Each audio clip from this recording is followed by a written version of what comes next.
Yo, what's up, boys? How's everybody doing? No, I didn't spell it wrong. It probably just hasn't updated on your end. I already fixed it. You can see. It probably just hasn't updated. But yeah, I fixed it.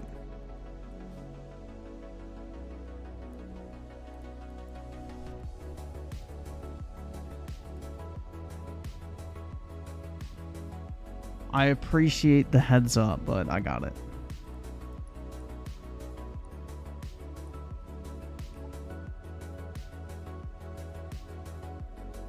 I can't type without my phone being gay? Bro, it's Pride Month. What do you expect? Come on now.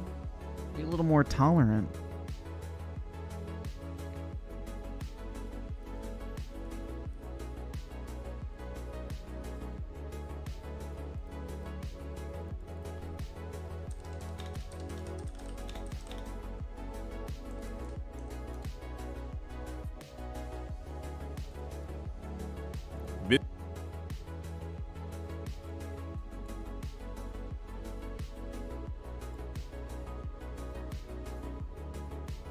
Am I excited for the new Halo season? Well, considering the fact that I'm still working on Season 3, not really. But yeah, I don't really care, honestly, dude. Like, season passes are such a way, or battle passes, because, like, I don't use any of the shit in them. Like, I don't know. I just need to stop spending money in games, probably, honestly. Yeah, apparently the sales of the Series S have jumped 13 times that in France, for example. So like either subscribe, 13x or get basically the fuck out. overnight. Buff Garfield with the 2. Yo, big ups, man. Appreciate it. Apollo is sleeping right now. And Wilson Gao with the 3 months. Get fucking wrecked. Body Pilot with the 5. The allegations that Quantum doesn't have actually a kid makes the DMs he sent you a few years ago somehow even more oh, I knew he didn't have kids, bro. There's no fucking way. There's no fucking way. I knew that was like a crock of horse shit anyway. But yeah. Dude, he's like a fucking psycho.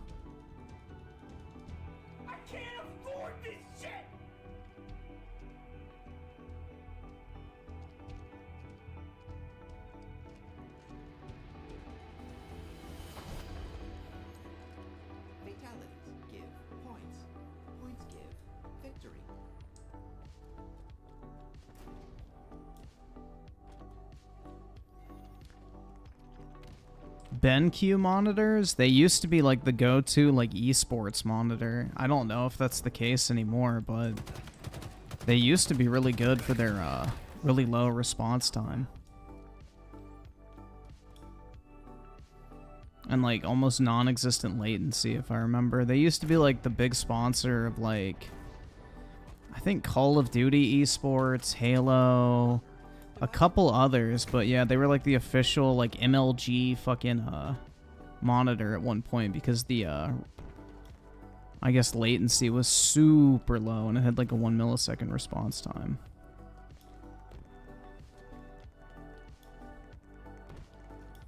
So I think they're still pretty solid if that's still the case. I don't think they have like the best color accuracy, but it's not like the main reason you're purchasing that type of monitor. Because the better your color accuracy, the worse the latency is.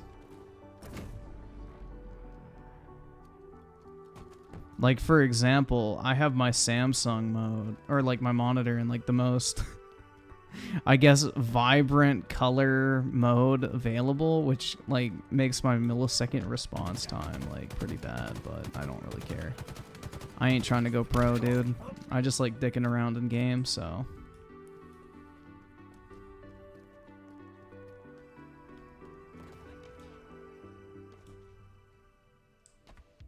Power items have shipped.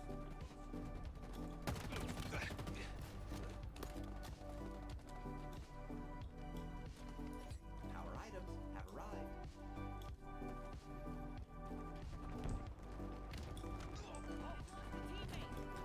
Yeah, I must say though, like I am extremely uninterested in the quantum TV drama. I think it's boring as fuck at this point. Like now they're just airing dirty laundry. Like they're just turning into like the fucking, I don't even know, like what's that shit called? Like the National Enquirer shit where it's like, oh my god, new breakup information. It's like, dog, who fucking cares? I don't know.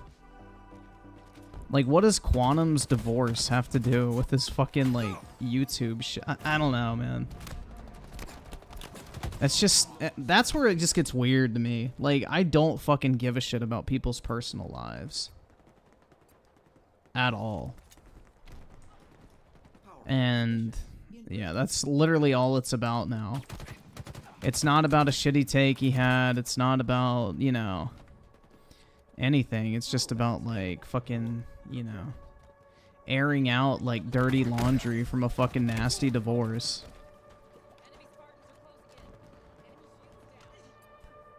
I'm sure everybody's fucking ex-wife has some nasty shit to say about them. I mean, that's the reason why they're breaking up in the first place anyway, so.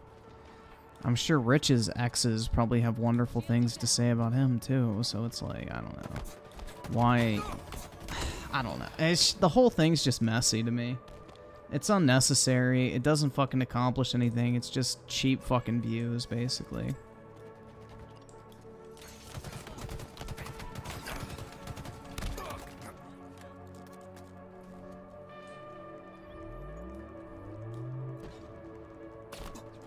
Yeah, I agree, man. And, like, people will say, well, you know, Quantum TV didn't stay out of people's personal life. It's like, well, yeah, you know, an eye for an eye makes the whole world blind. Like, you know, you gotta, like, draw the fucking line in the sand somewhere and not stoop down to his fucking level at every opportunity.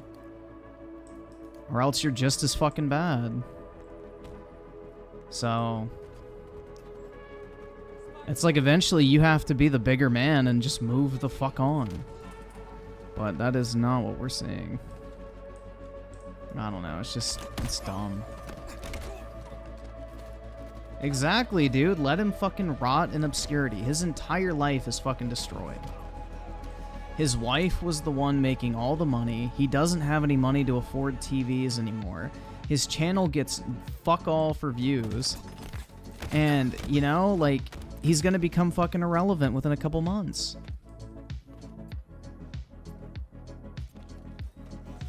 Like, quit talking about him. Let the dude fucking self-delete, bro. Like, literally.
Doesn't It's a Gundam make most of his money streaming on Twitch now anyways? Dude, I'm surprised he doesn't have a Rumble deal.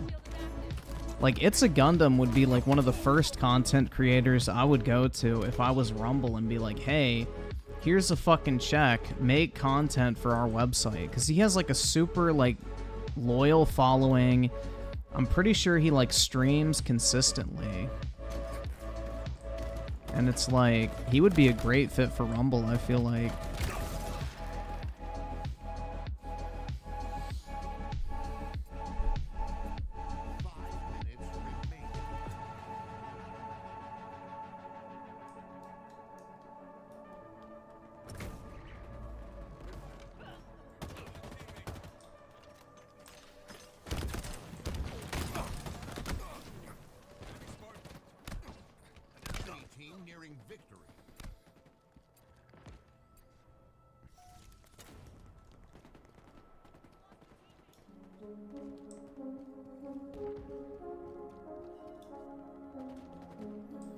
Yeah, but exactly. He could say whatever the fuck he wanted to on Rumble.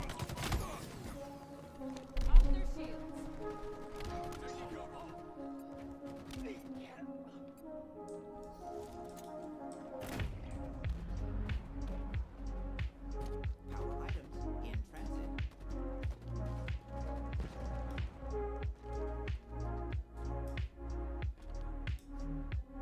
Power items have arrived.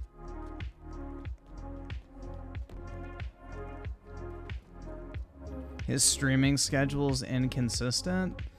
See, I don't understand that. Like, I don't know. If I was a quote-unquote full-time content creator, I would be, like, just grinding my ass off. Like, you know, streaming every day, which I already do.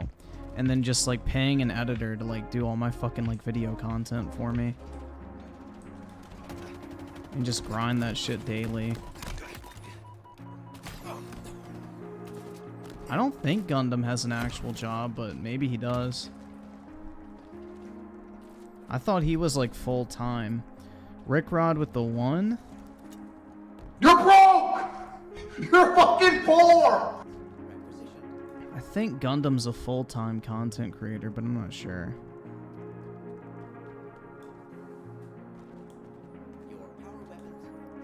I mean, he's about the size where you could justify it, I feel like. I mean, he gets like, what, a couple 100,000 views a video. Has a very loyal fan base, so... Gets sponsors, so yeah, he probably could do that easily.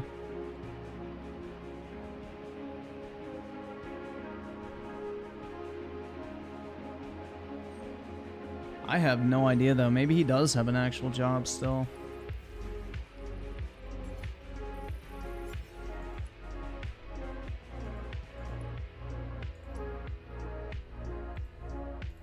No fucking clue.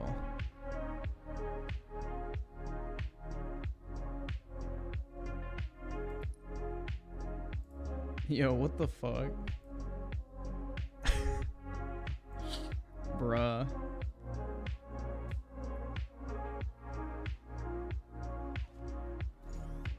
Keep a job for healthcare. Yeah, like all my benefits and shit are nice for my job.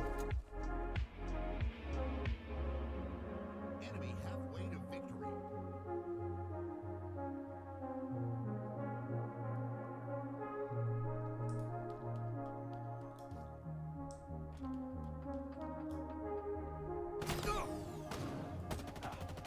Like that's basically an extra $2,000 a month that I don't have to pay out.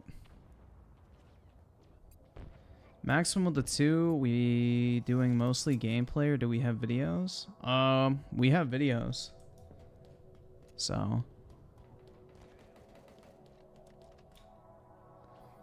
Jesus with the 20 subscribe, months. donate, or get the fuck Hope out. the GGG fam is doing well. Any thoughts on the Armored Core series or the new one?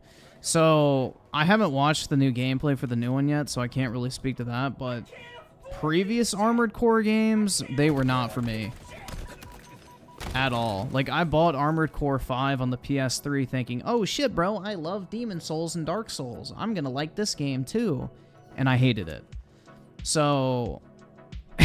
it's very fucking different to like the Souls series. Like it's an like the Souls series is very I want to say meticulous and what's the fucking word? Deliberate, I think is probably the best way. Like every movement is very deliberate, meticulous, and timing is very important. Armored Core takes the approach of throw literally everything fucking at you at once and hopefully you can fucking handle it. Like it's very chaotic and it's not very enjoyable. I'll just say that. Like it is an absolute fucking clusterfuck. The control scheme is extremely convoluted. It's just, I don't know. It feels like the type of game that a straight up, like, crippling autistic person would love because they can just sink a shit ton of time into, like, perfecting it.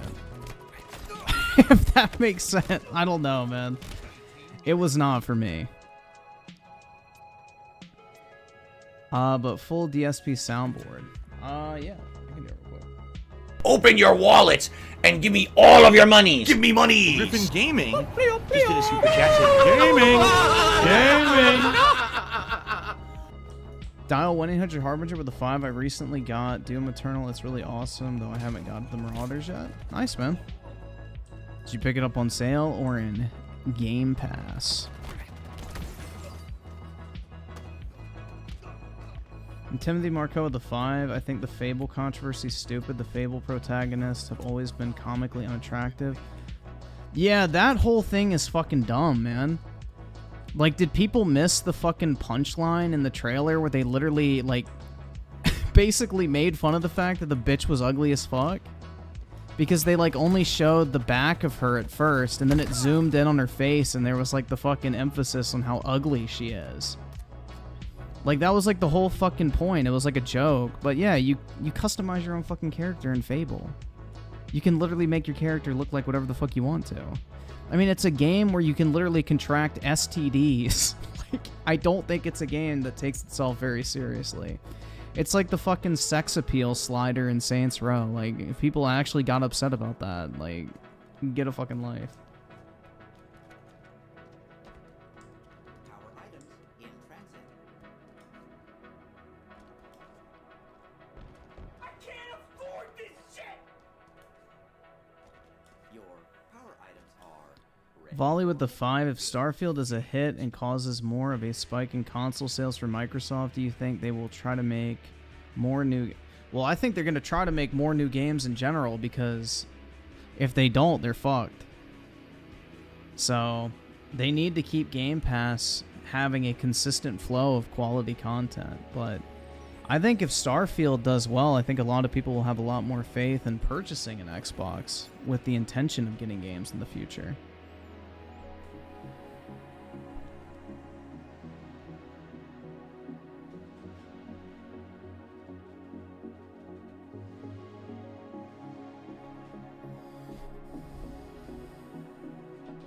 Yeah, despite what Phil Spencer claims, the best way to sell a gaming console is to have video games people want to play. It's a wild concept, but yeah.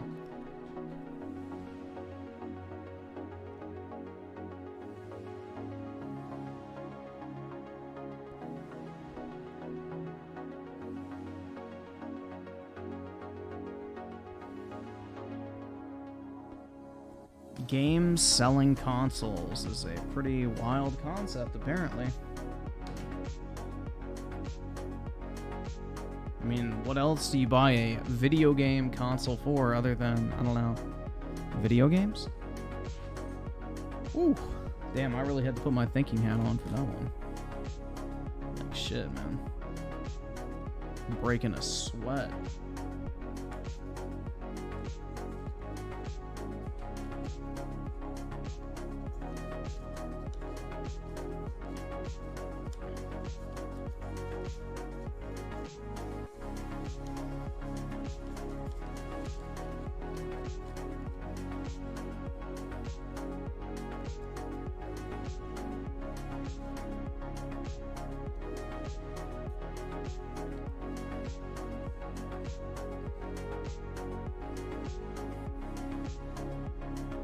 Dude, AA games are not an untapped market. There's a ton of dog shit fucking AA games coming out all the time. When Griffin going to become a YouTuber again? I will never be a quote-unquote YouTuber. I will do YouTube for fun and produce content on YouTube, but I will never be a quote-unquote YouTuber. Will with the 5 went yesterday to Ralph Lauren, and I found out I'm able to fit medium shirts when a year ago I had to wear XLs. Now we gaming. Nice, man. Congratulations. That's fucking awesome. That's really cool, dude. Big ups.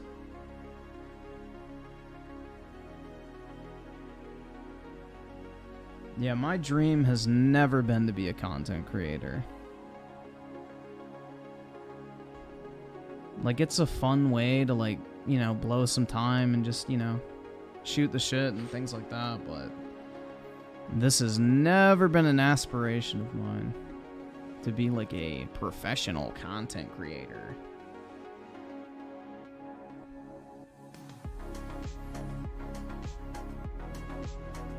Have I seen the Lauren Southern video? I have no idea who that is, so no.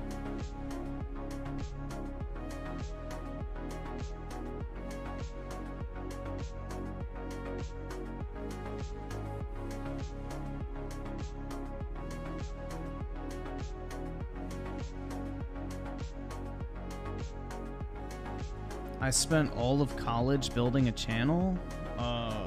More like my bank account. Gaming.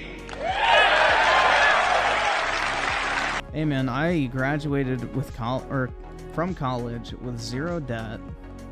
Basically had a 3.9 GPA and pretty much got a full ride to grad school. At the same time making 6 figures a year, so say I did alright, but the end goal was never to be a professional content creator. I sided with the 5. I finally played the Final Fantasy 16 demo and can't believe I'm gonna say this, but the very first boss battle smokes Enian. Well, dude, that's a given. Because the combat is way better. They actually have, like, set piece, like, boss fights, like the old God of Wars had, so... Then contact the authorities. Basically, they stole God of War's, like, whole fucking flow and did it better. Whereas God of War abandoned what made God of War unique in pursuit of this cinematic dog shit. Power items in transit. Power items in transit. I don't know, like, I wish God of War would go back to, like, its super, like, fast-paced action, you know, brutality and just fun. I don't know, like, I don't like the cinematic approach to God of War.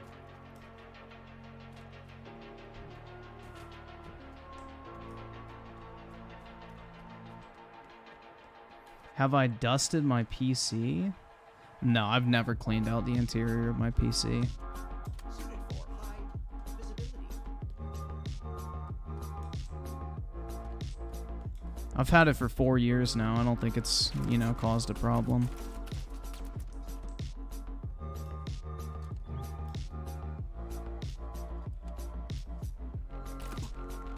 Yeah, the fucking developers be like, oh my god, I got PTSD for making the new God of War. It's too violent.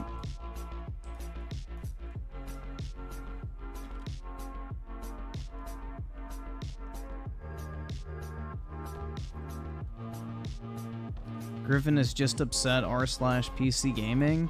Isn't Reddit down or whatever the fuck right now, so unlucky.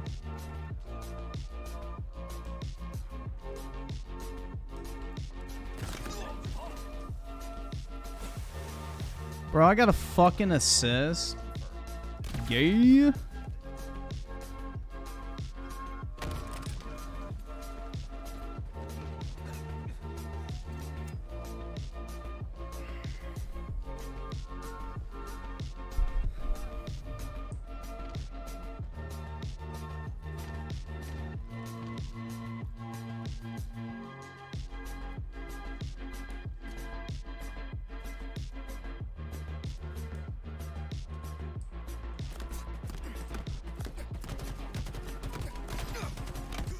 Shit.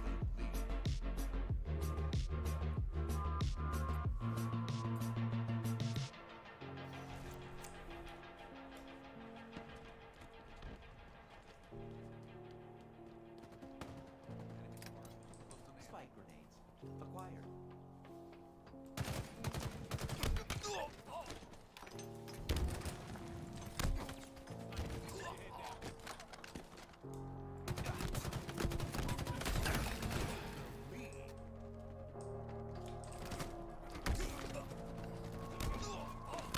Dude, I'm like kind of pissed off though right now because like this one guy I know through like the fucking Pokemon card community apparently just cashed out his collection for 45% of last sold values on eBay, and I'm just like, dog, I wish he would have come to me. 45% of last sold value. Like, Bruh. that is sad, dude. I would have given him like 60 or 70%. Like,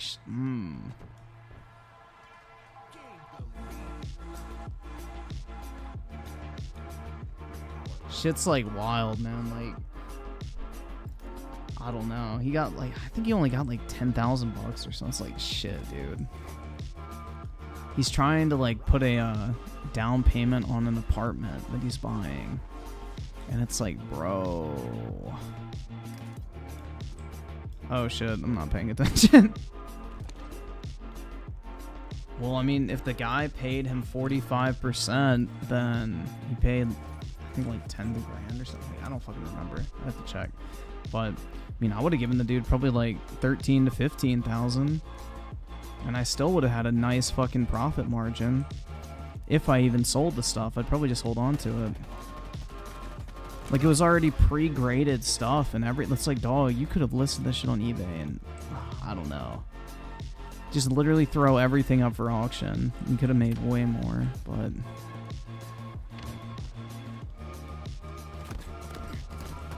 Well, the guy he sold it to is not going to sell it, man. He's going to fucking piece it all out and make the fucking, 87% of value after fees on eBay. He's basically going to double his money.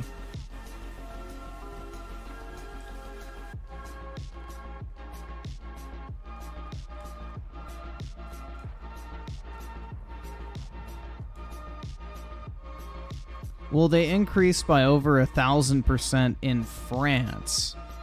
So that's a big caveat. So it's just one market. But yeah, Xbox sales spiked after that Starfield Direct. I don't think they 13x'd in every country, but it's a pretty good indicator because I don't think France is a very strong market for Xbox. So the fact that there's a big spike in increased interest is good.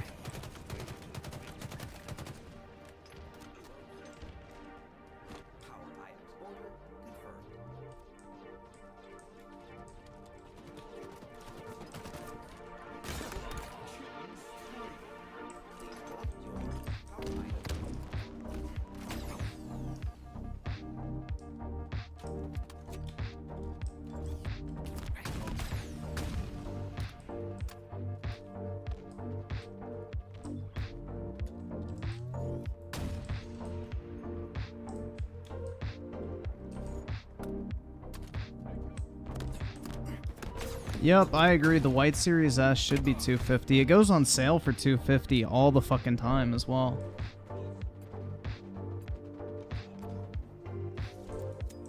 I think it should be that price at this point as well, man.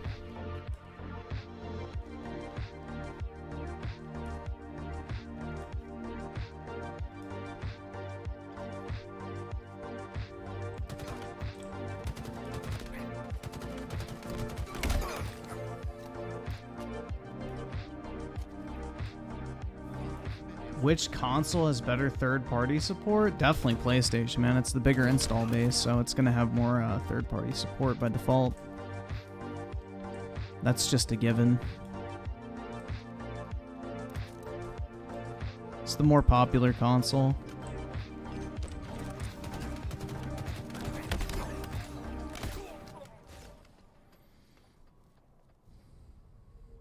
Xbox sales increased after Starfield trailer. Daddy Phil Spencer said games won't affect hardware sales. Why would he lie to us like that?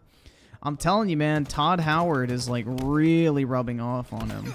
The sweet little lies are like a fucking contagion, I guess. Holy shit, man. This is like autism fucking simulator right now. What the fuck? They need to add that, like, melee snap-on that Halo 3 has. Because that's fucking ridiculous. Holy shit, dude. Because, like, Halo 3 has that little bit of, like, Commando Pro feeling. Where it's, like, it kind of, like, closes the gap with melees a little for you. Like, holy shit, bro. That was, like, fucking horrible. Couldn't even keep up with where each other were. Right there, I couldn't either. That's not what he said? Yeah, bullshit, dude. You can literally go listen to the clip. He said, us putting out great games is not going to move the needle in any significant manner when it comes to market share. AKA, great games are not the answer to Microsoft selling more consoles. That is literally what he said. So you can, you know, interpret and provide alternative facts to what he said, but it doesn't make it true.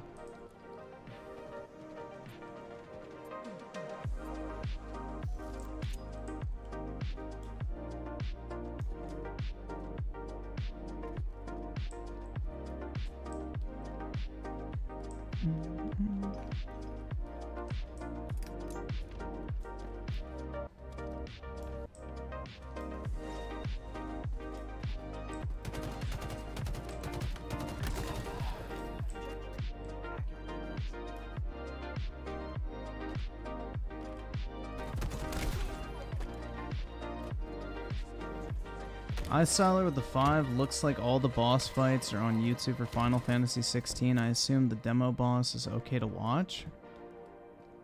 Yeah, you can watch the boss fight for Final Fantasy 16. Power items order confirmed. Should be fine.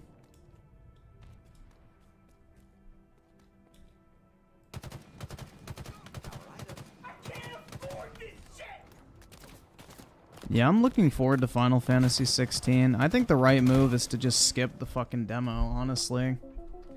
Because it's like, there's no real point in playing the demo just to wait a week to finish it, basically. Like, I'm not that big of a consumer where it's like, oh my god, bro, if I can't play a video game the second it's available, I'm gonna fucking kill myself. Like, I can wait for the full game to come out. Not Naya with the 2 got back into Fortnite. Yeah, Fortnite's been doing some pretty cool stuff, honestly.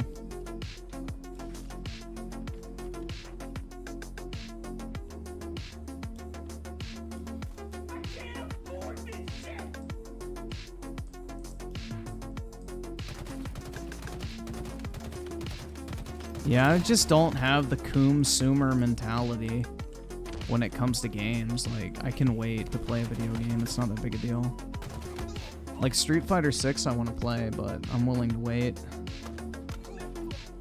I'll pick it up for like 20 bucks on Black Friday.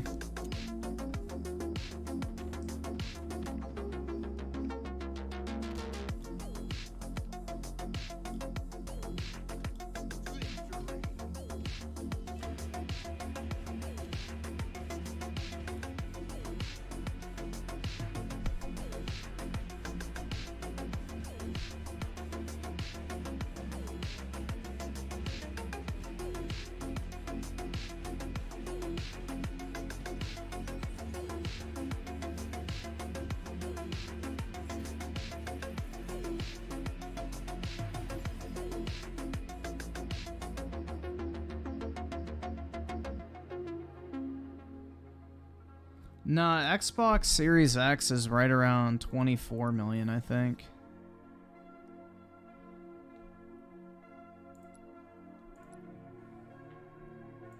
They're not at 30 million yet.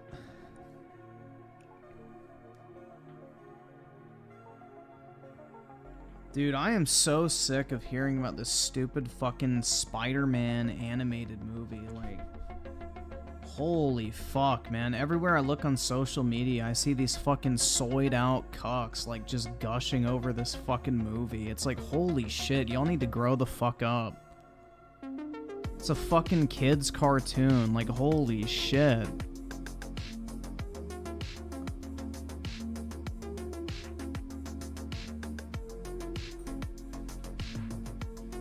It's like, damn, motherfuckers.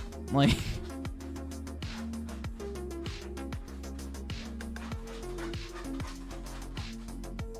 Y'all hear that?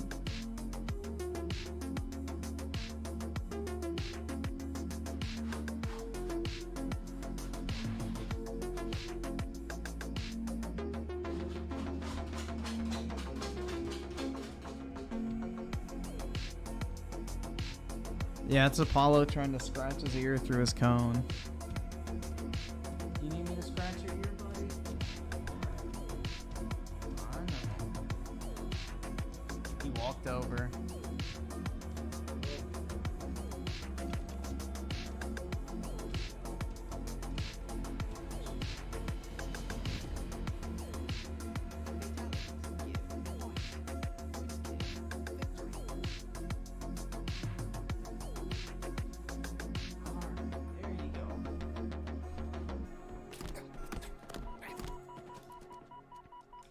Dude, like, I've seen so many of these fucking gay, like, edits or fucking clips. It's like, oh my god, man. When fucking whatever his name is decided to break the cycle of the canon or whatever the fuck of all the other Spider-Men and do what he thought was right. That was the most amazing thing I've ever seen in him. It's like, holy fuck, dude. These fucking dweebs are gushing over a fucking, like, a fucking Spider-Man animated movie. Like, Jesus Christ. If you're over the age of 20, you should not be watching that shit, man. I don't know. And it's like 30-plus-year-old men acting like it's the most incredible thing they've ever seen. And it's like, Jesus fucking Christ, dude. Like, unless you have kids, if you're lining up to go see an animated movie, that's a little sus in my opinion. I don't know.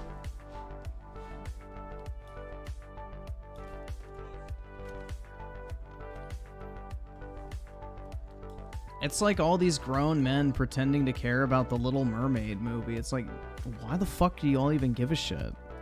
Like, you're a 40-year-old man. Why do you have any interest in the fucking Little Mermaid?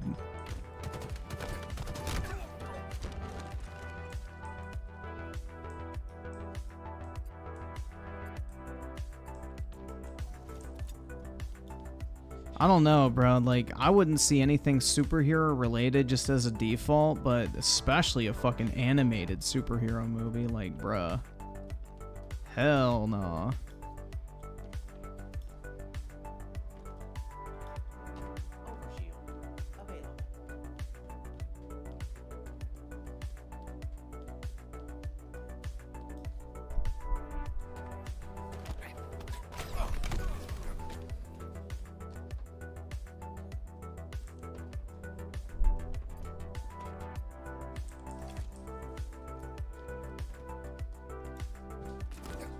You're acting like it's a G film? What? Dude, the Spider-Man movie is probably like PG or some shit. It's probably like some fucking little kid shit that could be on Cartoon Network. It's like the people who literally just like fucking dweeb the fuck out over that Star Wars The Clone Wars show, and it's literally the corniest shit to ever fucking exist in the Star Wars universe. I would rather watch the Disney Star Wars movies than like some kiddie-ass Cartoon Network show.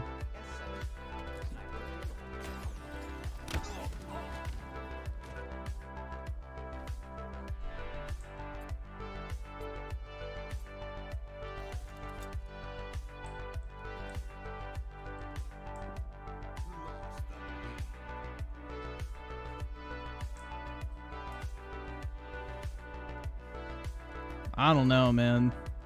Anything cartoony is typically a hard fucking pass, especially superhero shit. I've never really had an interest in superheroes. I've always thought that shit's kind of weird.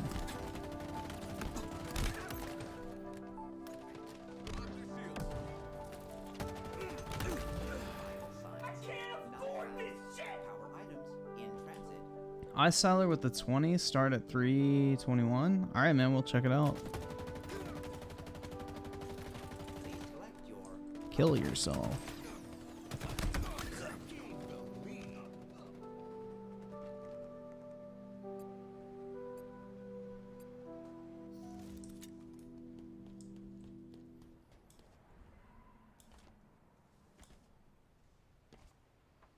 Yeah, dude, dude, this is the thing, is like the Star Wars kids show or whatever the fuck came out like during the peak of like the prequel hype and everything like that, and when I was like a huge Star Wars fan and everything, and I hated that show as a kid, dude. It was so bad. Like that fucking sassy cunt bitch, I can't remember her name, like Anakin's Padawan, that fucking hoe is so obnoxious. Like, I absolutely fucking hate, like, her character archetype or whatever. Like, the sassy teen rebel. Like, it's so fucking cringe, man. And it's like, the fucking villain of the show is, like, some fucking loser in a fedora. Like, I'm supposed to believe some fucking retard with a gun is, like, a challenge for fucking Jedi. Like... Bruh. It's just, it's so bad. And then, like, they have the different voice actors for, like, Anakin and Obi-Wan, and it just doesn't fucking sound right. It's super fucking cheesy. There's no fucking real violence. It's just, it's mid as fuck, bro. Like, it's made for fucking 3-year-olds. That was the first Disney-fication of Star Wars, and it was before Disney even owned Star Wars.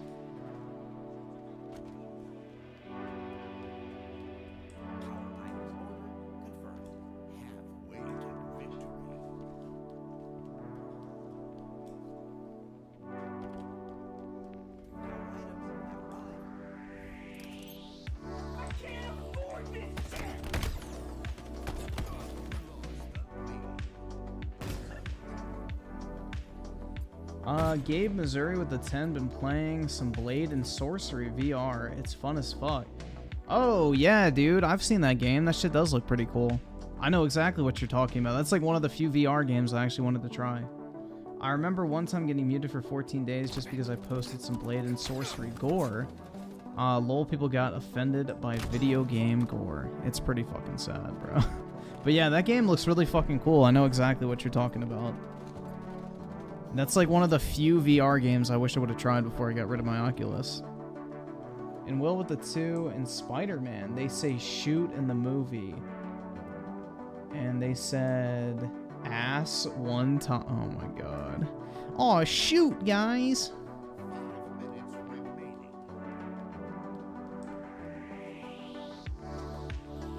Gee willikers, man. That sure does stink. Aw, shucks. Holy shoot. Frick, man. Fudge. Ugh, dude, I fucking hate kids' shows so much. So fucking bad. Oh, man. It's so fucking horrible.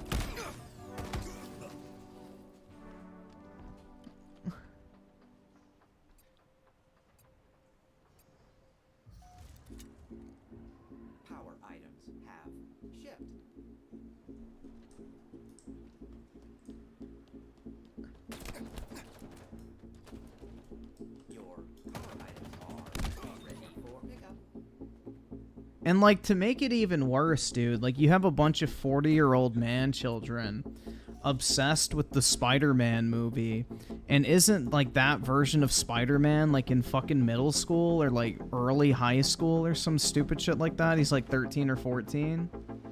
It's like, bro, what the fuck? Why are all these 40-year-old men, like, just worshiping a fucking, like... like literal fucking high school? Like, it's the same shit as anime. They can't fucking move on with their lives. They're like living vicariously because they had a shitty fucking childhood or high school life or whatever. And it's like, oh, I gotta live vicariously through fucking animated TV shows and movies to make myself feel like I actually had a life. It's like, bruh. I don't know. It's like the same shit, like grown men obsessed with watching like high school animes. It's like, why? Why do you want to watch like some fucking high school slice of life anime? Oh wait, it's because you don't have one of your own.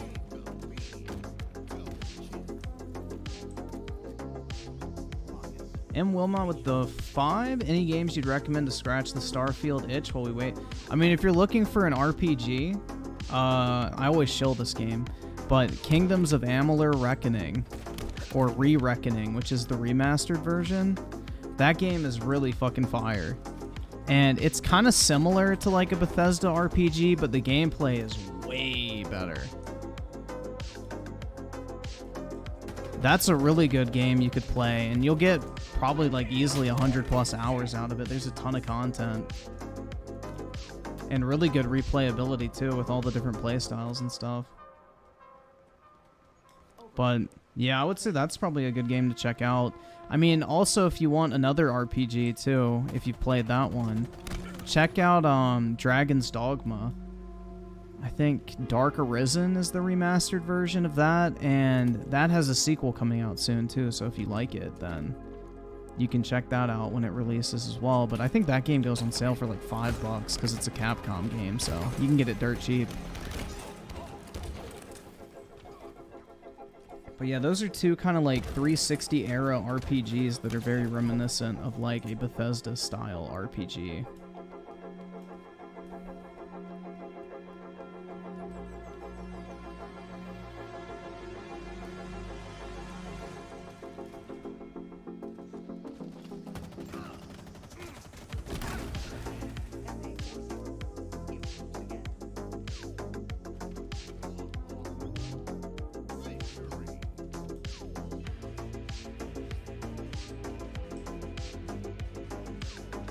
Yeah, the 8th gen really did suck, bro. Like, it was a pretty mid-generation. This gen's shaping up to be a lot better.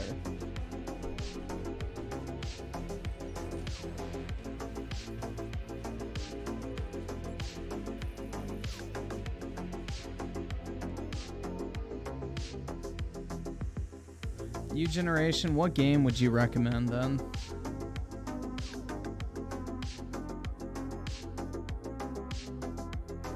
What amazing game would you recommend?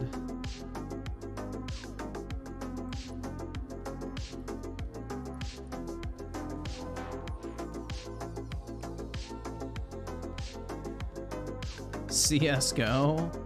Well, that doesn't really scratch the Starfield itch, man, which was the question.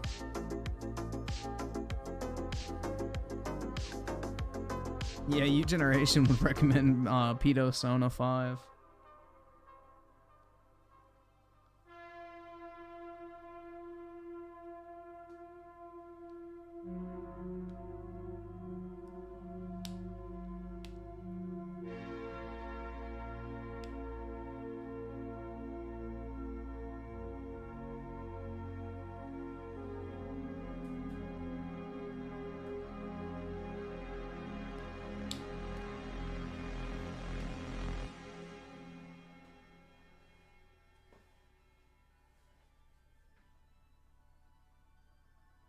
Yeah, Persona 5 is boring, man. 100%.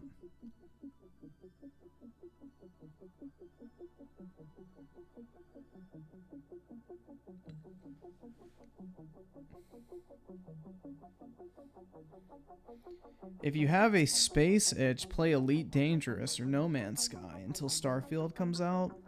Elite Dangerous, I've heard, is fucking AIDS. Like, I've heard that game is fucking horrible to get into.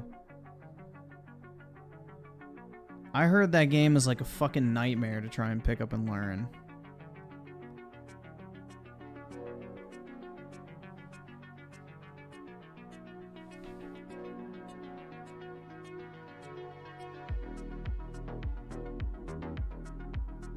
I don't know. Anytime I've ever mentioned Elite Dangerous in the past, people have said stay away from it, so I don't know. Maybe they've made it better.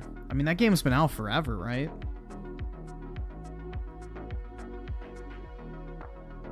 Star Wars Outlaws, actually, see, I don't know. It just looks like a generic third-person game. Like, I don't understand why the fuck we can't get a Star Wars game where you get to go around with a fucking lightsaber and just mow people down. Like, give people what they want. What is up with this fucking, like, Dark Souls clone, fucking cinematic third-person shooter shit? Like, bruh. Give me a lightsaber and let me mow down hordes of droids, stormtroopers, whatever the fuck. I don't care. Like, I want a lightsaber. That is the whole appeal of Star Wars. Nobody fucking wants to be some underpowered fucking loser with a gun in Star Wars.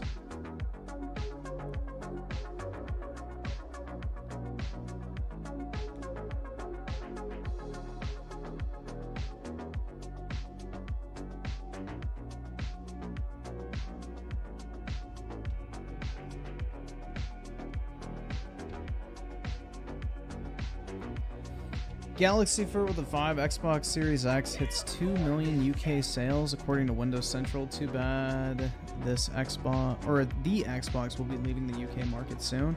Well, the Xbox won't be. Activision Blizzard games will be.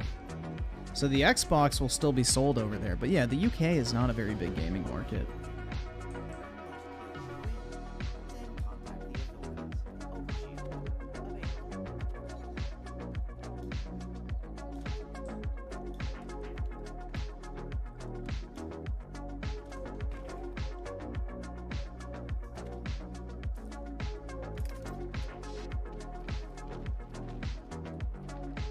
Oi, mate, I love fish and chips. Oi, same here. Nothing better than soaking something in batter and fryer grease. And the British say that fucking Americans are unhealthy. And they eat like fajitas out of a can and like, ugh. I don't know, dude. UK food is not very good. Beans on toast, that's right. And what's worst is, like, they eat baked beans. So it's not just, like, fucking black beans with, like, a little bit of seasoning or something. Like, they straight up just eat, like, fucking sweet-ass baked beans all the fucking time. And it's like, bro, that is literally just beans and fucking syrup. It's gross.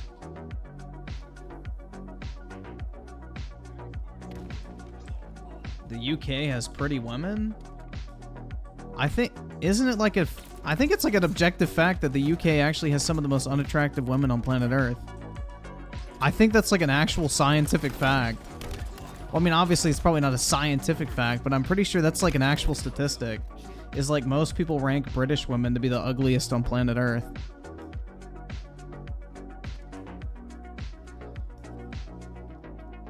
I remember reading that somewhere. Because, like, the thing is like, they're an island nation, so there's a lot of crossbreeding. There's a lot of crossbreeding in the gene pool.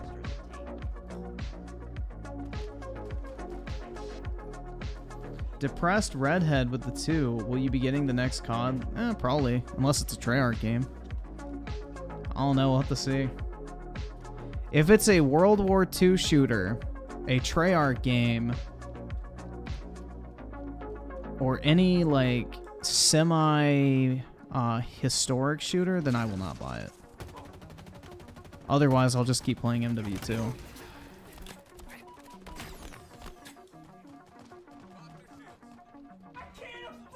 I have zero fucking desire to play an old, like, fucking... Like, the thing is like, it's the same thing that happened with Black Ops 2 for me. Is like Modern Warfare 3 was still alive and well when Black Ops 2 released, so why the fuck would I stop playing Modern Warfare 3, which was my favorite Call of Duty of all time, and play something else when I could still play MW3 and find matches easily? Dude, Treyarch makes the most casual, boring fucking multiplayer version of COD out there. Hands down. Treyarch multiplayer is garbage compared to Infinity Ward.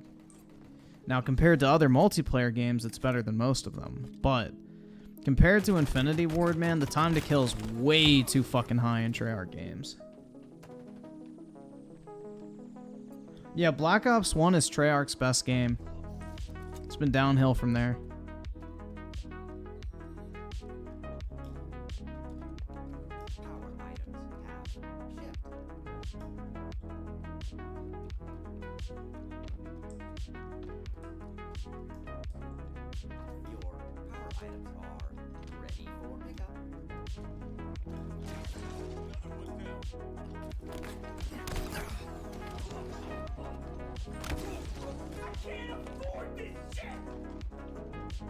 Galaxy Fur with a 5, the Brits can't talk. They're not even checking imports for safety due to Brexit. You can literally smuggle food or anything into the UK with ease. Yo, it's time. I'm gonna become the Pablo Escobar of gaming and sneak a bunch of Call of Duty copies in. Let's go.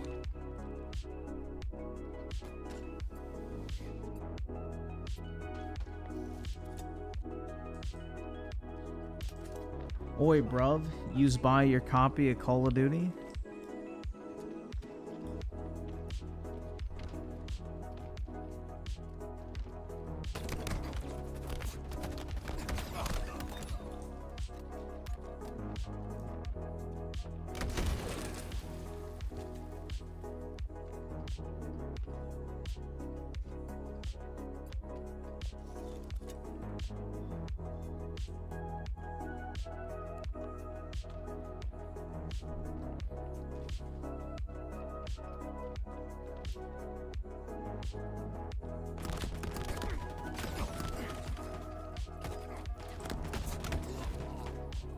Will I stream Final Fantasy 16 next week? Yeah, but I gotta find a way to play it with one hand.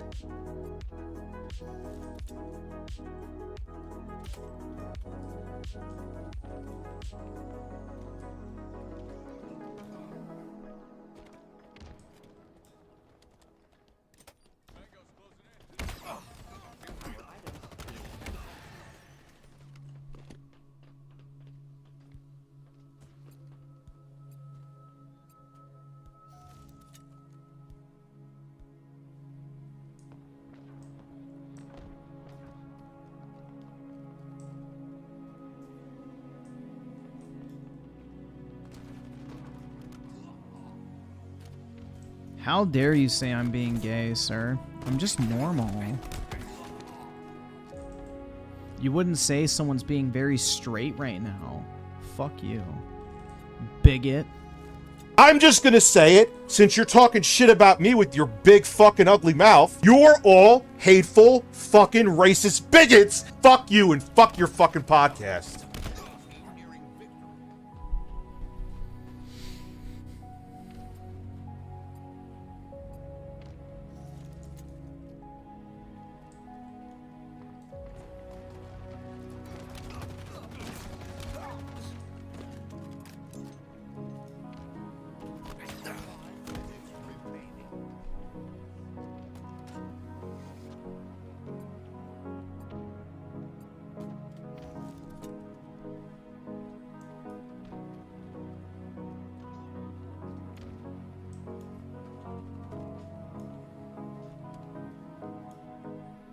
I saw there with the 5. I don't know what's going on with this Fable thing, but Rich has something that... Oh, God.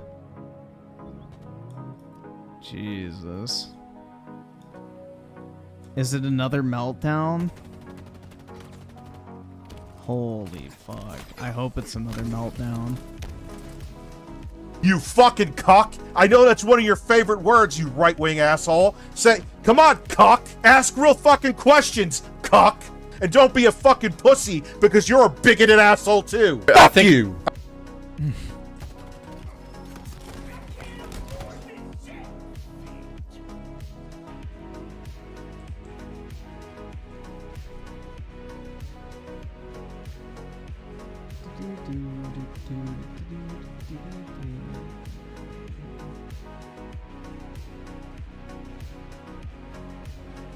Probably about unattractive women in video games.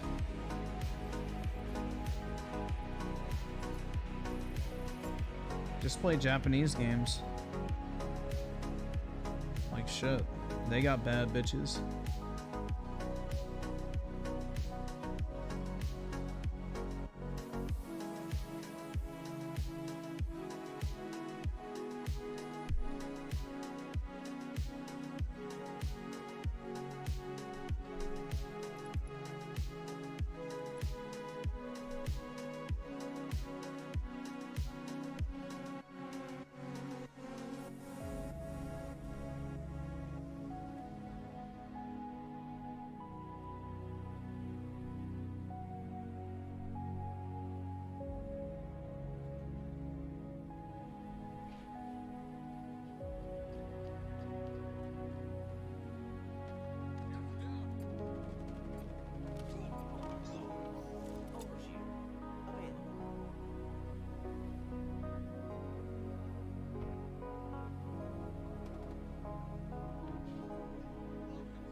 Hmm.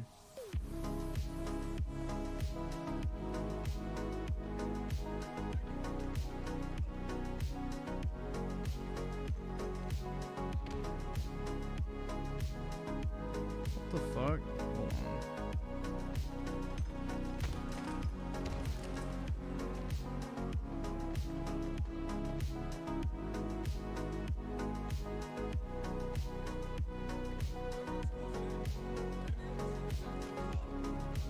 I can't afford this shit!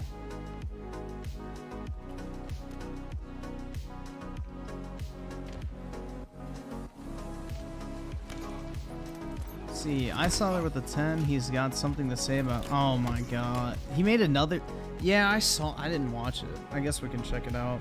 Rich is such a bad YouTuber these days. Yeah, I just. I don't know.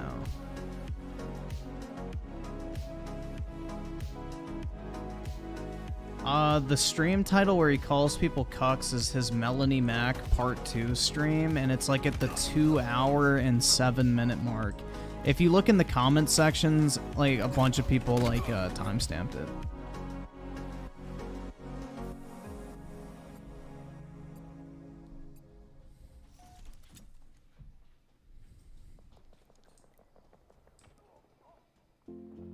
Overshield inbound.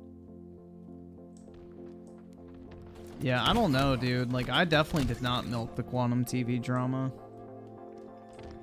Overshield available. I made like 2 videos on it, and that was it. Or 3, maybe? I don't fucking remember. JBT with the 10, what's up, gamers? You know what time it is? Well, oh, fuck, man. Jesus Christ.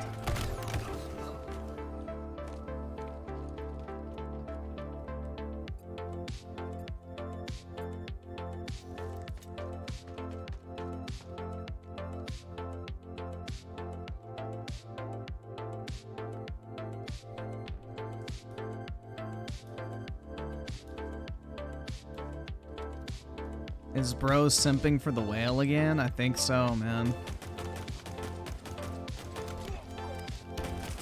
That's his boo.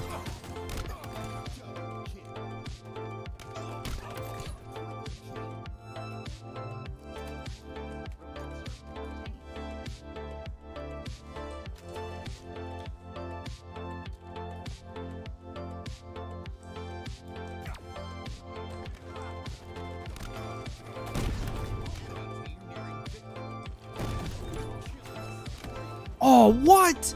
Fuck, man. Mid-swing, too. Shit. Damn.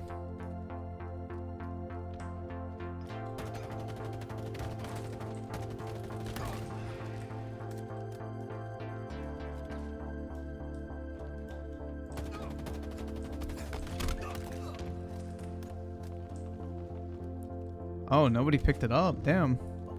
Nice.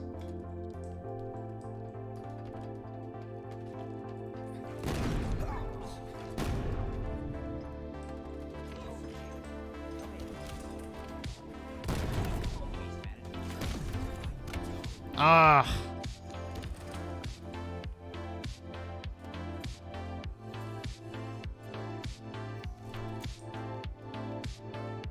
For real, why does Amber anger Griffin so much? Does he hate women? Yes.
Maybe Britt is secretly Griffin's girl. Oh god, no. Hell no.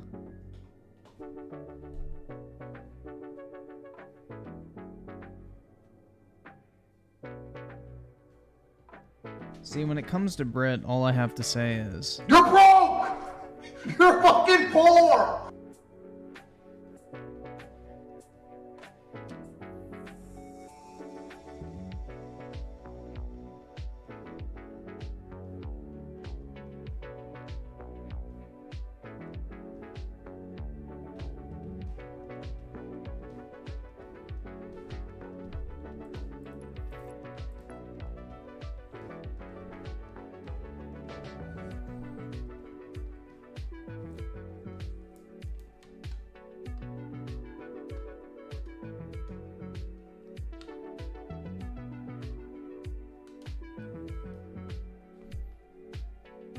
Dan Fisher with a 5 just found out my pre-order and Ultimate Edition items for Diablo 4 went to the wrong account and I deleted the old account before the game. Oh shit, man.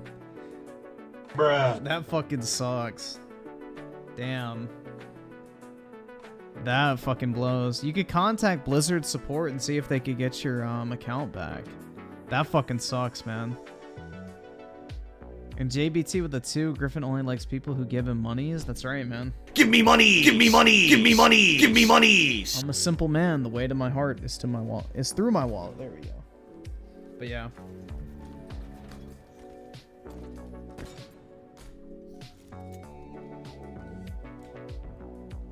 I have one motivation in life, and that is to get the bag.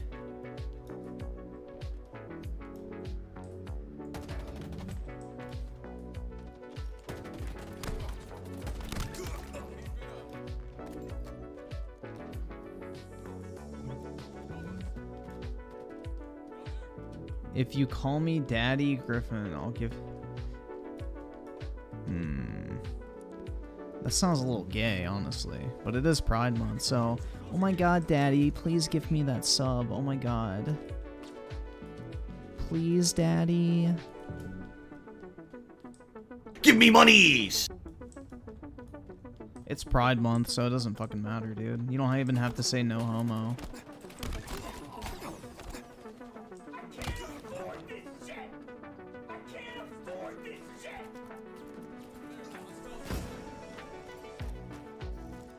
My motivation in life is to get my dick sucked.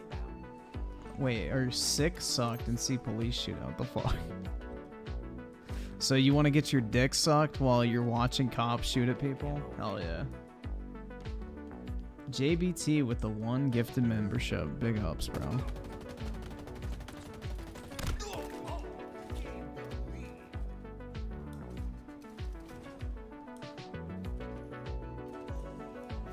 Bro, I started playing Monster Hunter Rise today on Xbox. That shit's really fun. I miss Monster Hunter. Monster Hunter is pretty fun. The one thing I will say that I do like about Rise is because it was a Switch game. I like how like toned down the fucking size of the environment is.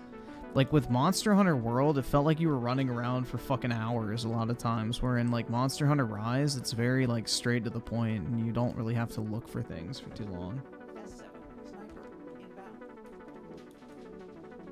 Siler with the 5, you ever seen a prank where this guy drives into the hood with a boombox and it has shooting, blasting? Yeah, I think I've seen something similar to that. I don't know if it's the exact one, but yeah, I've seen something like that. I can't afford this shit!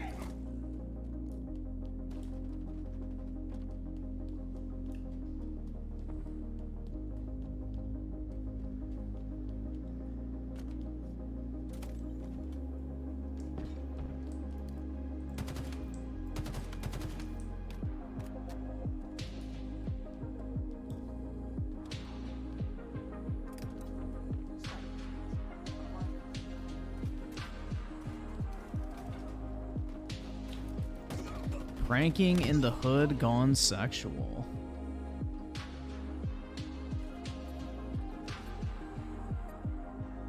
Oh god. Timothy Marco with the 11. Speaking of JBT's girl, here's her antithesis. Upper body workout. Woman's struggle. Oh my god. Is it another fucking whale or is it the opposite? Jesus. JBT, have you never heard the Drake song? Said she was a lesbian? Yeah, me too. Duh. You're just gonna hit her with that.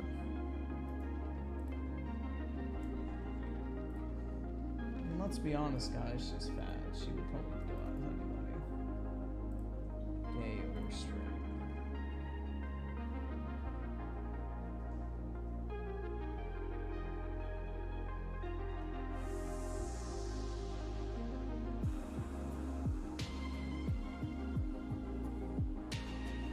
Oh, it's not a fat chick.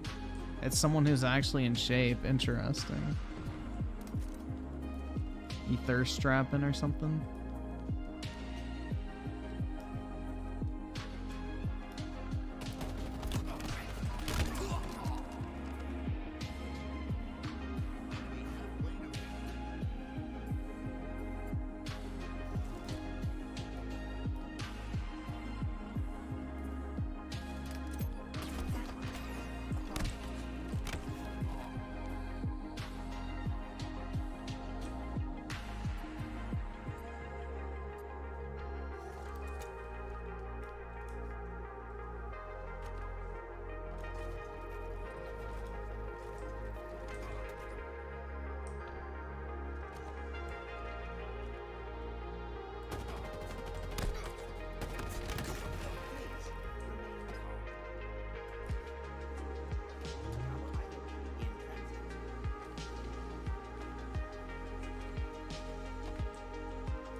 No, they wouldn't put Apollo in the wet markets because he eats kibble, and as the South Koreans will tell you, kibble ruins the taste of dog meat.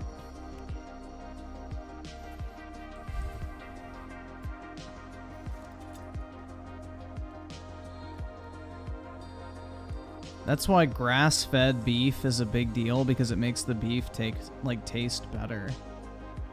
What you feed animals directly impacts the quality of the meat.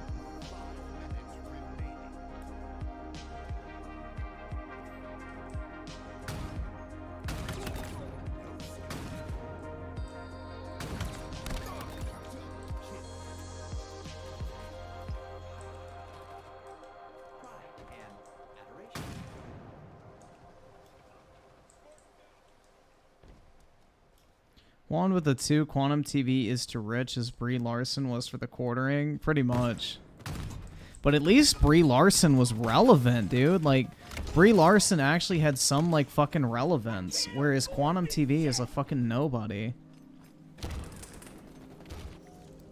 Like, quartering was not keeping Brie Larson relevant. But Rich is definitely keeping Quantum TV relevant. Because nobody else fucking cares about that dude anymore. He's like fucking beyond old news at this point.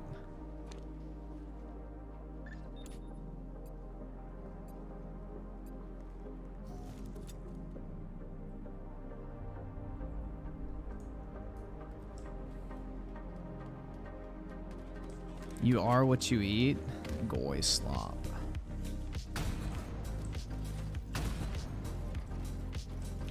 It's out of ammo. Fuck.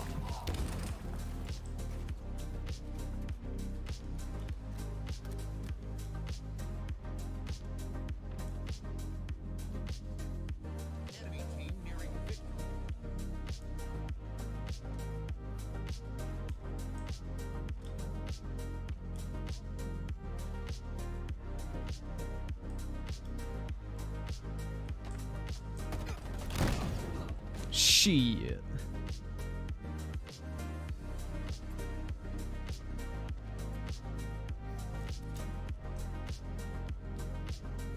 S7. Sniper available.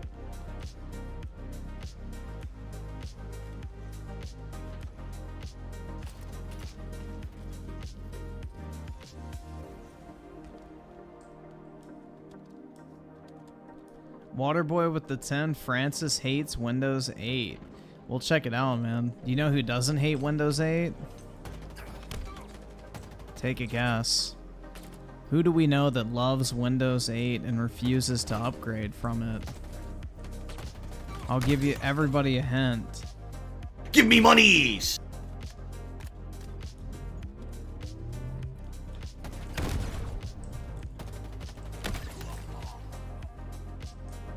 Why would he not swing the gravity hammer twice? He would have killed me. What a fucking tard.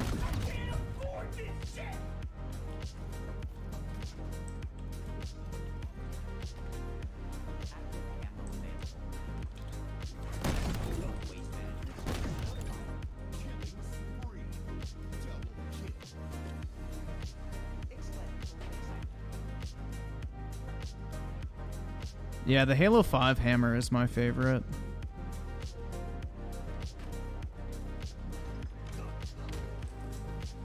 But that's also because you could pair it with thrusters and you could thrust in and swing at the same time, and it would be like basically Commando Pro. It was fucking great.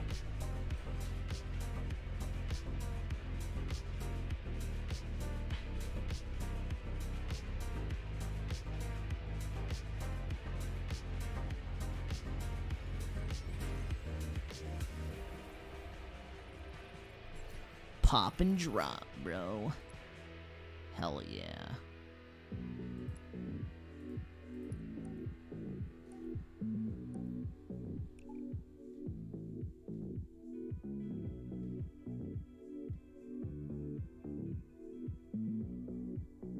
I bet Griffin Gaming smells like poop, only when I forget to wipe. Only, or after butt stuff with your dad.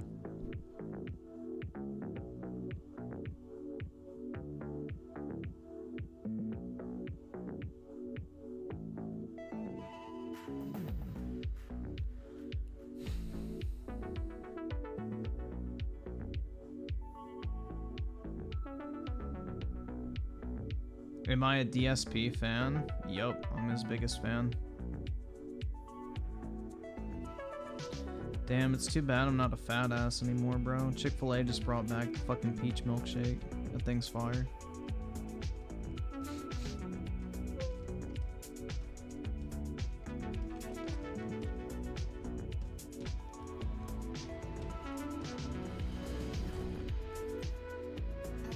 Unfortunate, man.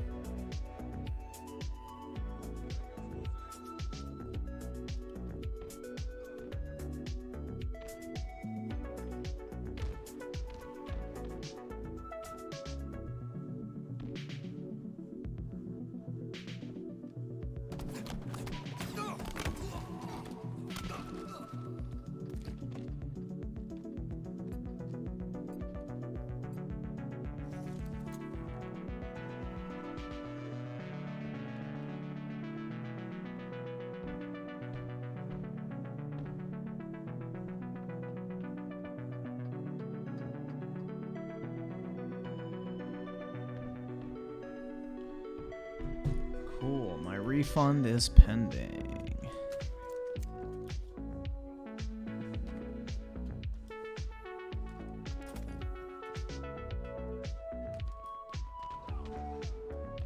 One with the 2 quartering is essentially a more successful rich. Oh, definitely. But I would say quartering is a much more motivated and intelligent person overall. Like, quartering has a fucking god tier work ethic. Like, honestly.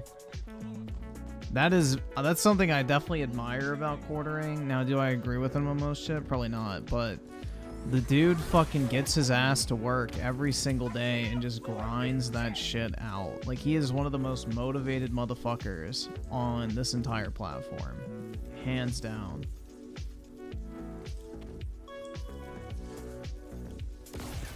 Like, the quartering is just on a god tier level of productivity.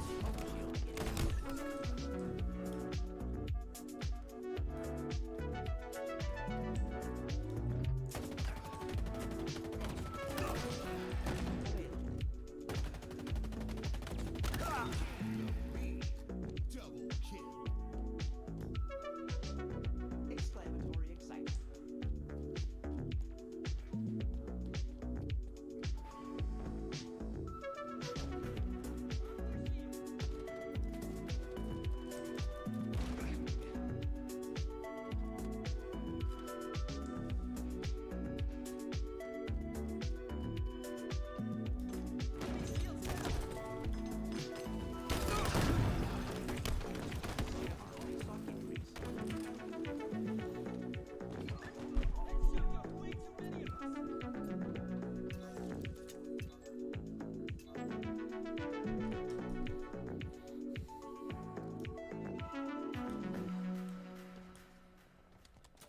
Yeah, tomorrow I have to list a bunch of fucking Pokemon cards. I forgot to do it today. I was kind of busy. But, yeah, I gotta list a bunch of Pokemon cards for sale. Got like 80 to list, I think. But, I don't know. Like, I'm starting to just accumulate. This is the thing is that I've always wanted to do. Is have like what I consider to be like my vault of cards that are like super high value that I just hold on to for like fucking years. And then eventually sell. So this is like the first submission where I'm not just like selling like 99% of everything I get back. So I'm keeping like the really high-end cards and then selling like the like, you know, $50 to $200 cards.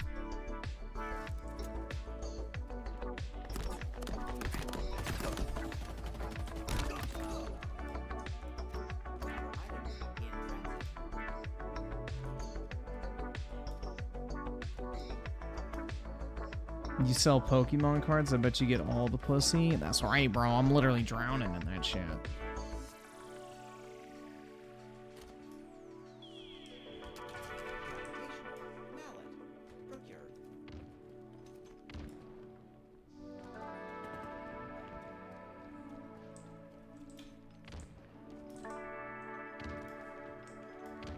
My most expensive card?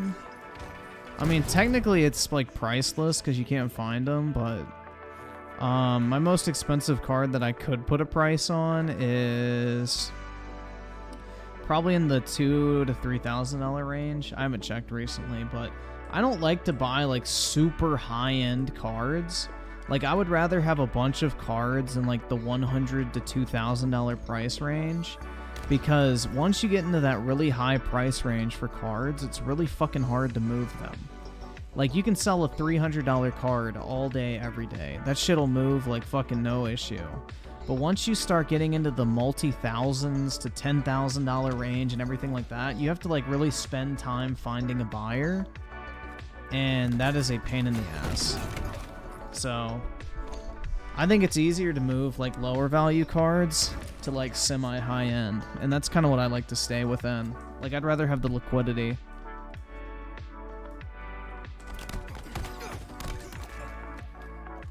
Because like, prime example, dude, you could have like one of those Pikachu illustrators that's worth like 600k, but it's like, well, unless you can find somebody who's willing to spend 600k on that card, it's not really worth anything.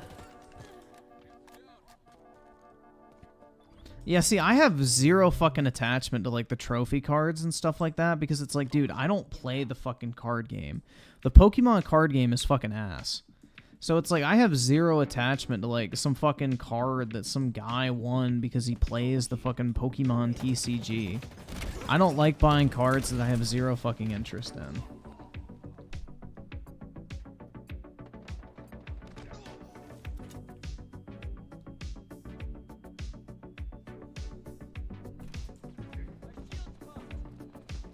Yeah, like, auction houses take like 10 to 20%.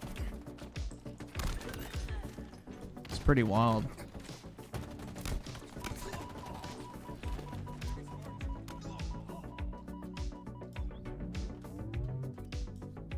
Am I going to get the one ring? I wish. I've debated on buying like a box just to say fucking YOLO, but I don't know. I have zero interest in Magic the Gathering, and honestly, like, I'm not gonna pull it, but it's like, bruh, it's kind of worth the gamble, because it's like, shit, why not? But the boxes are like 400 something bucks, so they're not cheap. And I could put 400 bucks into like some fucking slabs and make sure that I have like guaranteed value, because most likely there's gonna be nothing in the box of any value whatsoever.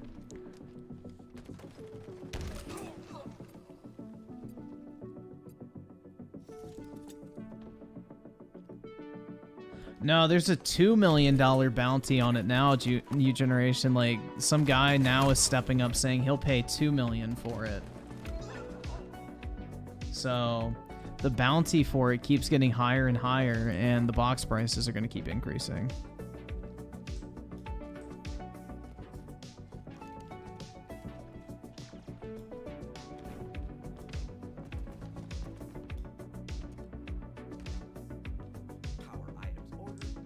Oh, they made the card. They showed it off. Now the question is do you actually get the card in the pack, or do you get like a promo code you redeem for the card, and then they ship you the actual card? Wolf with the 2 Halo Infinite Season 4 trailer is out. Nice. I don't know if I'm even gonna bother buying it.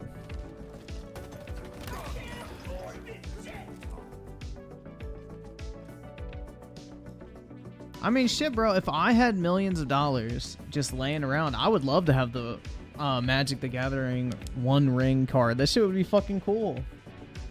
Like, it's just a cool item, bro. Like, if you got all the money in the world, what the fuck else are you gonna spend it on? Like, you just buy shit that you like. At the end of the day, man, there's no point in being the richest man in the graveyard, so have fun with your money. Like, if it's something you enjoy and can appreciate, then, you know, go fucking crazy.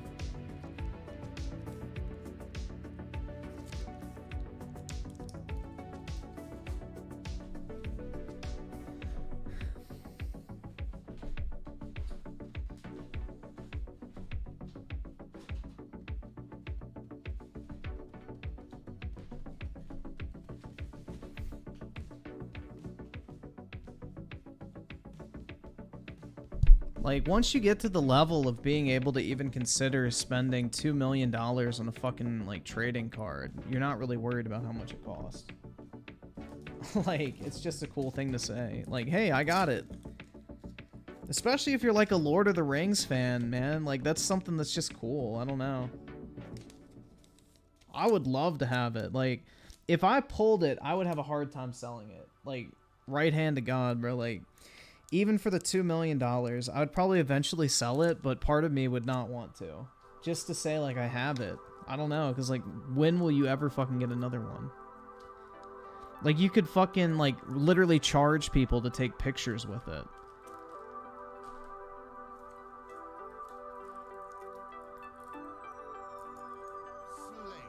Like, people would pay you just to look at it in person. So there's the One Ring, which is numbered 1 out of 1. Then there's like the Dwarven rings that I think are numbered out of 700. There's the Elven rings, which I think are like 100 or so. Like, basically, it's kind of like, you know, how in the Lord of the Rings movies, there's like the elves, the dwarves, man, they all got like their rings from Sauron. So there's the One Ring to rule them all, which is the numbered ring 1 out of 1. Then there's serialized cards 1 to 700 for the Dwarven rings. I think there's 9 for the human rings, and then however many for the Elven. It's a higher number, like 100 or 200. So it just depends on which ring you get, but there is a 1 of 1 card, which is the One Ring to rule them all, basically, and it's like a $2 million card, basically, already. Yeah, I know there's 9 for the humans in the movies, but I don't know how many got printed for the card set.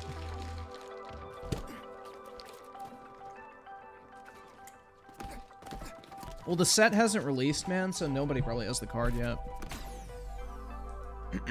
Just people who got it early are opening it now.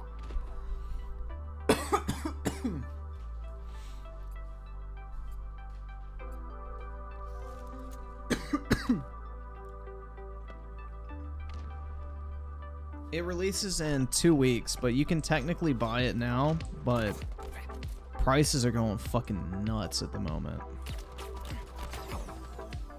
You gotta buy the collector's box.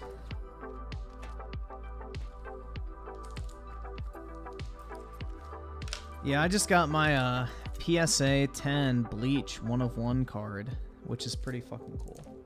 Well, I shouldn't say 1 of 1, but it's the only card graded for that particular Bleach card, which is pretty neat. It's like this Ichigo Hollow promo card, and it's the only copy of the card graded, and it's in a Gem Mint 10, so, which is fire, man. So I have a Pop 1 card in a PSA 10, which is pretty neat. I think this is... no, actually I take that back. It's not the first card I've had that's a Pop 1. I have multiple Pop 1s, but I would say it's probably the coolest one, personally.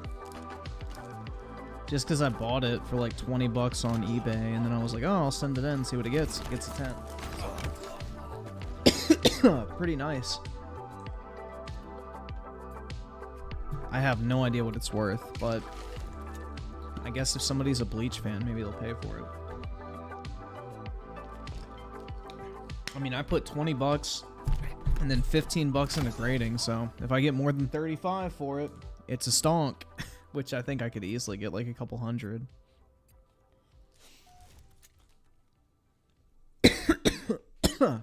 Fuck, man. I have like an Apollo hair in my throat.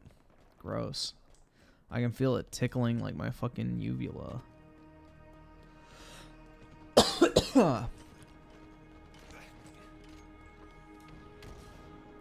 What are you keeping sealed?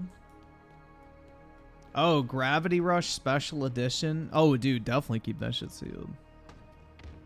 Don't open that. Fuck, man.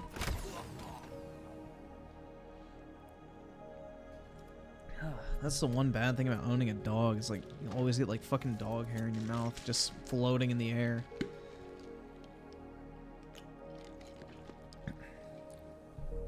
Yuck. How much are porn cards? There are porn cards, but I have no idea if there's actually any value associated with them. Shit. Power items are ready for pickup.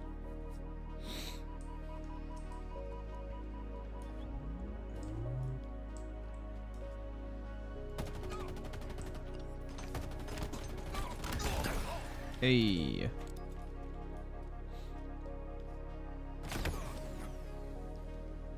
Anime sealed my V card. Hell yeah, dude.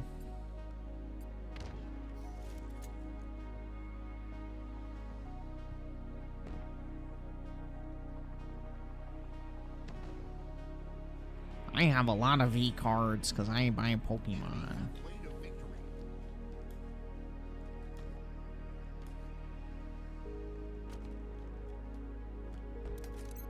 Plasma grenades acquired. Yeah, I got some really fucking cool Final Fantasy cards back, which I'm very excited about. Though, like, the cards I graded were previously a Pop 1 and a PSA 10. I sent in 4.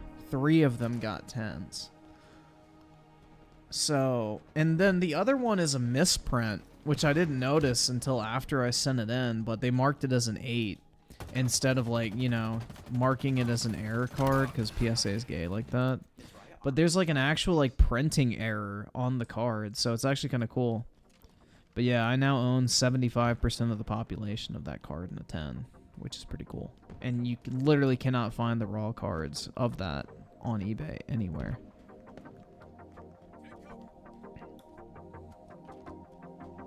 So, pretty neat. I ain't selling them though.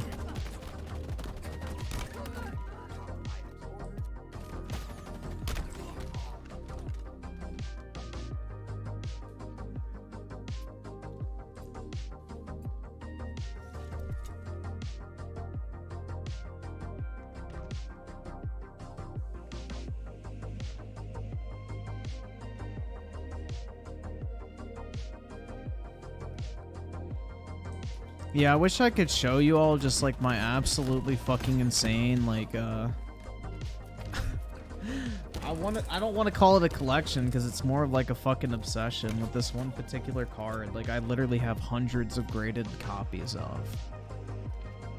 Like I have over 200 graded copies of this one particular card. And yeah, one day I will show it to you guys. But the problem is I don't want to say what card it is because I don't want people bidding it up. The price on the raw copies of the card has gone up dramatically since I've started buying them because, you know, I keep buying them up. So people who want them for their personal collections have a hard time finding them. So yeah, I've got like 200 graded copies that I've sent in to grade. I probably own 20,000 worth of games so far. Nice, man. Keep them bitches sealed.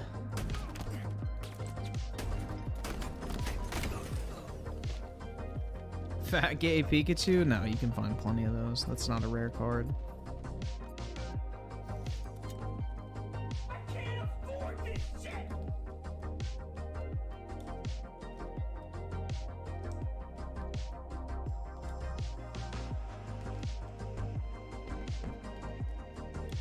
But yeah, I just really like the card, man, and I just buy them. I don't know, like, I just really enjoy having a lot of them. And I mean, it's a pretty rare card in good condition, so... I don't have any 10s of it yet, though, which is really sad, because none of mine have graded 10, because the, like, way the card was basically released is the packaging it was in basically guaranteed it was damaged to some degree. So even getting it in a 9 is really fucking hard. So there's only 4 10s. I know one guy who has, I think, 2 or 3 of them, and then another guy who has 1 as well. And they don't want to sell them, which is gay. But yeah, I have yet to grade a 10, and I've graded like 200 of them. I started with a 5. I wish my parents knew and told me about saving my Pokemon cards back in the late 90s. Yup, that's what everybody wishes. But the thing is if everybody did save them, they wouldn't be worth shit. So that's kind of the double-edged sword, you know? It's like, yeah, it would have been great if everybody saved their cards from, like, being a child. But the thing is, it's like, if everybody did, they wouldn't be worth anything because thered be plenty of them. I can't afford this shit. In Hunter with the 6 months, I would like to get into Pokemon card selling one day because I have no attachment to the cards, so I'd have no problem selling them. Hell yeah, bro. Gaming. Get fucking wrecked. Oski with a 5. I know which card you're talking about, Griffin, but I won't say. I'll keep it secret. Big ups, bro.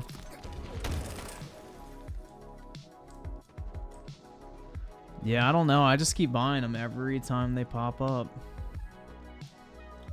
I'll eventually get a 10, and then maybe I'll stop buying them, because then it's like, at that point, like, do I really need any more?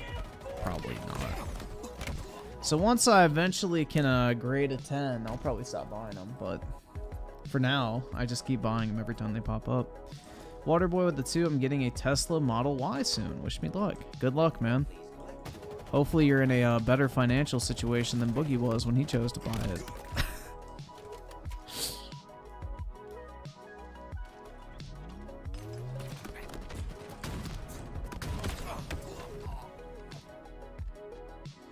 Misty Bathwater card? Hell yeah, bro.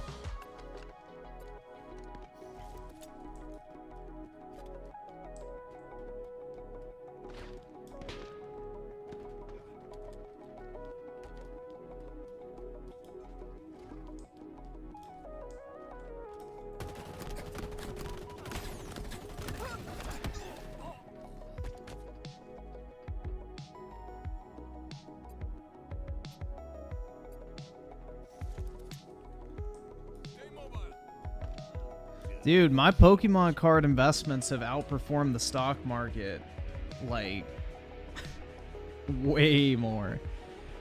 Like, I have booster boxes I bought for like $80 a piece that are worth over $150 now in less than a year. So I've like doubled my money on a bunch of the shit that I've bought in less than a year. Like, the stock market ain't even close to that.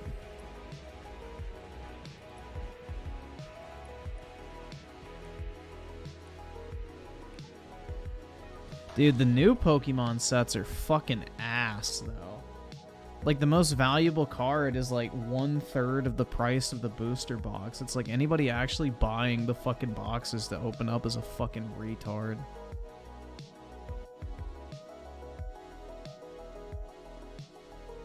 Waterboy with the 5, definitely in a better financial situation now, was able to sweep away 2 credit card debts and got my student loan to take care of next. Nice, man.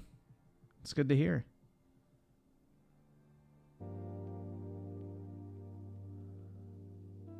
I can't afford this shit!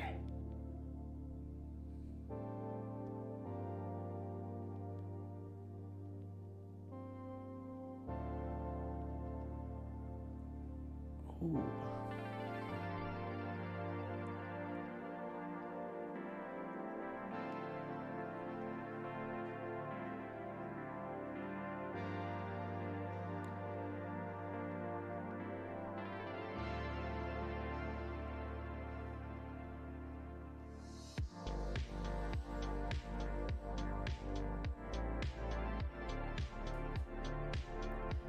The Shin Pao Altart greater than Iono. So I'll tell you exactly why the fucking Iono, like, fucking art is more valuable. Because there's a bunch of fucking pedophiles, bruh. There's a bunch of fucking sick-ass pedophiles that are, like, jerking off to 12-year-old fucking Pokemon characters. And are literally spending tens of thousands of dollars in some cases to get rare fucking 12-year-old girl cards. It's, like, fucking nasty. It's, like, disgusting, bro. The fucking pedo weebs, the fucking Chinese, and the Japanese are, like, a bunch of fucking degens over that shit. Like, it's a really bad sign when the most valuable cards in Pokemon are not even fucking Pokemon. Like, that's how you know it's a dog shit set, bro. Because everybody's just thinking with their dick, basically, when they're buying the fucking female trainers. So there's, like, no actual long-term collectability there. It's just, like, fucking horny-ass weirdos. So those sets are dog water, man. I wouldn't touch them with a fucking 10-foot pole. Like, hell no. Either that or scoop up the altarts for dirt cheap while you can and then just wait it out. Because the pull rate's pretty hard on them still.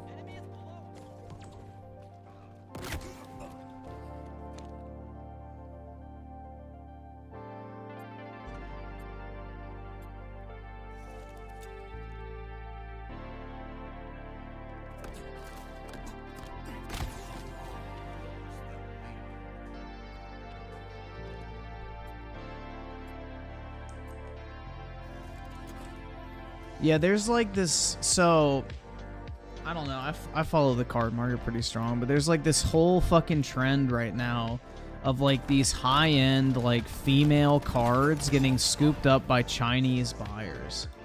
Like the Chinese are just like mass consuming these fucking waifu cards, basically. And that's the reason, is like literally it's just like these like Chinese people looking to dump their money into like alternative assets so the government can't fucking like freeze their money. It's weird, bro. Very fucking weird. But yeah, the Chinese are going fucking ham right now.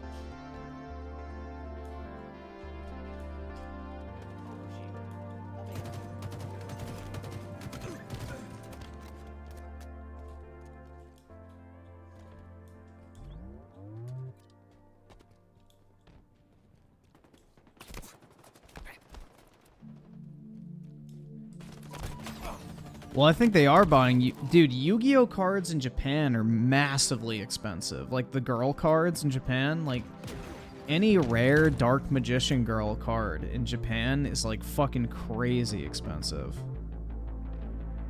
Like, look up the price for a Dark Magician girl Ghost Rare PSA 10. That shit's mad expensive.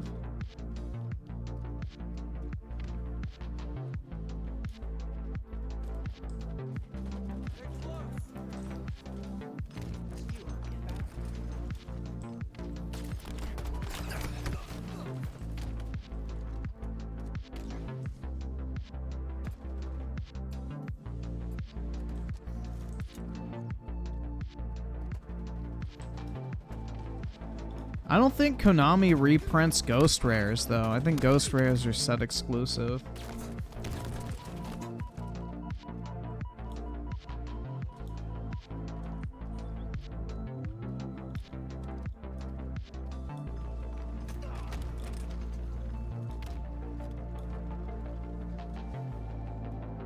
Yeah, the Chinese look to put their money in alternative asset classes because they don't want the government being able to steal all their fucking money. So, you know, the government of China doesn't know what the fuck the value of Pokemon cards is. So, unlike stocks and bonds and fucking foreign currency, they're not gonna fucking take a bunch of Pokemon cards.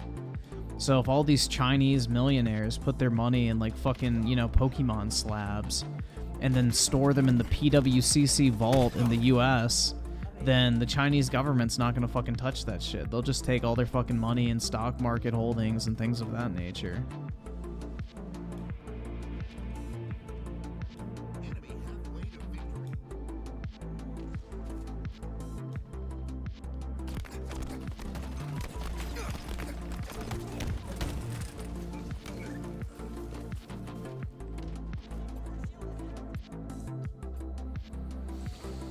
But it's interesting to say the least, man. I don't know.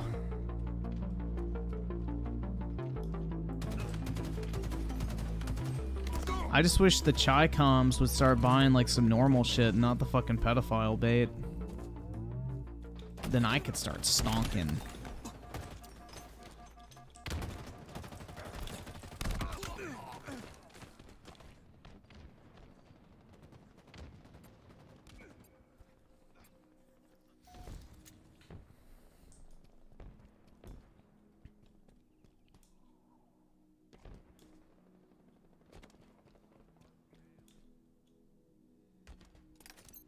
Plasma grenades obtained.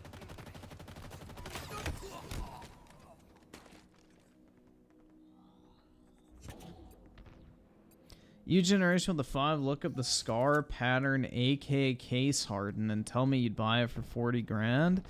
I wouldn't buy anything for 40 grand in any video game, bro. It doesn't matter what it looks like. I wouldn't buy anything for over $1,000 in CSGO, personally. That'd be like my absolute limit.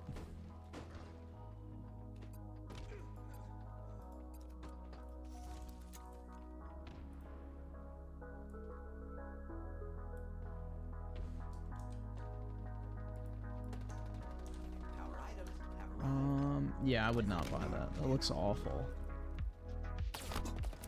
That looks like absolute shit.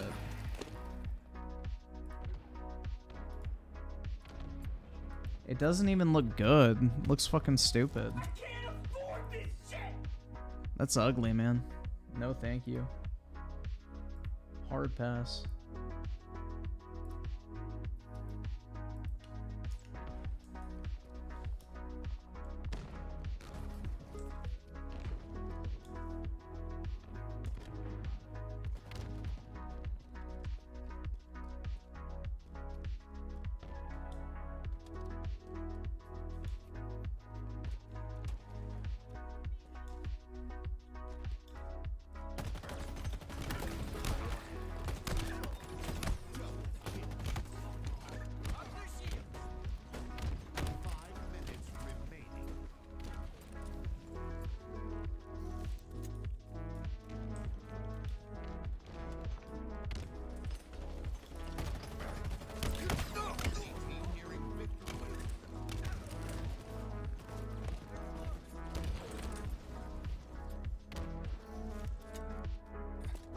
Yeah, that skin is garbage, man. Was there anything of interest to you? Oh yeah, there's a lot of stuff of interest. AKA buying boxes and keeping them sealed. Yup. That's my interest in the 151 set, is I'm gonna buy a couple Japanese boxes, keep them sealed, and that is it. And maybe I'll buy a few of the Mew cards to grade, but that's about it, bro. Honestly, I really don't care about it that much. I'm not, this is the thing, is like I'm very selective over what I actually like to collect. What I like to collect is the old, like, 2003, 2007 EX era cards. Those are my favorite, personally. I love that era of Pokemon because it has, like, that really fucking nostalgic-looking CGI look to it, with the really cool, like, silver borders that have, like, the really, like, flashy holographic foil all over it. Like, that's my favorite era of Pokemon cards to collect. Everything else, I don't fucking give a shit. Like, modern Pokemon to me is boring as fuck. I only buy it to fucking sell. And with the exception of, like, a few cards here and there, but, like, most alt-art cards I don't even like. I actually like the rainbow and the gold cards better than the alternative arts, whatever the fuck they're called. Or secret art rares, or character rares, or art rares. Like, I don't fucking like all that shit. Which is more valuable, Pokemon or Yu-Gi-Oh? It really depends. It's kind of a loaded question, man. I mean, Pokemon has more interest, so you'd be able to move Pokemon cards easier, but Yu-Gi-Oh has some, like, fucking insanely expensive shit.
Just trying to see if I could find that card.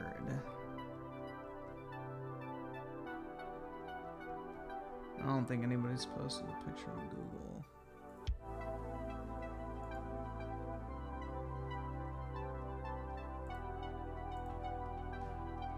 That's trash.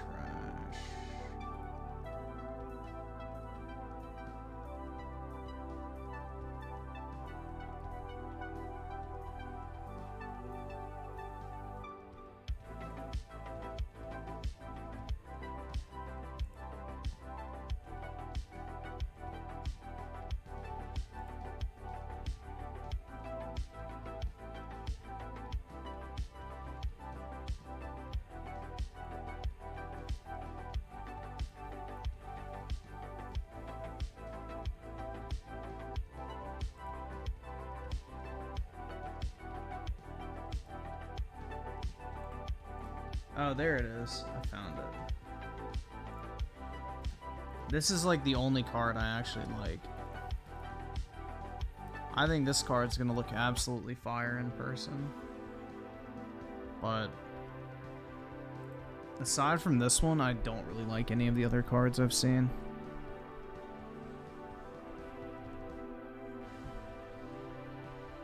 But yeah, that's about it. I like this gold Mew. I think it looks cool. But aside from that, I don't really like anything else from 151. I'll just buy a bunch of like sealed boxes and keep them that way. I get no joy from opening packs anymore. Like, opening packs is like just disappointing as shit. There's like no fucking adrenaline. There's no pleasure. It's just boring as fuck, dude. You're just opening a bunch of dog shit, barely making your money back, if even that. Like, you're just pissing money away, pretty much.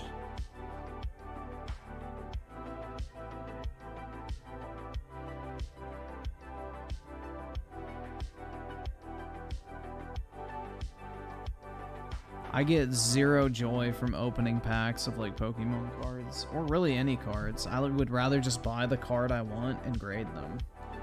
That's more fun to me. Like seeking out like rare cards, grading them, and then getting a good grade. That's more exciting.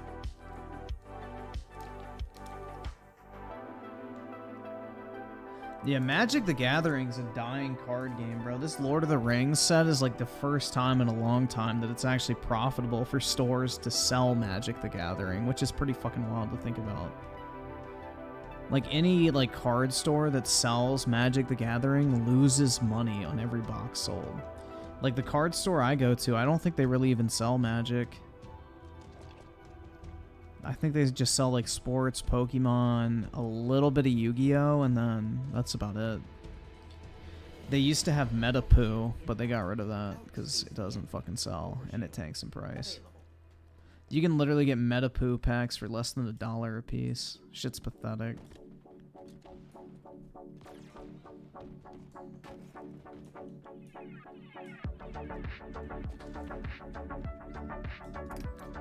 Metapoo is like one of the biggest fucking pump and dumps I've ever seen. Yeah, they do sell Digimon.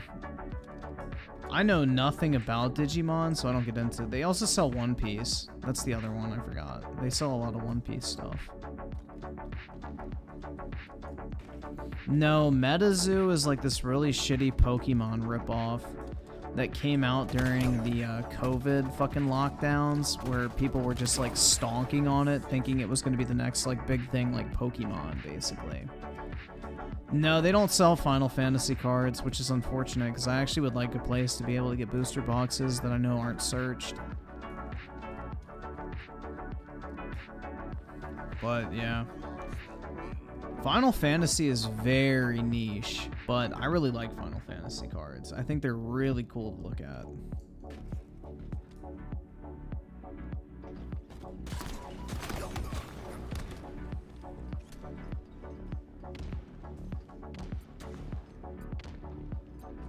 Oh, also they sell Dragon Ball Super as well, or whatever the fuck it's called.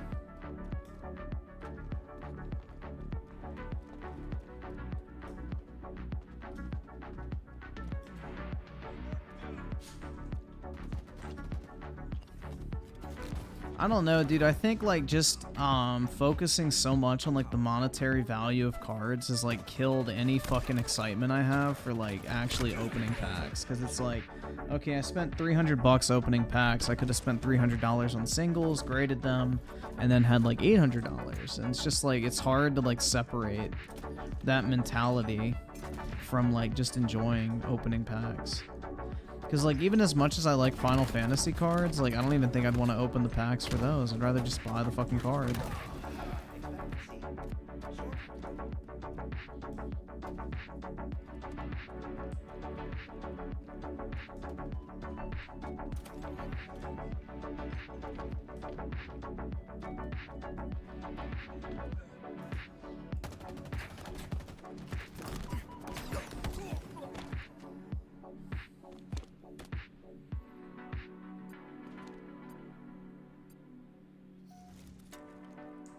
I don't really need a website. I just stick everything on eBay.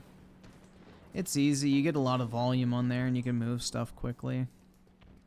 That's kind of the name of my business model is I try to get shit for as cheap as possible, grade it, and then just move it in volume. Like, that's kind of the idea I have. Like, I don't like loading up a website or an eBay store with a bunch of stock and waiting for people to buy it slowly over time.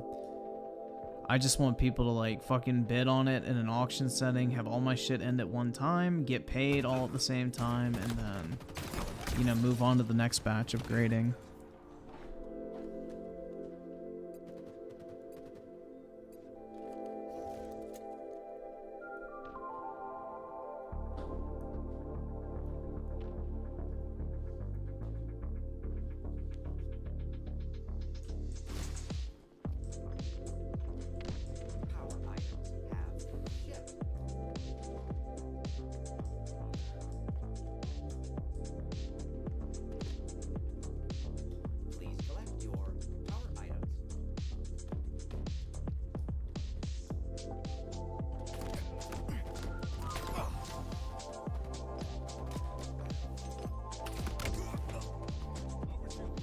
Galaxy Fur with a 2. How do you get cards graded? You send them to PSA.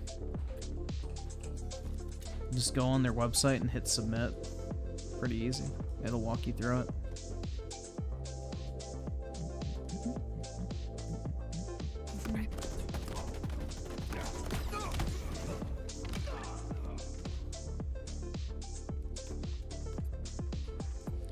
Yeah, I'm debating if I want to buy like a Lord of the Rings box just to say fuck it, but my fucking better judgment is telling me I'm not gonna get anything. It's like buying a $400 scratcher. It's like I'm not gonna fucking make any money.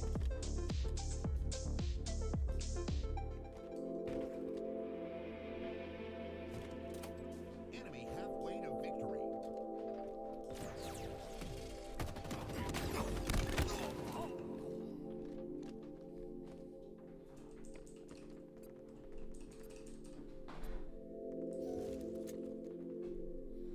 Oh, is he gonna get oh my god, he walked in this crate again, guys. I think he's gonna get stuck again. Let's see. I know, dude, I could get Black Aragorn. How exciting.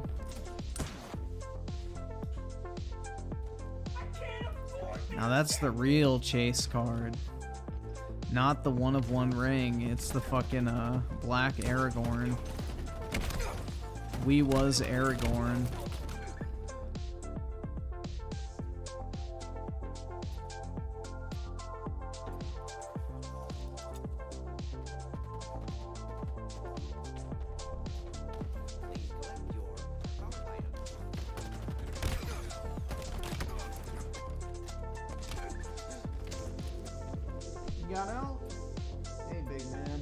Dude, he dropped like a...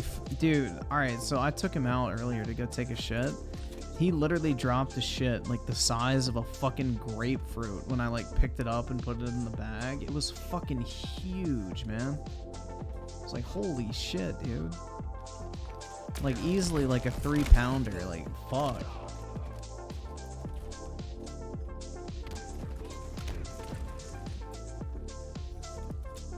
The man has to shit.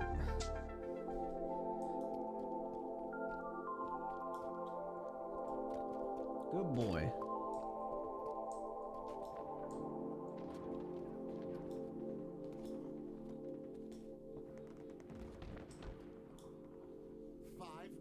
Remaining. Dude, he dropped a whole ass fucking loaf.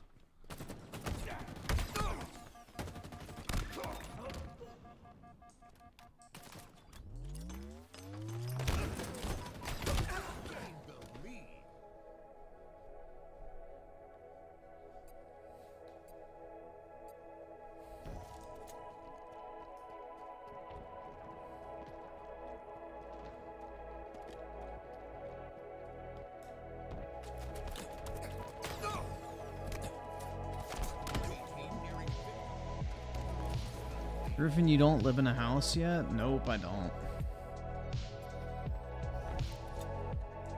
That's why everyone needs to. Give me monies! So then maybe I can afford a house one day.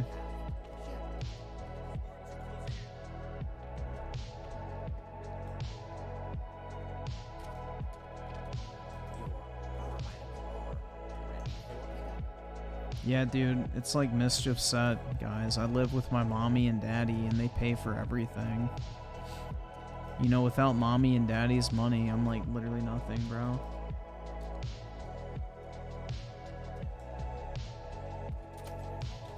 Yeah, I own... Well, I don't own it completely. Like, me and my dad own it, but... I technically own a house, but I don't live in it. It's a rental property.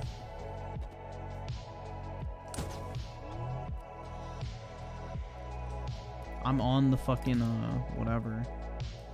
Mortgage.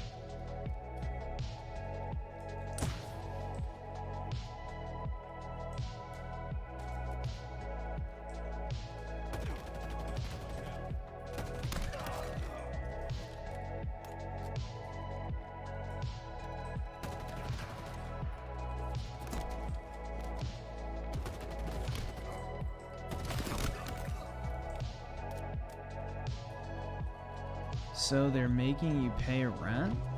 Huh? No, like the house that I bought, and it's just, I think the work's done on the 20th, actually. But no, like it's being renovated right now, and then me and my dad are renting it out and just like generating revenue from the house.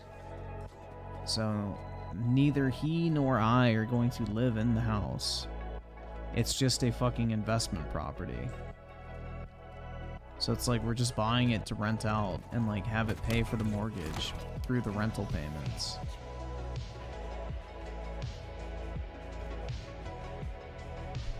So I'm not living in it.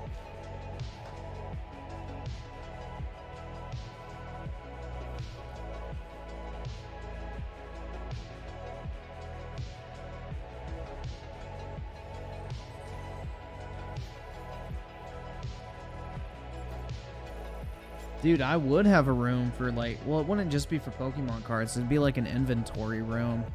Like I would have a room with a bunch of like fucking shelves and racks and everything like that where I could put all of the different fucking shit that I've like accumulated so that I can have like an actual inventory system.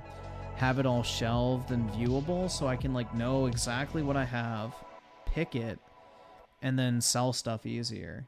So, yeah. I would have like a room dedicated to like basically being a miniature warehouse in a sense.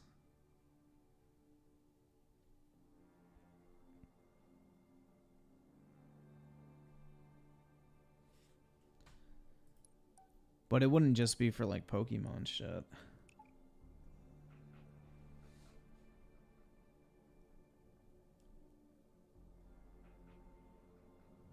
Like right now, all I have is like a storage unit basically with just a bunch of fucking boxes and shit like that. So everything's like boxed up and out of my like possession pretty much. So it's not like I can go and look at what I have exactly and know exactly how many copies of something I have or how large the shipping box would need to be, things like that.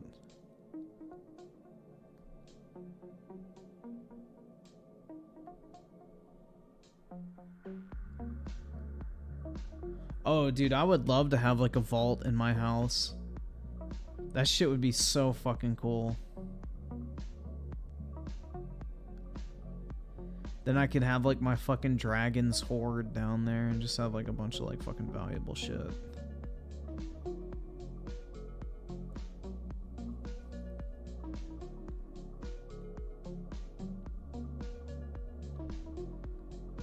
Like for example, like if y'all can hear that, I got like $800 worth of silver coins just sitting on my desk. So yeah. I got like a tube of silver coins I bought. I don't know, like I got a bunch of valuable shit that I just don't do anything with because, you know, storage is a pain.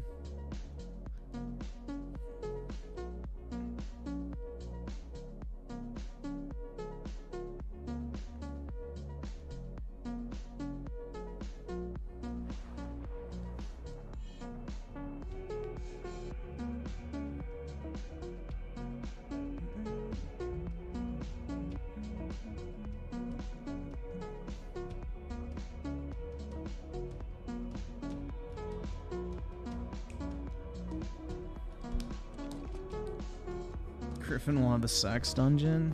Bold of you to assume I'll even have sex, bro.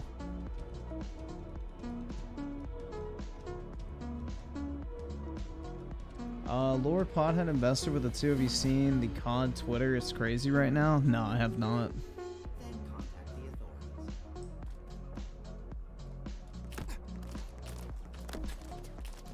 I have not.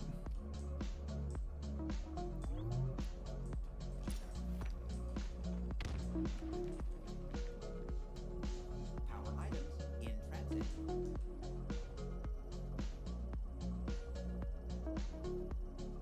This is like the worst map for the gravity hammer. I don't even know why I waited for it. Ready for pickup. It's literally like probably the most unideal map to use a gravity hammer on, but fuck it.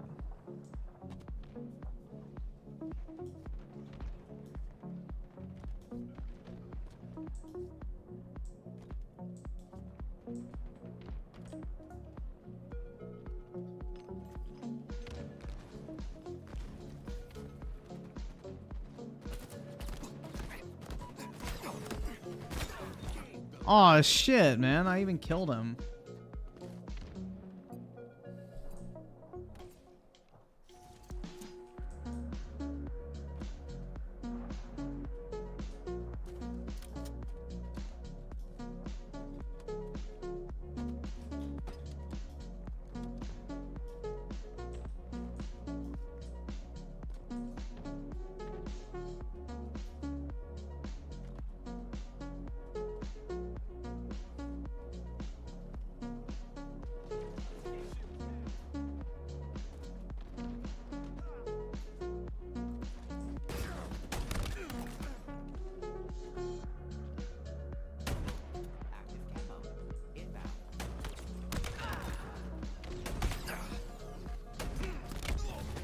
Shit. Can I make it so Brit never gets a gifted membership? Unfortunately not. What's wrong, you generation? Is Brit not putting out anymore? So you're cutting her off? Unfortunate.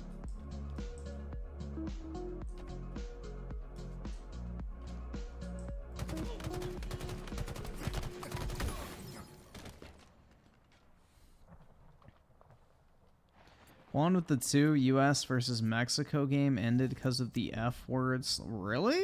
The fuck? They ended a fucking game over that?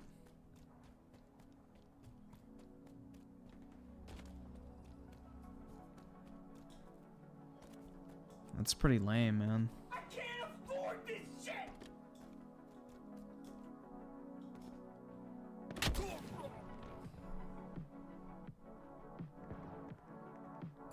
Lost the lead.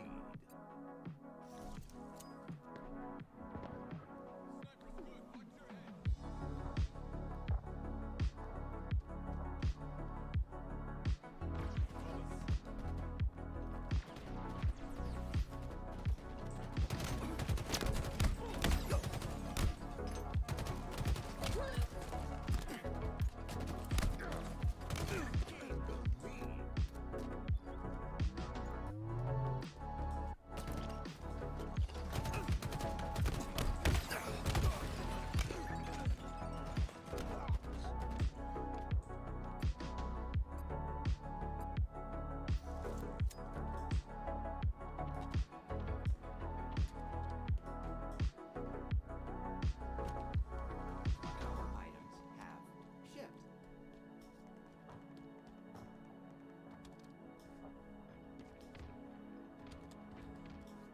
Power items have arrived.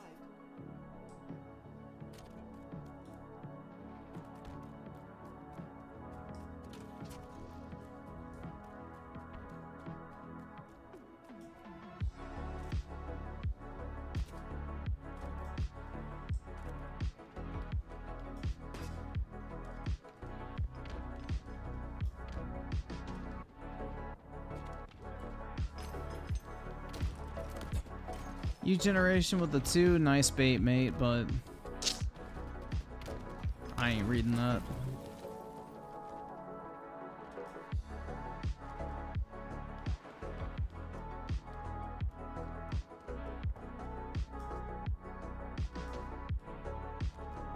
As DSP would say, thanks for the money, you stupid fuck. I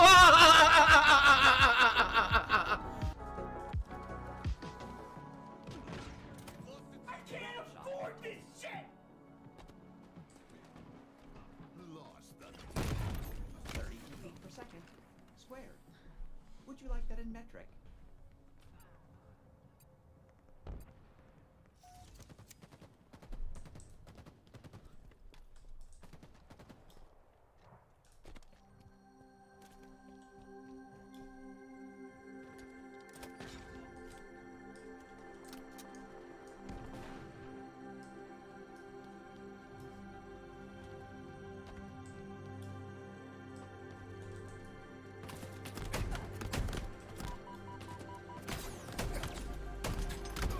Bro, 4 fucking shots from that shotgun and it didn't kill him. Jesus Christ, man. That gun is absolute trash. halfway to victory.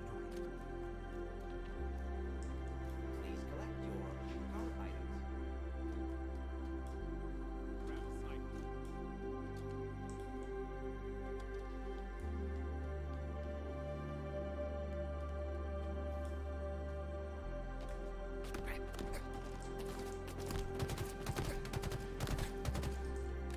Not even an assist? The fuck?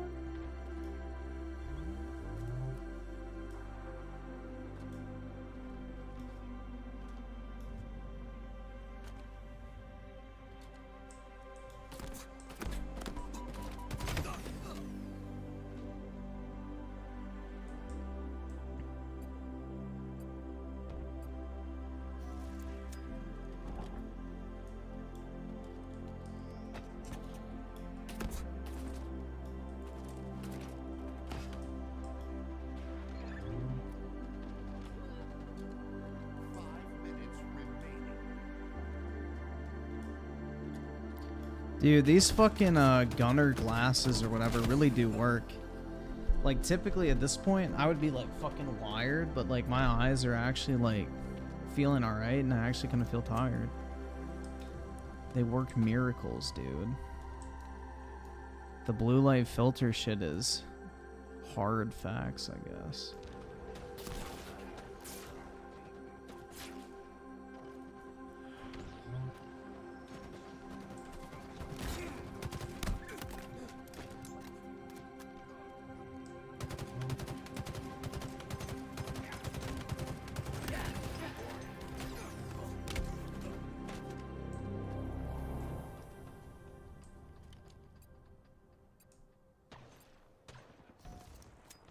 Now get the blue light makeup. Ooh, then I can look extra super fabulous. What's up, sister? Today we're gonna be putting on gaming makeup.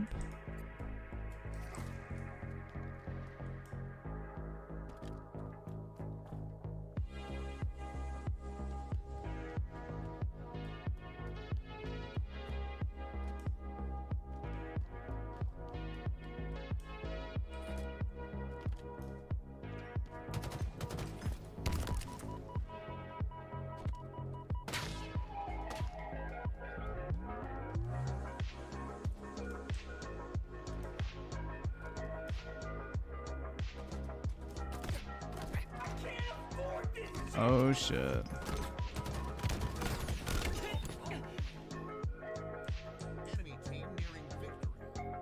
Lord Podhead Investor with the 5. Griffin, just filter out the blue light through your monitor settings. But like during the day I don't want to have that, so it's easier just to put on the pair of glasses.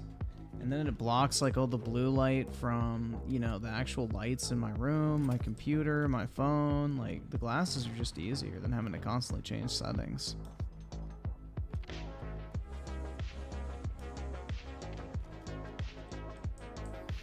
Yeah, I should have a $50 tip skull to put on the gunner glasses. Fucking rookie mistake, huh? Rookie fucking mistake.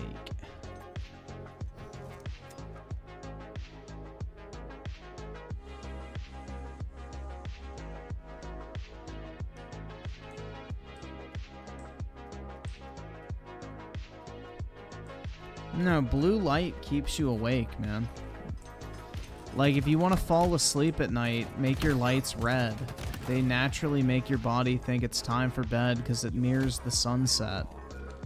And blue light is associated with daylight, so your body naturally wakes up. Like, no, that's an actual thing.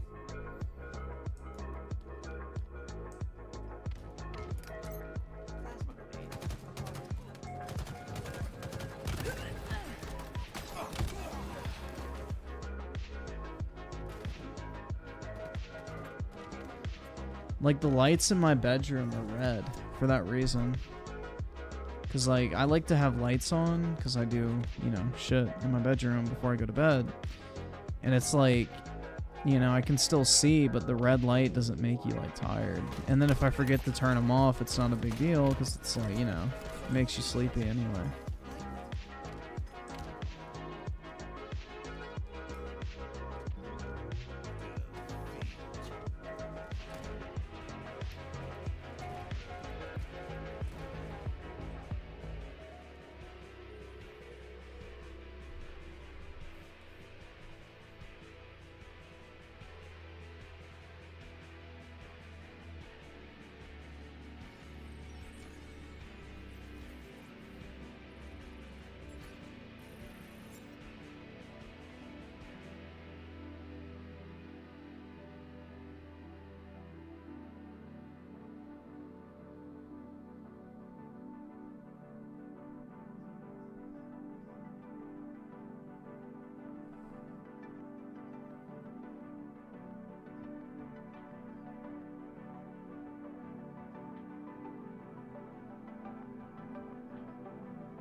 Oh yeah, it doesn't auto queue.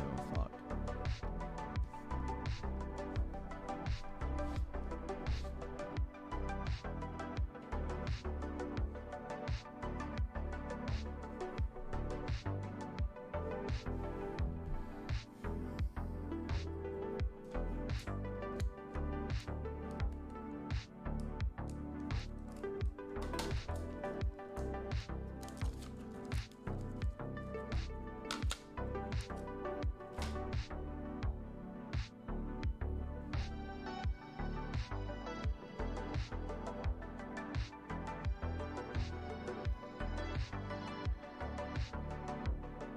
My PS5 just arrived. I cannot wait for Final Fantasy 16. Nice, man. Yeah, that game looks absolutely incredible. I'm really looking forward to it.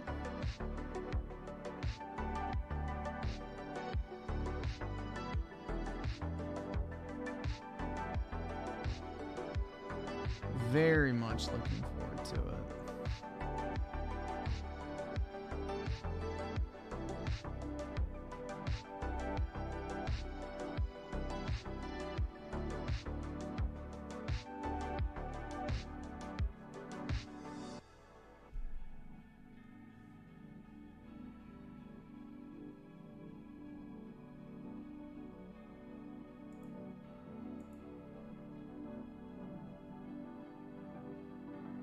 Oh my god, dude, there's a fucking article titled Starfield's locked 30 FPS isn't the problem, you are.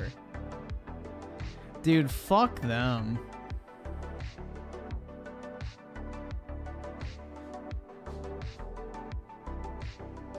What type of fucking dog shit ass title is that?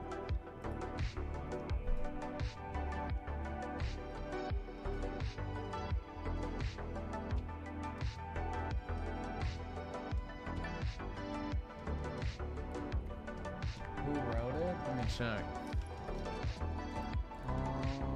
It's on Screen Rant. By Lee D'Amato. I mean, that could be a clickbaity video title, right?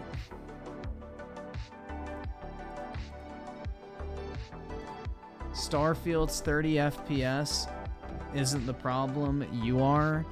Games journalist thinks you're stupid. Or a fucking games journalist, or I don't know.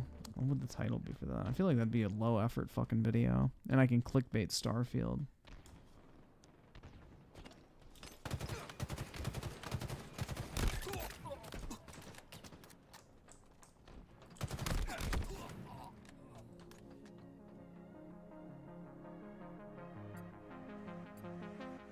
I saw that with the 5. You should see Twitter and Colt Eastwood defending 100p 30. It's new low even for the... Wait, 1200p is what Starfield runs at? Seriously? Jesus Christ, man. Dude, that's the thing, is like, all these fucking dipshits are like saying, oh my god, it's the fucking hardware that's too weak to run Starfield. It's like, no, it's fucking not. It's Bethesda doesn't know how to optimize a game to save their fucking life, dude. Like, anyone who unironically thinks, like, the fucking Series X is to blame for Starfield running so shittily is a fucking dipshit. Because I guarantee you it's gonna run just as fucking bad on PC, if not worse. Bethesda does not know how to make a fucking optimized game to save their fucking life. That is what you expect when you buy a Bethesda game. Like, that's like saying, oh, dude, the fucking Xbox 360 was a dog shit console because Skyrim ran like shit on it. It's like, what type of fucking dumbassery is that?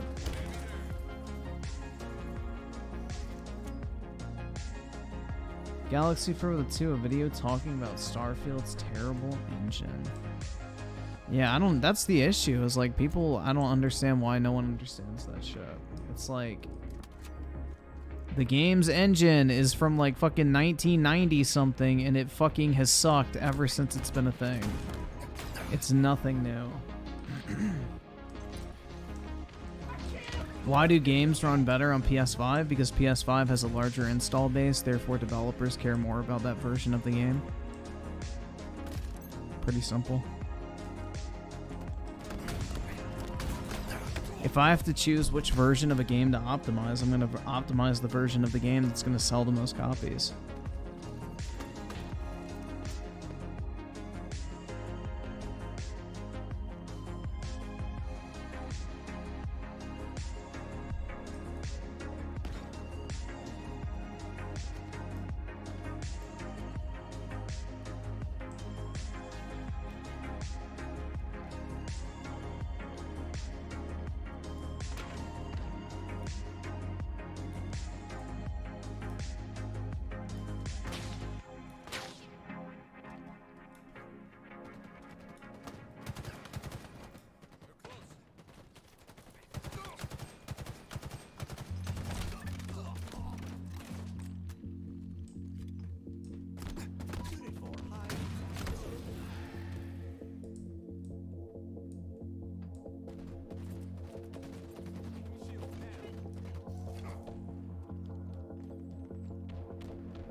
Bro, thank God it's almost the weekend. I need like some fucking uninterrupted sleep. And the good thing is now is Apollo's like wound or whatever should be healed enough to where he can sleep on my bed without me having to worry about him like bleeding or something like that. So I can actually like sleep in my own fucking bed probably tomorrow night, which will be nice.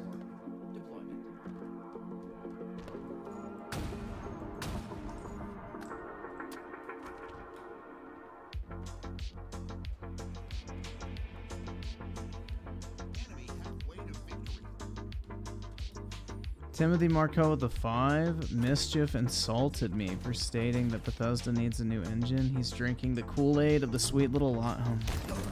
How could anyone deny the fact that Bethesda needs a new engine? What? What type of fucking dumbassery is that? Like, is anyone actually gonna sit up here and act like Bethesda uses a good fucking engine for their games? The creation engine should have been fucking aborted fucking light years ago, dog. Like, that shit is garbage. Like, the fuck? Why the fuck is that even a point of contention, dude? If Bethesda was using, like, an actual video game engine, like Unreal Engine, CryEngine, fucking, I don't know, what else is out there? Literally anything else, it would be better than fucking dog shit ass creation engine.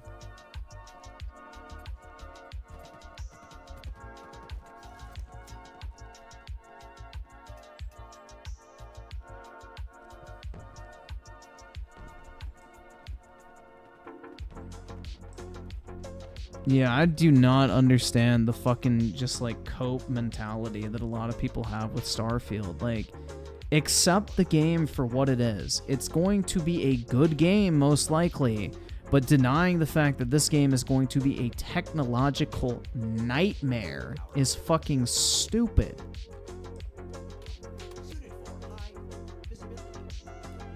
Why would you even deny the possibility that this game is going to be fucking horseshit in terms of fucking performance, optimization, bugs, glitches, functionality?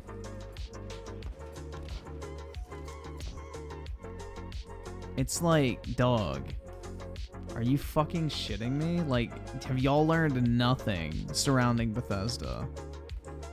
It's okay to still be excited for Starfield. It's okay to still want to play the game day one. But call shit what it is, bro. The game is an unoptimized fucking technological turd. If you have fun with the game, who gives a shit? But you can still acknowledge the issues. Like, I don't fucking understand why people need to, like, fucking white knight for everything they enjoy. It's just, it's dumb, man. Really fucking dumb. Like, Skyrim is one of the worst fucking releases in the AAA gaming industry on console, especially. But guess what? Everyone on 360 who played it still fucking loved it. But guess what everyone was able to fucking do? Acknowledge the game was a buggy, broken pile of shit.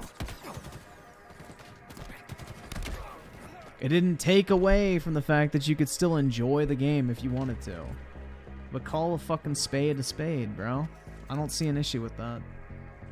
But people get in their fucking feelings the second you point out like an objective fact.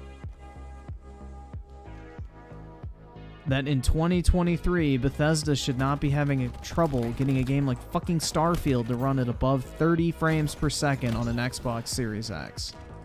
Sorry. The only thing to blame is their dog shit engine or the dog shit developers working there. That's it. The console is not the fucking problem, because the game's gonna run like shit on PC as well too. It is not a hardware issue. It is a software problem.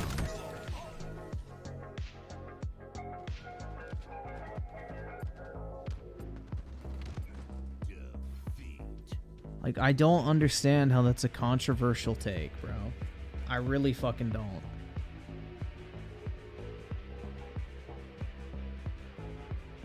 Like, why is that even up for argument?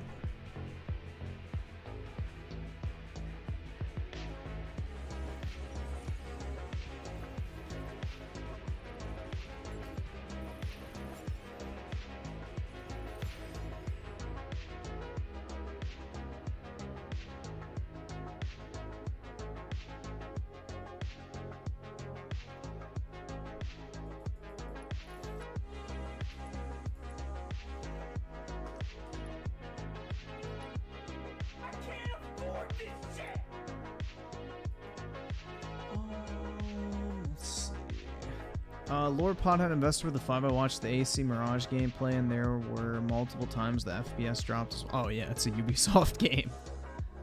Yeah, that is not surprising.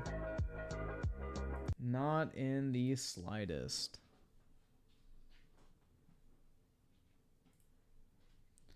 Alright, let's see. I just don't understand, like, why you can't criticize something and still, like, be excited for it. Like, I don't know. Very narrow-minded.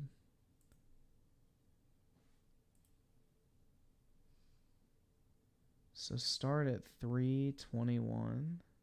Oh, the Final Fantasy boss fight?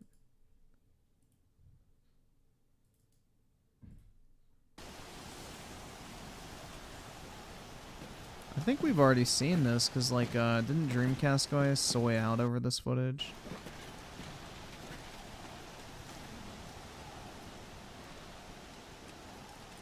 Pretty sure. 3:21.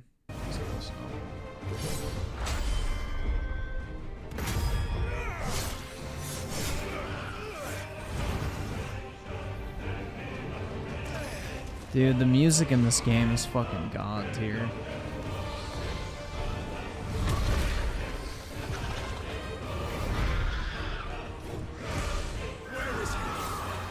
Fratanga is I highly doubt Fratanga is defending 30 FPS. I highly doubt that. I'm pressing X to doubt on that one, my guy. I don't think so. I'd have to see a clip or something. I don't fucking, like, I doubt that.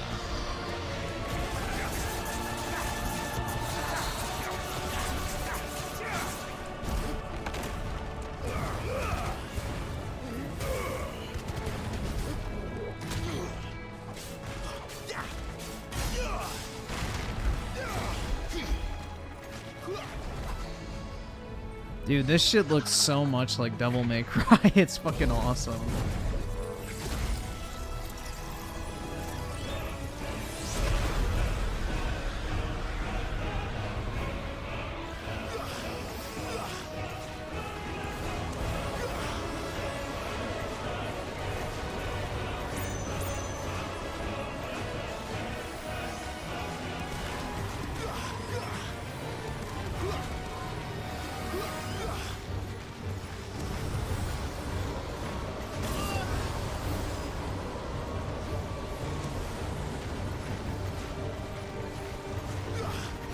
Well, dude, Zelda is a game that runs on a fucking cell phone. Like, there's a really big difference between a fucking Xbox Series X and PS5 game versus a Switch game. That's like saying, oh, well, a PSP game runs at 20 frames per second, but, you know, it's like, it's in a different fucking class of, like, hardware.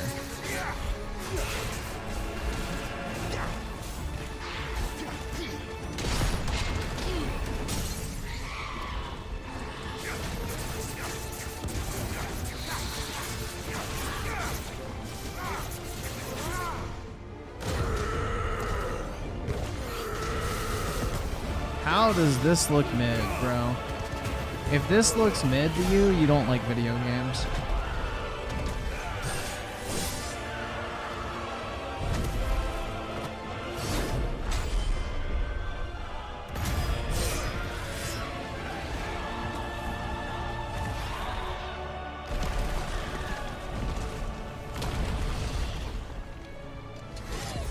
If you think this shit looks mid, you do not like video games. I'm sorry, like, how the fuck? This shit is like god tier. This is like literally what games used to be, bro.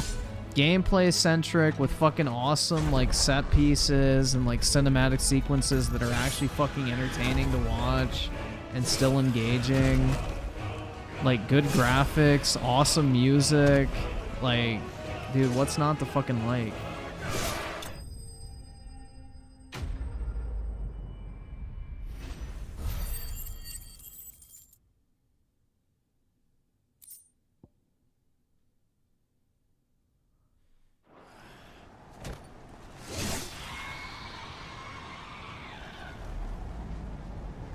Yeah, I'm not playing the demo because it's like, why am I gonna play the first 2 hours then make myself wait a fucking week to finish the game? That's just kind of dumb.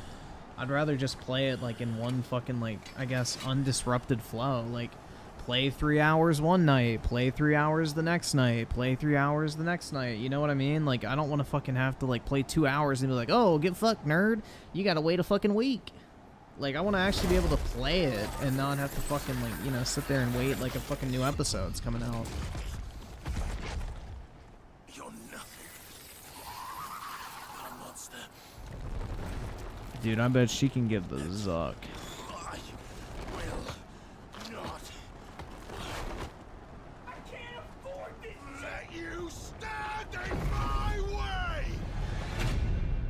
How is Final Fantasy a weeb game? Bro, not every game that comes out of Japan is weeb. That's like saying Devil May Cry is a weeb game. Or Elden Ring is a weeb game. Or fucking... I don't know. Mario is a weeb game. Like, what is weeb about Mario? Like, is Mario Kart weeb? I don't think so.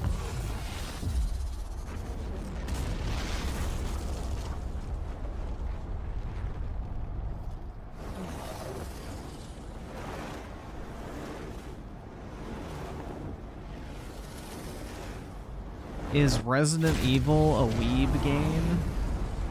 Clive.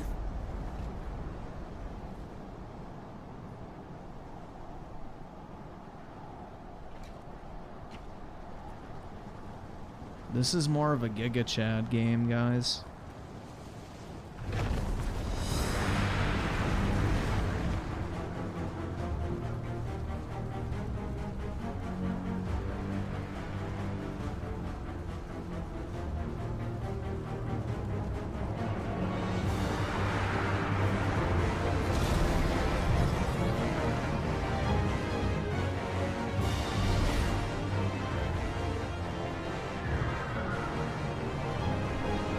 Now he gets to go beat a woman.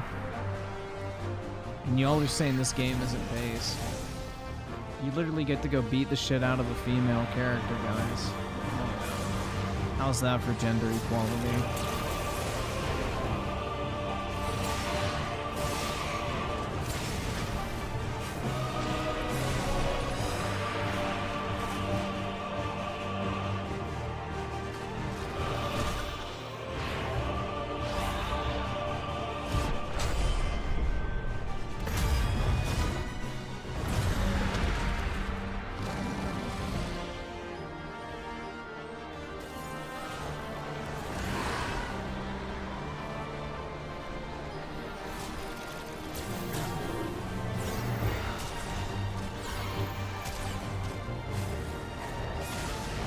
I think you play. This is Ifrit, so he's like the I forget, like the fire elemental or whatever the fuck it's called. I don't remember, but yeah, he's like the devil kinda in Final Fantasy.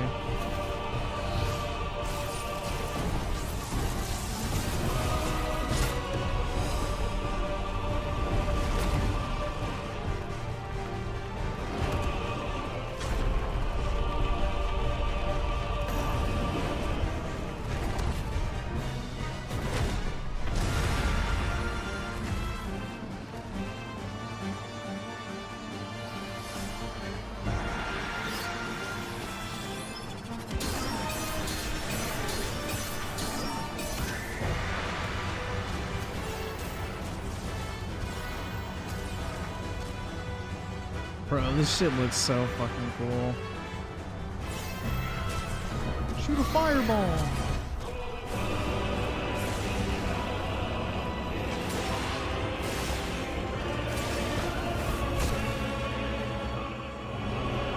They've already shown this gameplay before, man. We watched this when Dreamcast guy was like soying out over it, so I've already seen this before.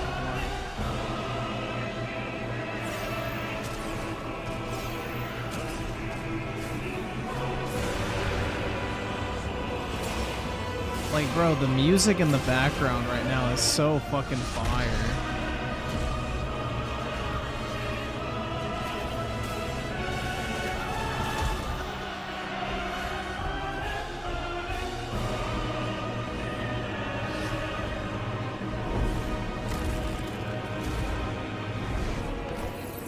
You can't see shit? Are you blind? Because I can see perfectly fine.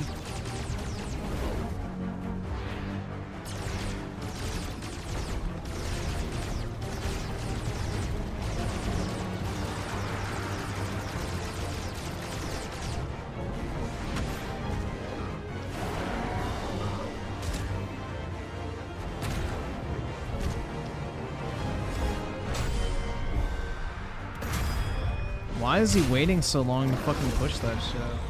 I would assume the faster you push it, the more damage it does.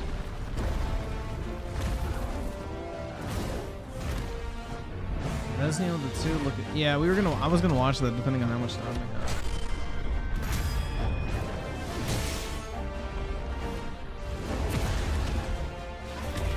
It's a little on the longer side, but yeah, I was planning on checking it out. If we got time.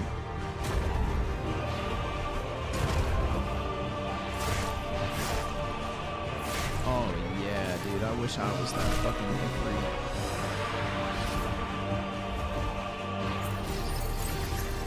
free. Dude, I cannot wait to get a Shiva. Shiva's summon in Final Fantasy 15 was fucking goated, bro.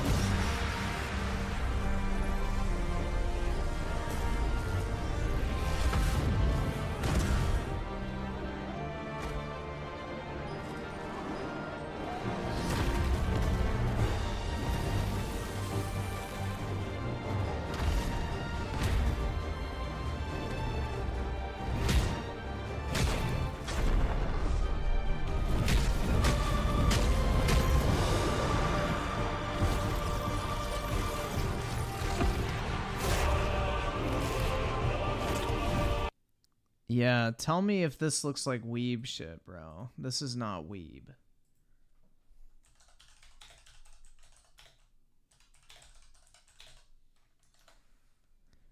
This ain't weeb, bro. This is just based gaming.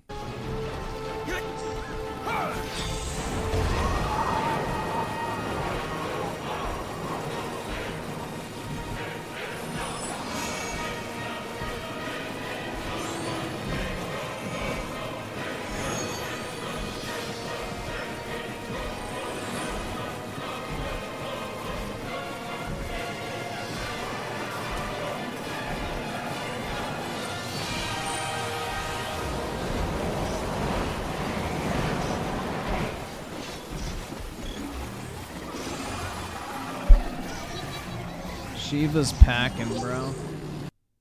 And not in the gay way. But she's definitely got the assets.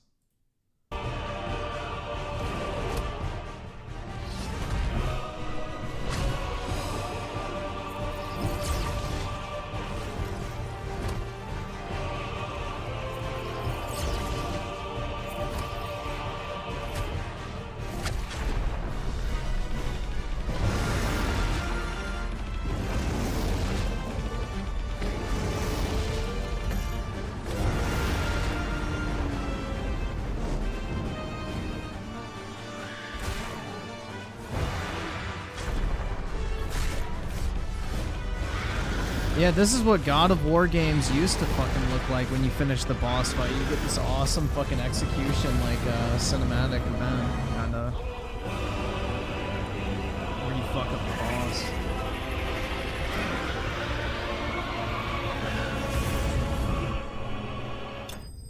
boss. Get fucking wrecked.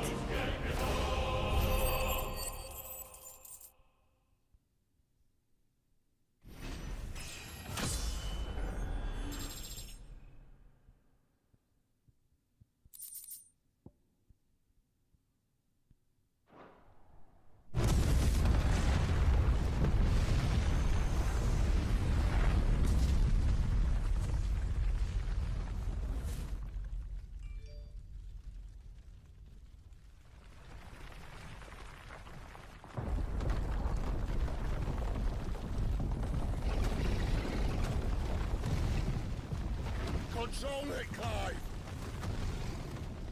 It is you, isn't it, Clive?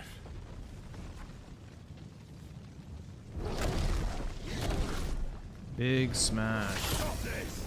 Now! Rama.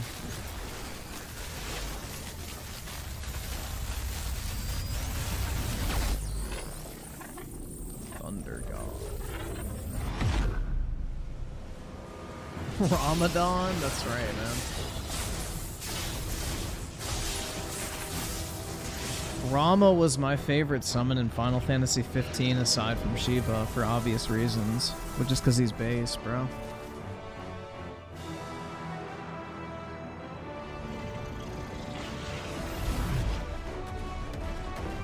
He's gonna bitch slap him.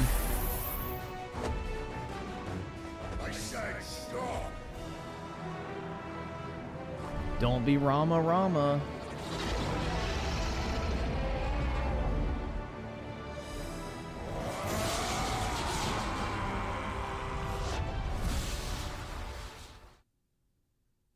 Dude, this game is fucking hype. But yeah, I'm very much looking forward to this game. Ramadan these nuts? Hell yeah, dude. Alright, so next up we got... Oh, God. Ew, this guy? Nasty. This guy's like some fucking grifter motherfucker. Ladies and gentlemen, I introduce to you a handsome man. An exceptional man. A man who is very worried about how attractive women are in his video games. He's losing sleep over it at night. I mean, shit, if I had the choice of getting some eye candy or an ugly hoe, I'd pick the eye candy, personally. Skip it up and that up. So, Ian Miles Cheong he's a right-wing grifter. He's a far-right dude. That's it. I'm not even going into this because it's Why not did even he say it like that? Ian Miles Cheong. Like, did I mishear that? Like, what the fuck? Ian Miles Cheong. Yeah, dude, he goes Cheong. Like, bro, it's just Chong. He's a right-wing grifter. He's a far-right dude. That's it. I'm not even going into this because it's not even about the politics. I don't even care about the politics of it. I just... You fucking cuck. I know that's one of your favorite words, you right-wing asshole. Say, come on, cuck. Ask real fucking questions, cuck. And don't be a fucking pussy because you're a bigoted asshole too. Fuck you. Just care about his ridiculous take and why people focus on the stupidest things, that there's so much more important crap going on in the world. But anyway, I'm getting ahead of myself. So Fable, the new Fable game, was revealed at the Xbox showcase, and they showed the unnamed female character, and there's a still image. And it's not even like you have to play as this bitch either. It's just like some fucking generic character that they have showing off. Like, you can make your own character, I'm sure. Like, in pretty much, I think, what? Fable 2 and 3, I know you can. I've never played 1, so maybe you can't. But yeah, they're gonna make it so you can customize your character. Like, if they don't, that's fucking stupid. Image going around the internet that doesn't make her look that attractive. That was the whole joke. Like, how are people overlooking this? Like, if you watch the trailer, the whole joke was the fact that she was fucking ugly. But who cares? First off, it's like there's that literally was the fucking joke of the trailer. Like, if you go look at the trailer, it was like that was like the whole thing is like, oh, she's ugly. Fable trailer 4K, bro. Well, yeah, dude. Like, that was the whole fucking joke. I don't know. Watch. I don't like this trailer, FYI. Because I was going to make a sandwich. Comically massive weapons. Wanker. Roughing up. See? Cheekbones and comically massive weapons. Wanker. Like, when she turns around, they're like, ooh. Like, I'm pretty sure it's, like, supposed to, like, emphasize the fact she's ugly. I don't know. Like, I think that went over a lot of people's heads. Like, this Fable is known for this type of shit. Like, you literally got STDs in the previous games. Like, it's like a fucking parody of fantasy games. That was, like, the whole fucking point of Fable. Is, like, to be, like, a parodied version of, like, the generic fucking fantasy RPG. Other images where she doesn't look that bad. And they just chose the one where she looks bad. And secondly, it's a video game. Is the game fun? Oh, it's fun. Who cares what the character looks like? Who cares if they're attractive or not? It's it. It's that simple. Anyway, moving on. Well, Ian had a big problem with this, and he tried to make it into a whole agenda thing of, I guess they're going to force us to Dude, look how shitty that 30 FPS footage looks. Attracted to unattractive women? Like, how does that work? Like, if I'm not attracted to somebody, is the woke agenda going to force me to be attracted to them? I'm just, how does that work, Ian? Anyway, this is what he posted on Twitter a few days ago. This is the main character of the new Fable game from Microsoft. Oh, here we go. We got to make that fake outrage. Continuing the trend of weirdly unattractive female main characters in video games, because beauty is objectifying. This is what happens when you consult with woke intersectional feminists. Now look, this isn't another shameless plug of my live stream channel, but I'm going to use it as a shameless plug. RTU Streams is on YouTube, secondary channel, live stream there almost every day. Almost is the key word. Link below in the description. Also, there'll be I mean, it is, like, let's say this is the character you play as. If it's a British woman, then it's pretty accurate, man. That's all I'm gonna say. If she's ugly, then it's pretty accurate. The fucking, you know, I guess the theme they're going for. A top pin comment if you want to check me out over there. But yeah. But my point being is that, yeah, there'll be something that comes up and like, oh, do we think that this woman's hot, or, you know, if she's cute or whatever. And yes, I don't care that Jennifer Tilly's old. She could if she wanted me to motorboat her, the motorboating would happen. I'm just saying. But I'm not going there, and we're not joking around in the chat and in the live stream, like making it that we're looking at these women and saying, oh, they're not attractive enough, so this is the woke agenda. Like, we're just joking around, man. I mean, there is a woke agenda to, you know, get rid of beauty standards and fucking body positivity and all that type of shit because, you know, big companies want to sell fat people more food, so there is some truth to that, but in this particular case, I don't think there's anything there because, like, the whole point of the Fable series is, like, literally a fucking parody of the fantasy series or franchise. Fuck, not the fantasy franchise. The fantasy genre. There we go. Like, it's like Saints Row, dude, having, like, the fucking sex appeal slider that makes it look like you have a fucking massive, like, terminal tumor on your fucking nutsack. Man, and I get it. No, I'm not making flowers bloom. I think that's the right saying. Whatever. I know I'm not a handsome guy, but I'm not sitting here trying to use how characters look in a video game to say that there's some evil agenda that the powers that be are trying to force upon us. There are so many other things happening on this planet right now, Ian, that are way more important. The world is literally burning. What?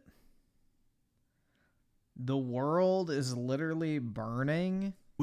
American Oh shit, I forgot global warming, my bad. society is imploding. You're not even from America, and you always talk about American politics. Why?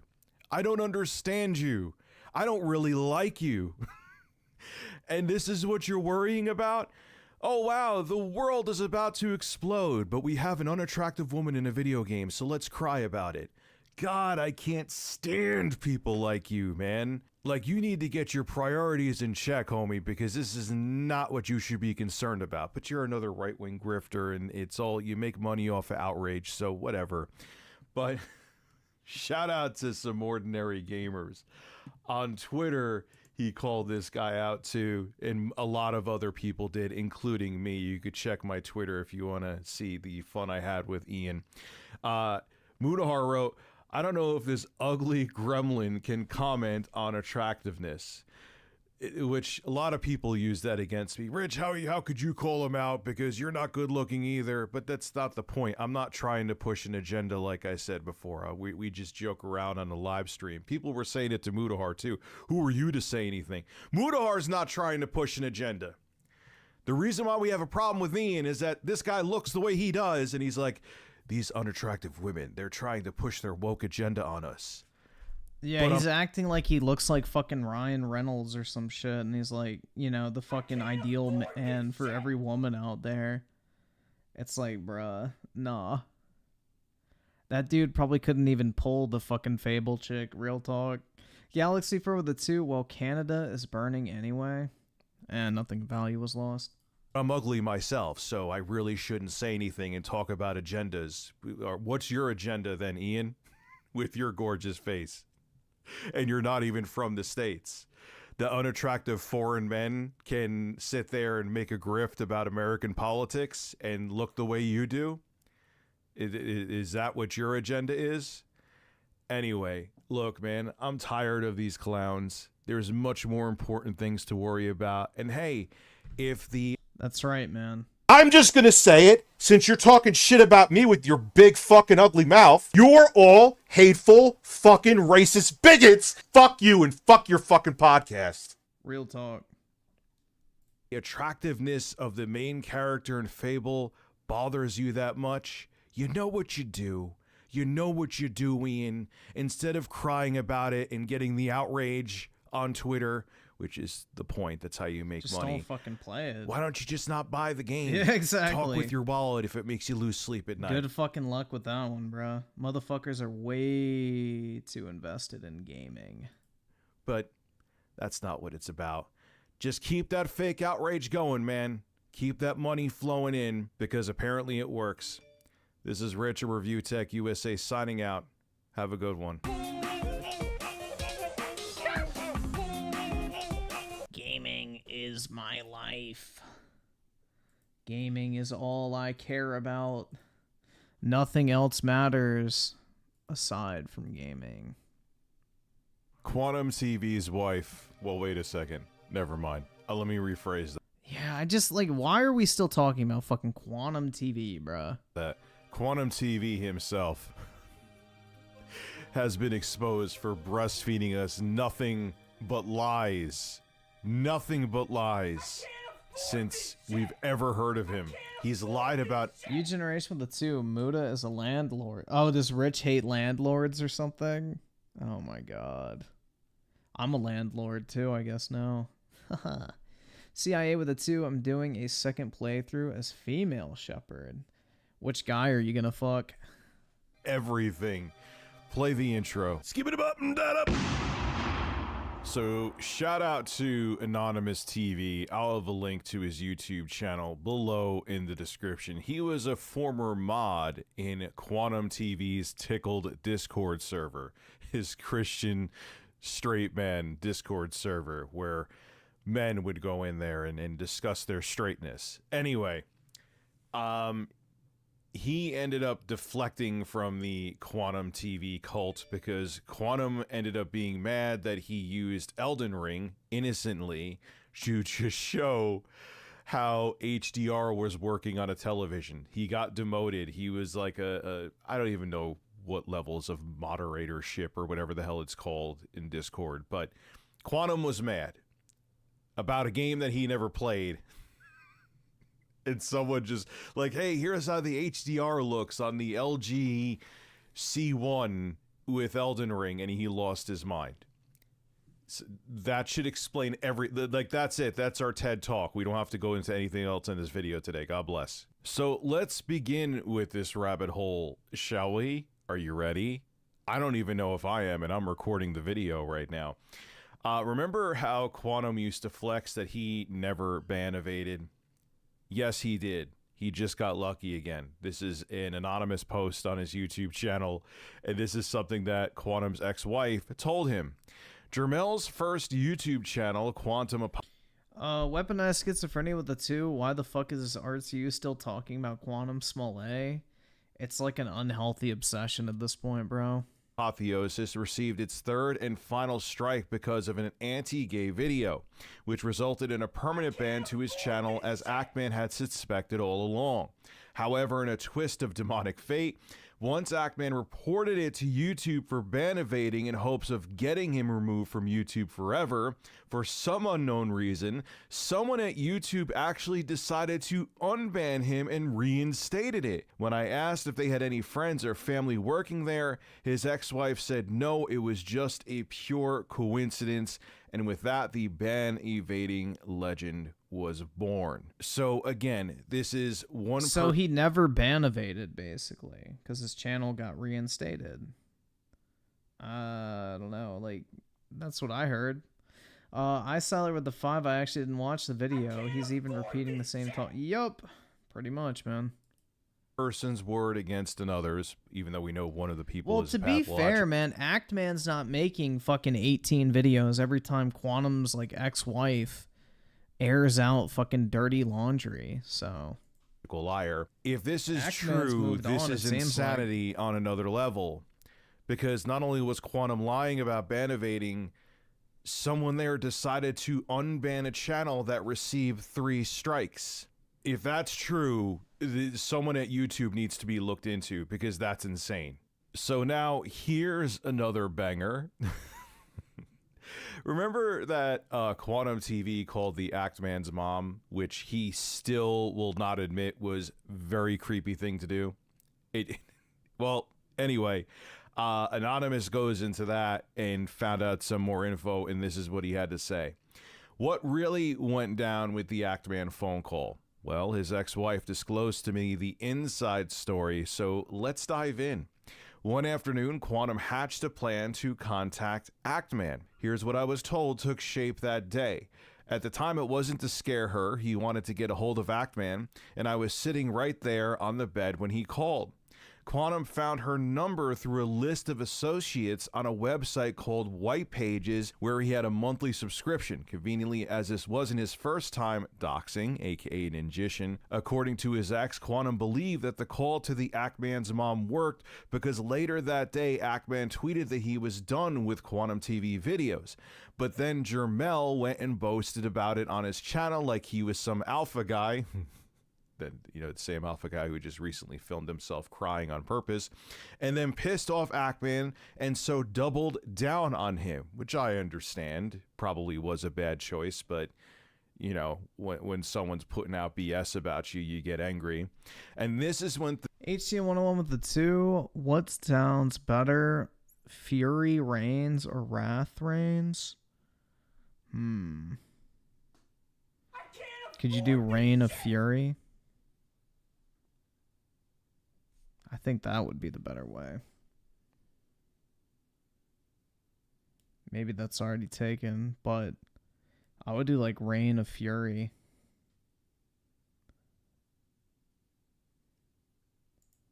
Things really took off, resulting in Ackman doing a bunch of research and digging. Yeah, because Fury Reigns kind of reminds me of Furry Reigns.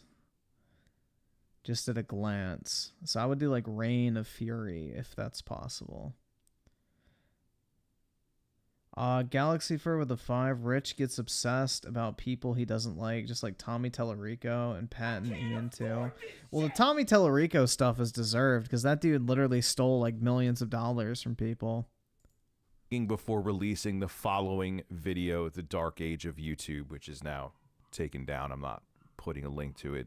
There's a re-upload. If you want to look for it, go ahead. The rest of it we covered in my previous post about ban evading. As a reminder to all, we don't promote any doxing here, and there's a difference between arrest records, which are published for public safety and public, / awareness, and paying for a website to search for info that was never intentionally shared by that individual and should remain private. So he paid for information. He doxed people. He doxed people to find out if there was a way to get a hold of Actman, and called Actman's mom. It just keeps going, though. The lies continue. We're not done yet. So is Quantum TV a certified calibrator? No. Another post from Anonymous. I didn't really think that was up for debate. 04 Alphatron with the 2. I hope we get a release date on Space Marines 2 soon. Yeah, hopefully, man. Should be out by the end of the year, though. On his community tab on YouTube. That's right. According to his ex-wife, Quantum never got certified to calibrate TVs. He is a fraud. Everything he learned was from watching YouTube videos, just like he learned about Elden Ring, and that's how he reviewed it. He never played it. He just watched YouTube videos. I'm sorry. Anyway, so I guess that means I'm a master TV settings creator too, and so can you. Is anybody shocked by that, though? Seriously, is anybody shocked by that? No, of course you're not. He's a liar he lies about everything. He lies about everything. This whole man's life is a lie, and he is so delusional and narcissistic that he will destroy his own life to defend the lies that he creates that are not based in truth. We're not done yet, though. We're not done. We're not done. The next post. When I asked his wife if Dramel's claims about owning a calibration storefront and being forced to shut it down for COVID, she said no. That is 100% untrue. He was lying to everyone. Ninjishin, most notably at the time, was calling him out for his obscene lies and poking holes in his fabricated story. But what did Dramel do? That's right. Of course he doubled down and tried lying even more to cover his ass. I know, I never experienced that with him firsthand ever. Oh wait, I did. And remember how I said that he was sitting there, we all knew this, but he never admitted it, that he is monitoring his comments every chance he can to only let people kiss his ass in the comments section? Well, his wife confirmed that too. Let's keep going. That's right. Quantum screens every single comment posted on his YouTube channel. Now, is any of this shit news? Like, this is all like fucking duh. I thought all of this shit was like fucking already like established at this point. This seems really fucking unnecessary. Midnight Mallwell with the 5. I don't want to defend the man, but like my first language is French and I learned English watching YouTube videos. YouTube is a good place to learn. Yeah. I don't know, man. Like, this entire video just seems really fucking unnecessary, bro. It just sounds like a vindictive ex-wife trying to start shit. Like, this is literally like the fucking National Enquirer levels of content at this point, where it's just airing out a bunch of fucking dirty laundry. I don't know. This is what his wife had to say. Yes, even when we were out to dinner or sitting in the car or anything, if he has free time, he was approving comments. He would lie and say it's because people kept putting personal info, but all the comments he deleted were just negative comments about him in a video. Oh, he's so sad. He's so sad. Now that's a narcissistic, neurotic control freak. Yeah, no kidding. No kidding. I mean, that's sad. That's really sad. Anyway, remember how he always accused other YouTubers of doing shady things to get views and to get subs? Well, guess what Quantum did? He paid for views. Oh, wow. I'm so shocked. This is what Anonymous had to say about that. His ex told me, ex-wife, that there were a few videos that he felt should have done better, so he bought the views. When asked about the subs, she was unaware. However, as we know, his ego has no limits. So, all right, I like that she's like, look, I can't verify something, so I ain't verifying it, but I definitely know he paid for views. This is the guy that went after Stop the FOMO, which we're going to get into that in a second, HD TV test, you name it. And here he's doing the same thing that he was accusing other channels of. Is anybody surprised, though? Is anybody surprised? This is... oh, wait. I almost forgot about this one. Oh, God. Okay. So this is more towards the bottom of Anonymous's community tab. He wrote, remember with Stop the FOMO HD TV test, the hard-on that Jermel Quantum had. Weaponized schizophrenia with the 2. I learned how to build PCs from YouTube videos. Like, yeah, I don't know, man. I don't like the gatekeeping of, you don't have a certification, so you don't know how to do something. Like, that's really fucking retarded. I don't know, man. It's just, this entire video just seems really unnecessary. Ad for them and going after them, and how he was like, oh, if you use my content, it's infringing on my copyright and all that, but he would have no problem taking footage from HD TV tests, right? And he thought Stop the FOMO was a Satanist.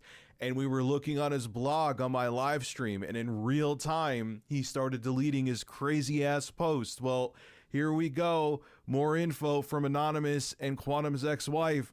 Jermel, Quantum TV, actually thought FOMO was a Satanist and Vincent is gay, according to his ex. Oh no, he's gay. Yes, he is that warped and will hold a grudge against you even if he has to make it up himself. Lord knows I know about that. He's accused me of pulling an EDP 445 countless times. Here is the text from his wife. He thought FOMO was a Satanist and Vincent was gay with co-journalists. So I guess he was going to those LG events that he was invited to and spreading his cheeks and going to town, according to Quantum, because he's out of his mind and he's jealous and he's a narcissist and he's a psychopath and he's a pathological liar and he's sick in the head.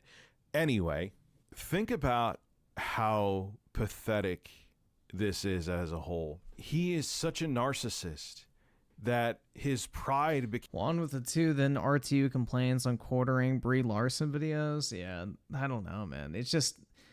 motherfuckers just need to let Quantum TV rot in obscurity at this point. Came before the lies that he fabricated.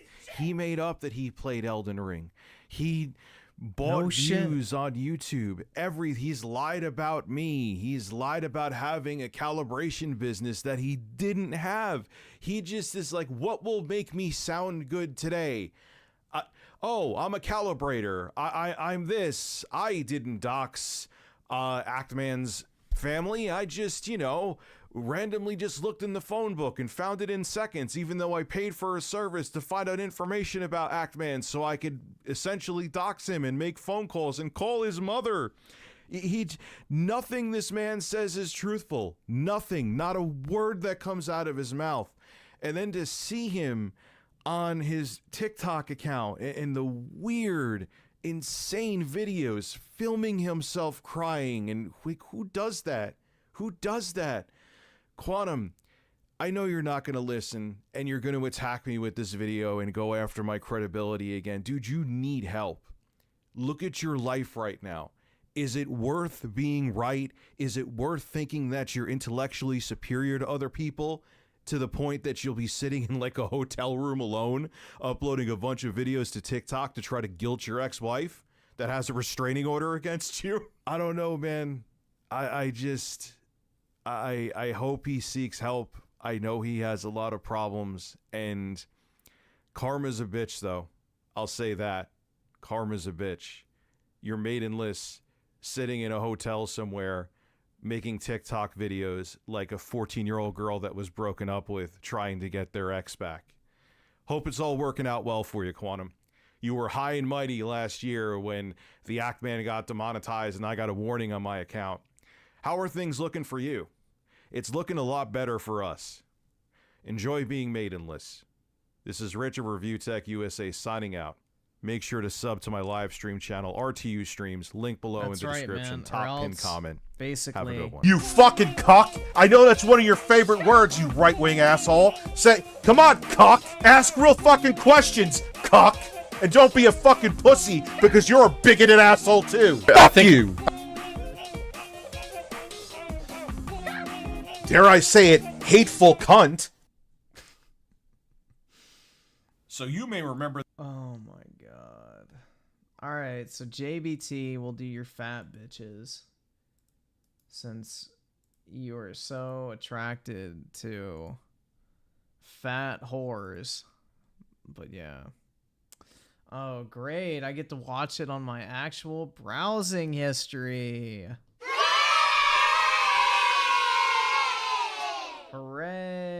Hooray.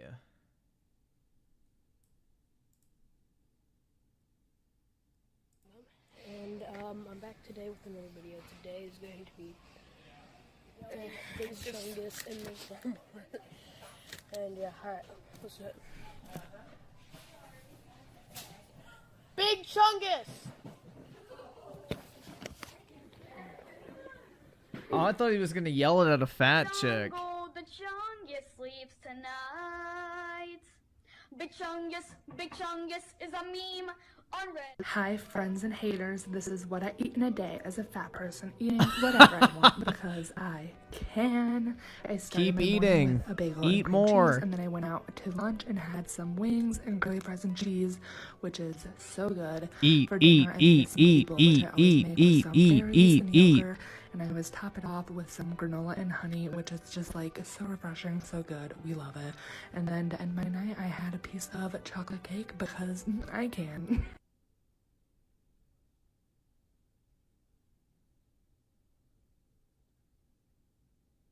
Hey, a GameCube. Oh, bruh. Here comes the heart disease. Up, down, 1, up, down, 2, up, down, 3. Have you ever moved your body in a completely judgment-free zone? Here Fatties Volleyball League? Oh my god, bruh. I guess earthquakes are reported on that day, man.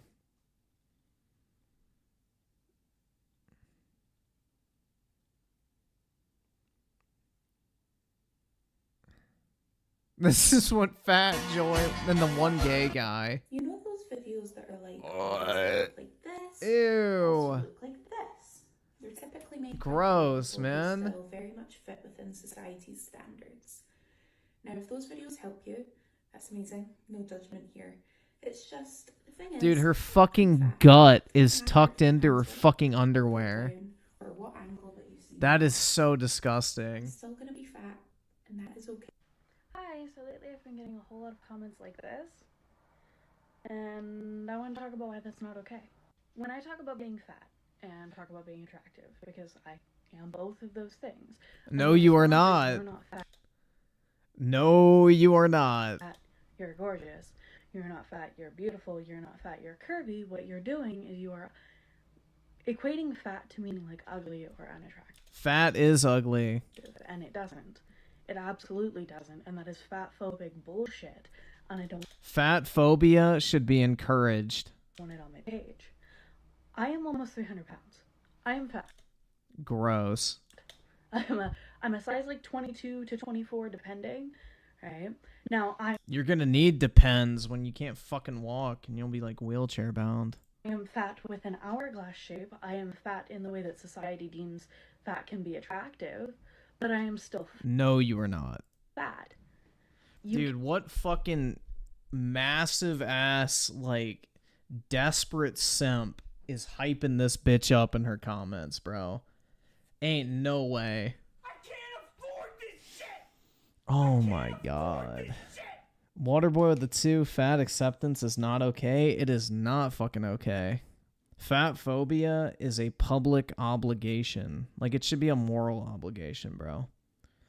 Weaponized schizophrenia with the 2. I don't want my tax dollars to fund them. Yep, your fucking money is going to go to paying for her health care because she'll be considered disabled because she's a fat fuck. 04 Alphatron with the 2. When you go in public, there's just so many fatties. Yep, because people just gorge and eat all fucking day, man. You can't turn around and tell me that I am not fat just because it makes you uncomfortable that you're attracted to a fat person. You need to deal with that on your own, not in my comment section. I can't leave the house. unless I'm wearing something like flattering. No, because let's talk about this. Especially now that I'm in college, people often wear like leggings and sweatpants and sweatshirts to classes, but I don't. Not usually, anyway. But it's because the difference is whenever a skinny girl wears leggings and sweatpants and sweatshirts, they're always going to be perceived as beautiful.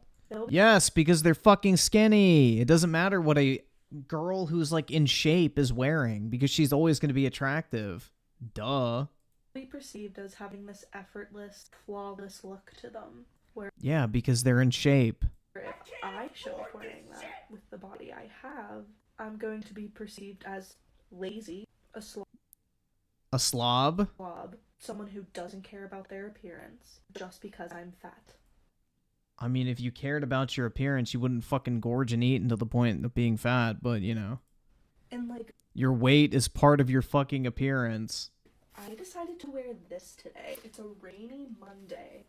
And I just wanted to go to the library and study. The amount of dirty looks I got compared to when I wore a flattering outfit, astronomical. Astra-fucking-nomical. What I eat.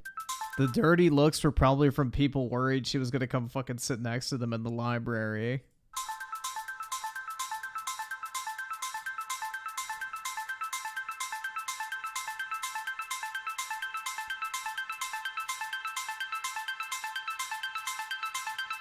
Ugh.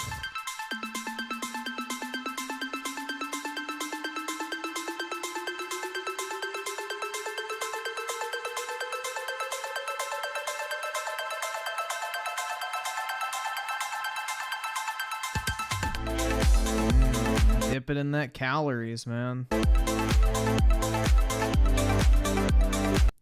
I will not speak the name of the forbidden chicken restaurant. Oh god, it's one of these fucking dipshits.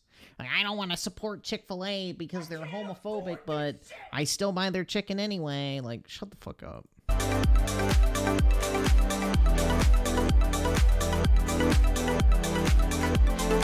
Yeah, show the size of that blizzard.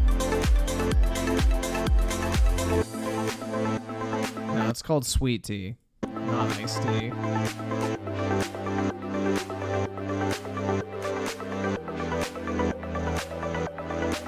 IVB. How am I supposed to have a hot girl summer? If that was actually all she ate in a day, she wouldn't be fat.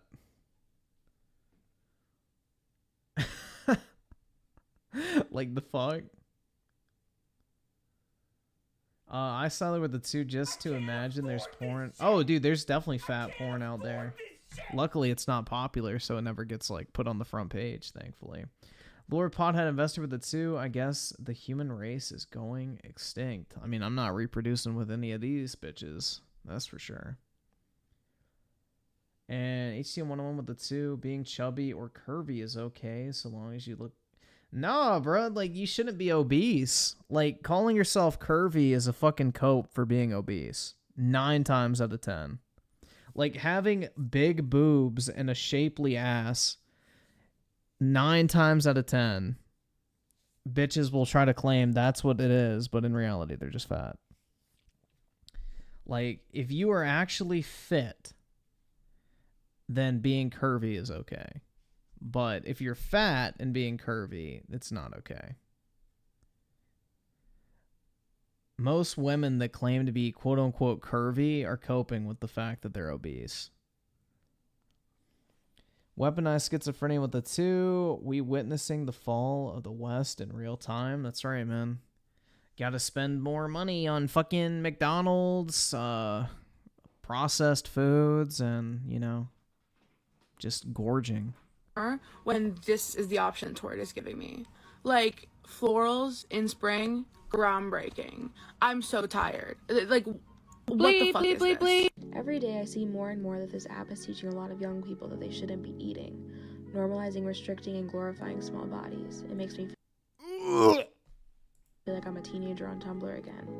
I posted a TikTok about it, and of course, because I'm a fat brown woman, my comments have been a mess for weeks. People policing what others eat in a day, parroting the rhetoric of diet culture, policing my body. TikTok's amateur nutritionists at it again. I thought it wasn't getting to me, honestly, but something happened. One day, I'm not eating breakfast, the next I'm not eating lunch, and then on Sunday, I sleep all day and only eat dinner when my mother asks She looks like a fucking troll. me if I even drank water that day. Spoiler alert, I hadn't.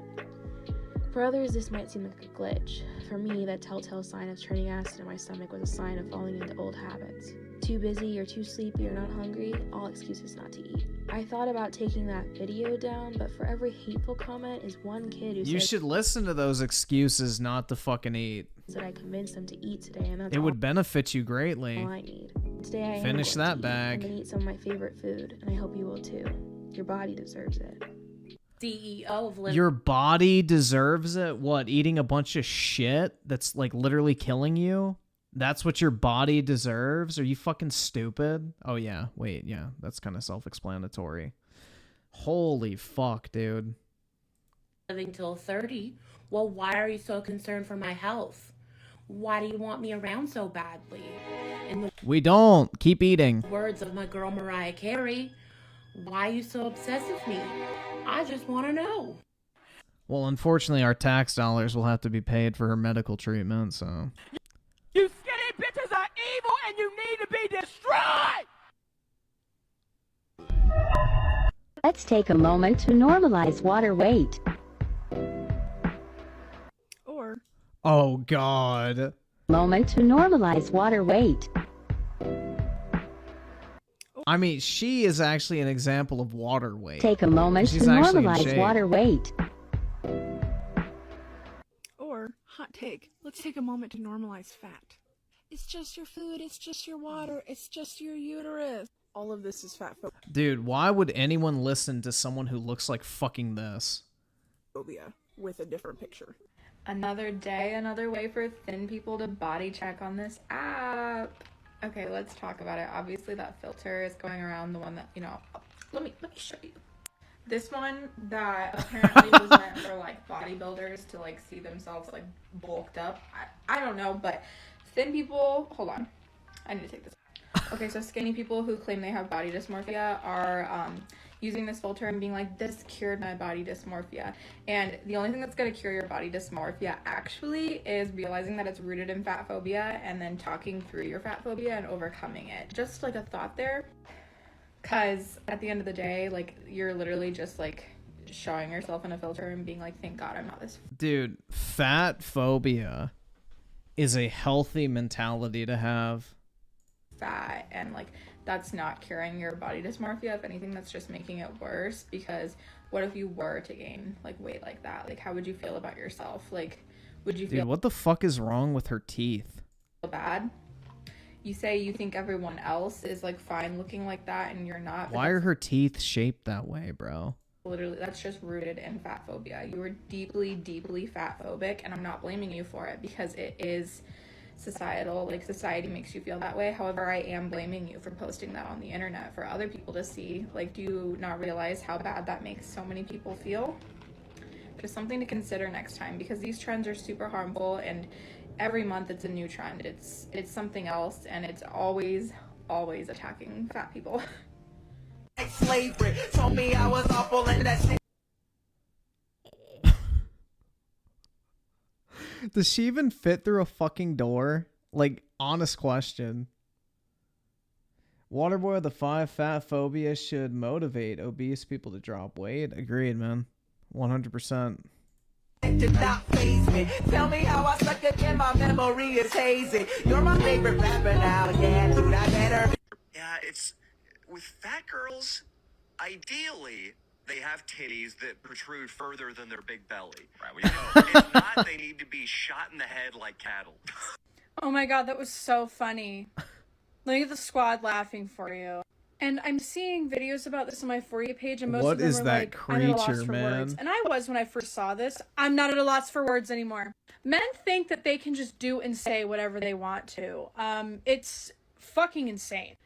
But this is what we mean. This is what fat women are talking about when we talk about how people treat us like absolute ass and the oppression behind fat phobia. Then stop eating. Because people can just say this shit. They can just say it, and their careers are going to be fine. But, like, this is what we mean. People who are fat phobic do not want fat people to exist. Yes, no one should want fat people to exist. You shouldn't want yourself to be fucking fat. Oh my god, bro. Weaponized schizophrenia with a 2. I struggle to gain weight. Can't imagine getting fat. Yeah, I don't know, man. These motherfuckers are just in high tier cope. They just put it in a more blunt fashion. To Danny and Leo, is it? You guys are fucking ugly. Take care of that. Eating disorders are just so awful. Like, they literally ruined my life. Dude, why does she have so much, like, fucking space between her teeth? Like, they control every aspect of my life. Like, they are literally so awful. I wouldn't wish them on my worst enemy. Yeah, I know what you mean. I have an eating disorder too. Bitch, where? Excuse me? Honestly, it's good that you have an eating disorder. It'll help you lose all that weight so you can be healthy. Fat people when logic is presented to them.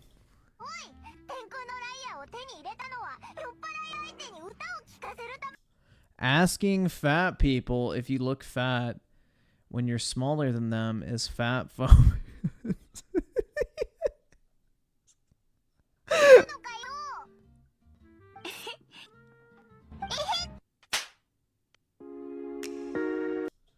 Bruh. Of course they're a fucking weeb too. What a shock. Ugh. Alright, so Timothy Marco, speaking of JBT's girl, here's her antithesis. Alright, let me copy this real quick. Oh, fuck. Just get rid of the buy, because usually that prevents it from popping up. This chick, okay. Good morning! No! It's not a good morning, because I'm doing upper body today, and I don't want to do upper body.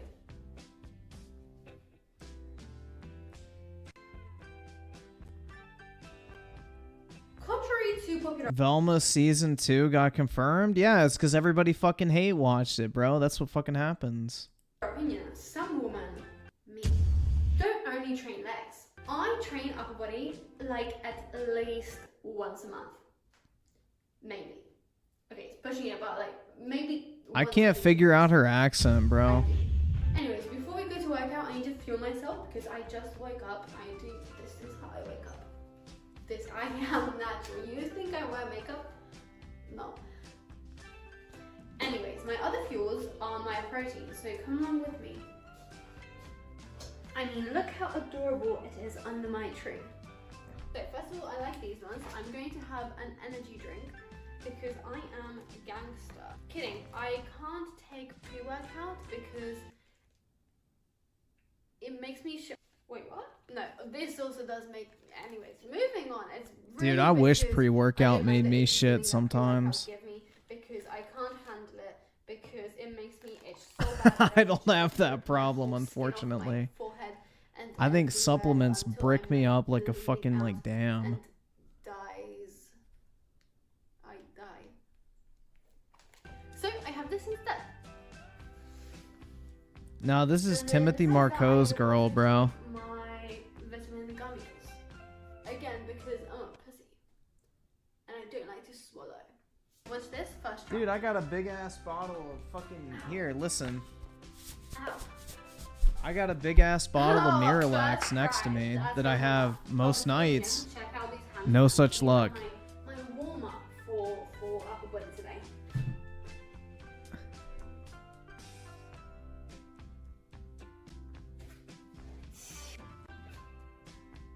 Everyone would rather have someone who works out, man.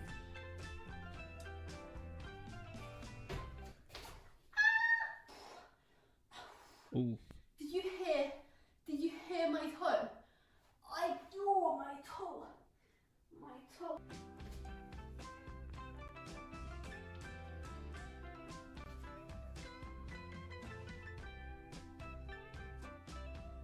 Yeah, I mean, you could hear the fucking crack, man. Okay, Shorty, welcome to the crib, to the setup for the gym today. This is what we are working with. I have dumbbells, I have the machine. I wish Griff had the eye tracker. I'm reading the chat more so than looking at the video. And dumbbell and the sit up. If I'm being honest, which is most videos. Off with bicep curls, essential to an upper body day. Dude, I wish I had space for a fucking fly machine in my place. Yes, I did. I think that's what that is, right? Because I'm a little bitch. I am a woman after all, you know. It's kind of upsetting because I used to be rapping out push-ups like in the hundreds, you know, perfect form. And now, you know, I have leveled. Dog, what the fuck are those shoes? They look like Croc slot. Like, what the fuck is that shit? Back to being a alpha Chad, which, you know, I truly am. And the second part is obviously doing bicep curls. Now, if you feel the need to bully me, go for it.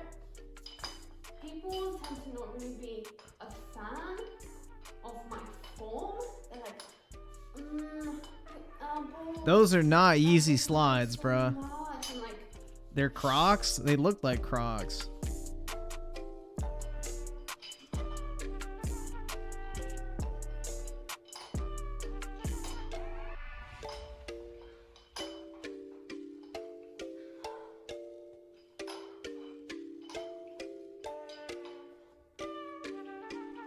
The way you have to do this is the louder you grunt, the more muscular you will seem, okay?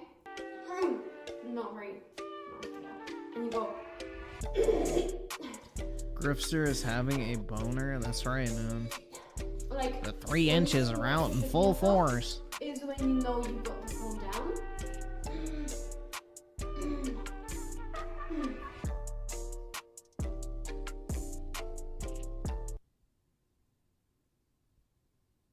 Nailed with the 2 what a girl should actually look like. Agreed, man. Unzip my pants? Who said I have on pants, bro? My back cramped. Okay, moving on, I'm going to do some rowing. No. Okay, moving on, I'm going to go and do some shoulders, you know? Biceps, shoulders, and then some back. Speaking of shoulders, my shoulders are fucking built now, bro. I know. Revolutionary. Crazy. And I'm going to do some... Griffin, the camera's on? Camera's been on the whole time. Hello.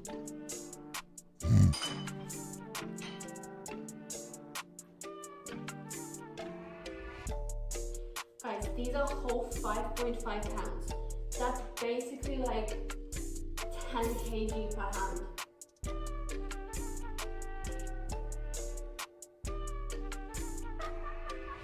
hand. Timothy Marco recommended this video. Okay, after my 3 sets of 10 of that as well, we are going to move on to doing some back. I'm going to do some rowing, and I'm going to superset the rowing with some rowing. 30 kg. Oh yeah, no. Dude, any girl that is like in shape is automatically gonna look 10 times better than being obese. Like, duh.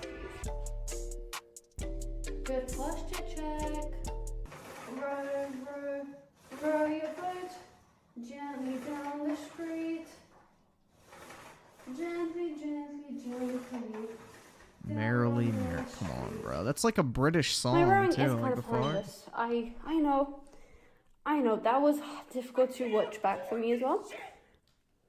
No one needs Is it to true talk I look about like it. I'll a try, white I'll version try of again next time, Yakub? okay? Yeah, Thank bro, you. I got that Mega Mind shit.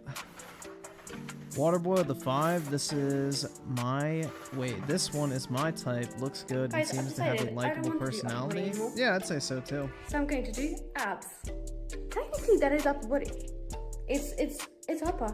Okay, so for upper body, this is what I tend to do. Well, actually, it's core, but you know. Machine, chair, bench, and It's more of an abdominal exercise than upper body, but you know. I sit up. Isn't Close that enough. crazy? That's so crazy.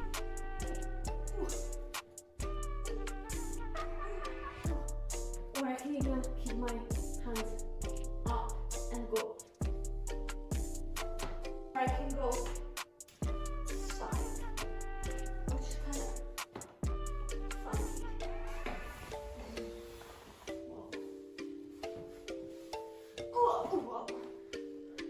Whoa. Okay, well, that's pretty much it for my workout today. So, thank you all for coming along and working out with me. I will see you the next time, or I won't.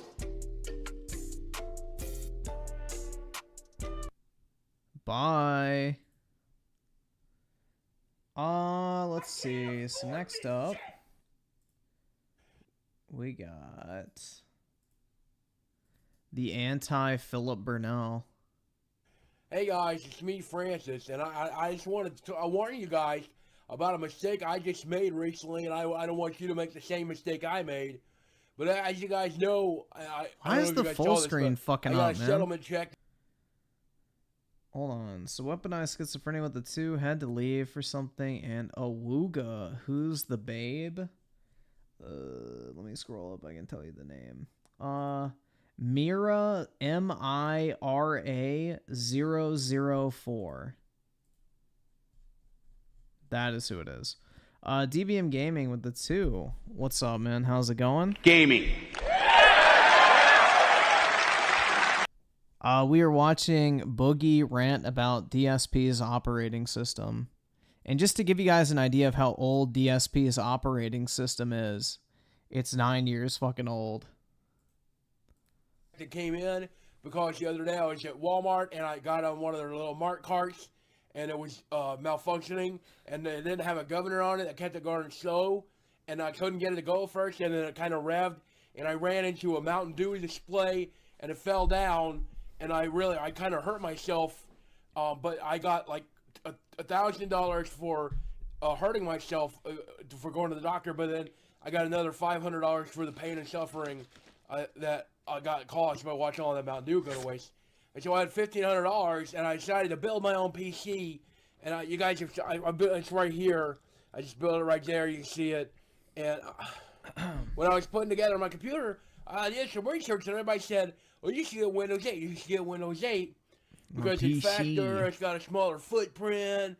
And and I believe my friends. I believed everybody on the internet that Windows 8 wasn't bad, but that was a load of shit. After getting the fucking thing installed, the very first thing you have to deal with is this metrosexual thing, and it's got all these different weird programs and different ways of doing. Well, I don't understand why that's even there. And I couldn't find the desktop. That's how I'm used to doing everything. Ever since Windows 95, ever since Windows 3.1, we've had a desktop. And I couldn't find a fucking desktop, so I'm fumbling around this Metro trying to figure out Windows bullshit. It looks like an Xbox. And I finally find the desktop. The desktop is an app! It's a fucking app! Are you kidding me? The entire OS is the desktop! Dude, and now Windows the 8 desktop's was a fucking dog app! So I finally get to the desktop, and I'm trying to get everything installed and download everything from the internet. Of course, I installed Chrome right away. Because, I'm not going to be using Internet Explorer because this shit, it ain't 1998 anymore, Microsoft. And no, I don't want to Bing anything, all right? So, Bing. Then after getting all my OSs installed, all my programs installed, I try to go click a program on the start menu. There's no fucking start menu! And I try to click on that part of the screen. It takes me a fucking metrosexual! I don't want Metro! I want the fucking desktop!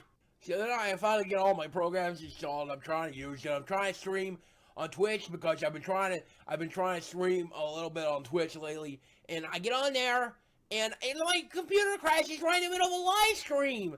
And I'm trying to play Hearthstone, and I lose my game because my computer resets.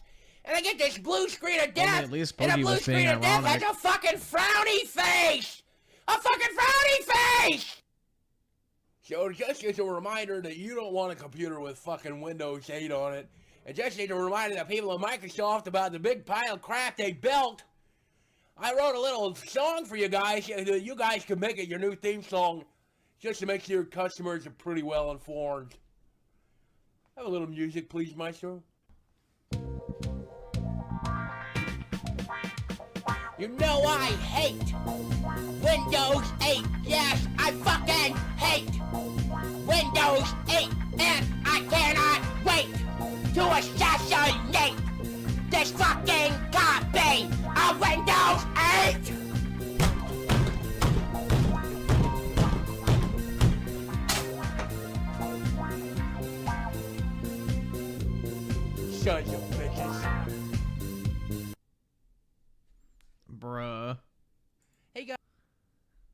I remember, like, I think the first Boogie video I ever watched was, like, his one, raging about Diablo 3.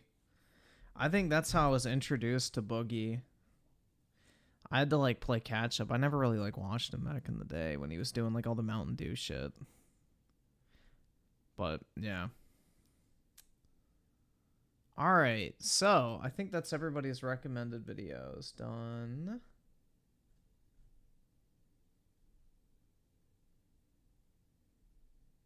Yes. Okay.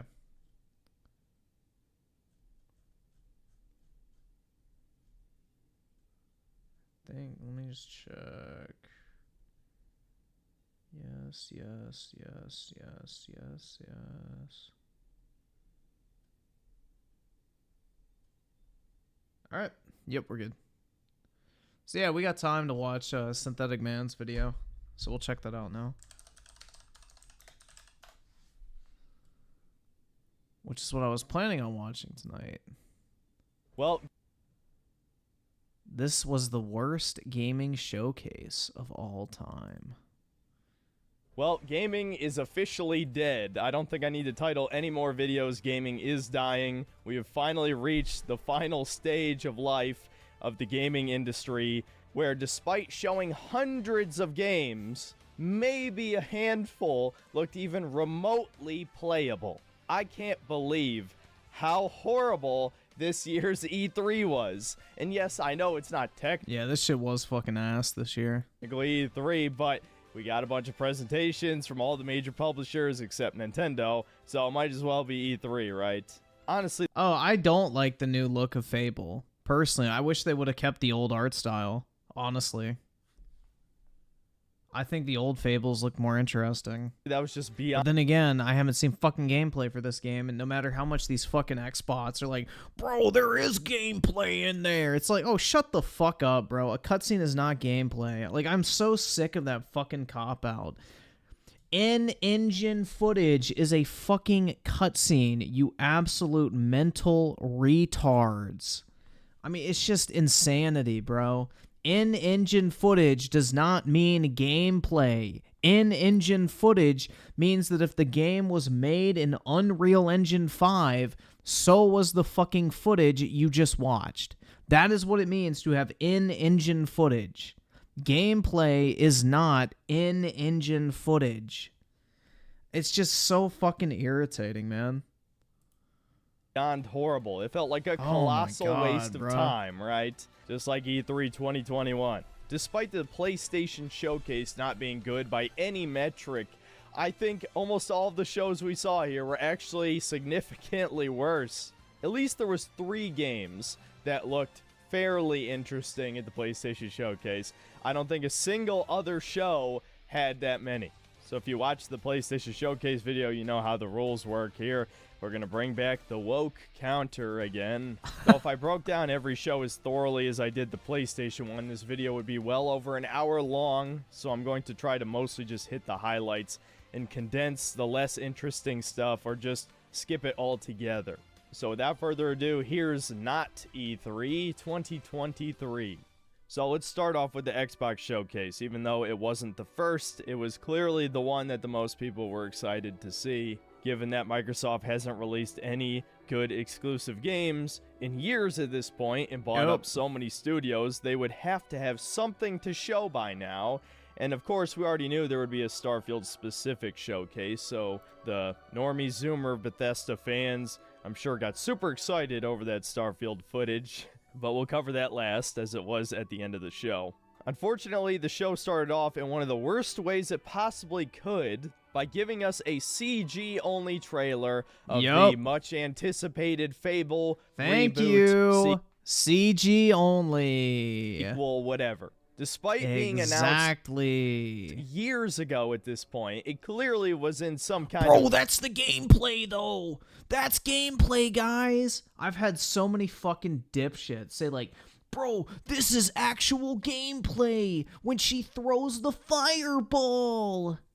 Yeah, because this gives everyone a great idea of what the game actually fucking looks like when you're playing it, dude.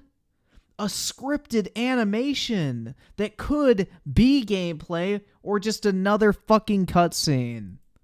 Development hell, as they still have no gameplay to show us, and this trailer looked fucking horrible. This female protagonist looks ugly as shit, genuinely has a man face, and most of the trailer is stuck with this nerdy guy who I don't even remember where I've seen him before, some nerdy TV show or movie or something. I don't care. He plays the giant from Jack and the Beanstalk. Yes, they took the Fable title literally. It is now actually about fables. And now I'm actually glad I took the time to play Fable Anniversary a few Look how much, like, look at the charm that this game has, bro, with, like, the art style and shit. Like, Fable has a unique look to it. Months ago, so I now know this is not anything like Fable. This is... Like, they took away all the fucking unique visual aspects of the Fable franchise and just made it, once again, another fucking, you know, ultra-realistic fucking... third-person action-adventure game, I guess, dude. It's like, you can't have any game have, like, its own unique identity anymore. It's just, everything has to be, like, fucking realism. Clearly a complete reboot, Saints Row style, that doesn't appeal to fans of the original in any way. I've played Fable 3, man.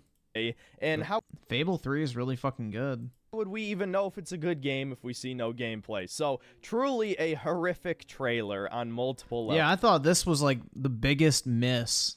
Aside from the $350 Xbox Series S.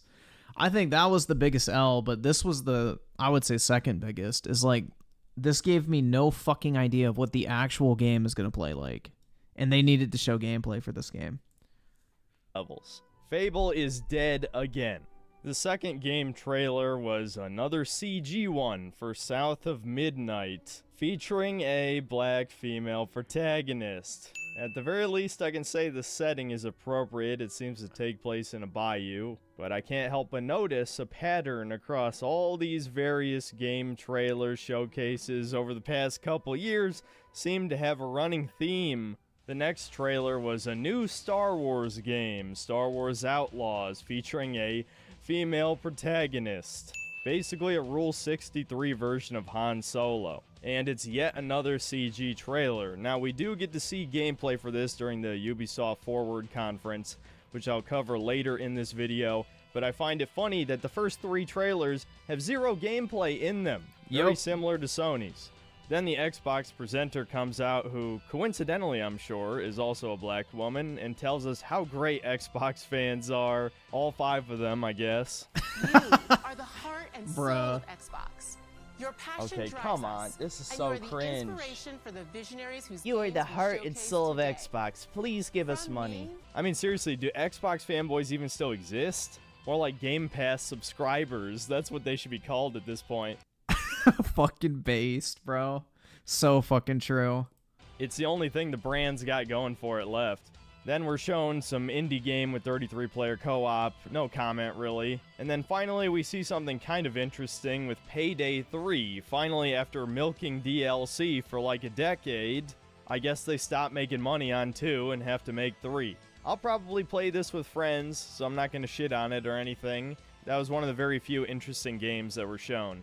Next up is the Persona 3 remake, and all I'm going to say is Persona 3 didn't need a remake. I played it all the way through and 4 a few years back, and they're great games. I don't care if they're PS2 games and have more chibi-like graphics. It didn't need a fucking remake, Atlas. You're running out of ideas. I'm sure various aspects of the writing and the voice acting will be downgraded, though I know a lot of you weebs play with subtitles anyway. The point is, the game didn't need a fucking remake. Okay, moving on. The next game showed was Avowed, which is Obsidian's Skyrim clone. Now, if this was shown a decade ago, I might have actually been pretty excited for it, but Obsidian hasn't made a good game in probably close to 10 years. Outer Worlds was fucking horrible, some of the worst writing I've ever seen in an RPG. Yeah, that's what I heard, is Outer Worlds was dog shit.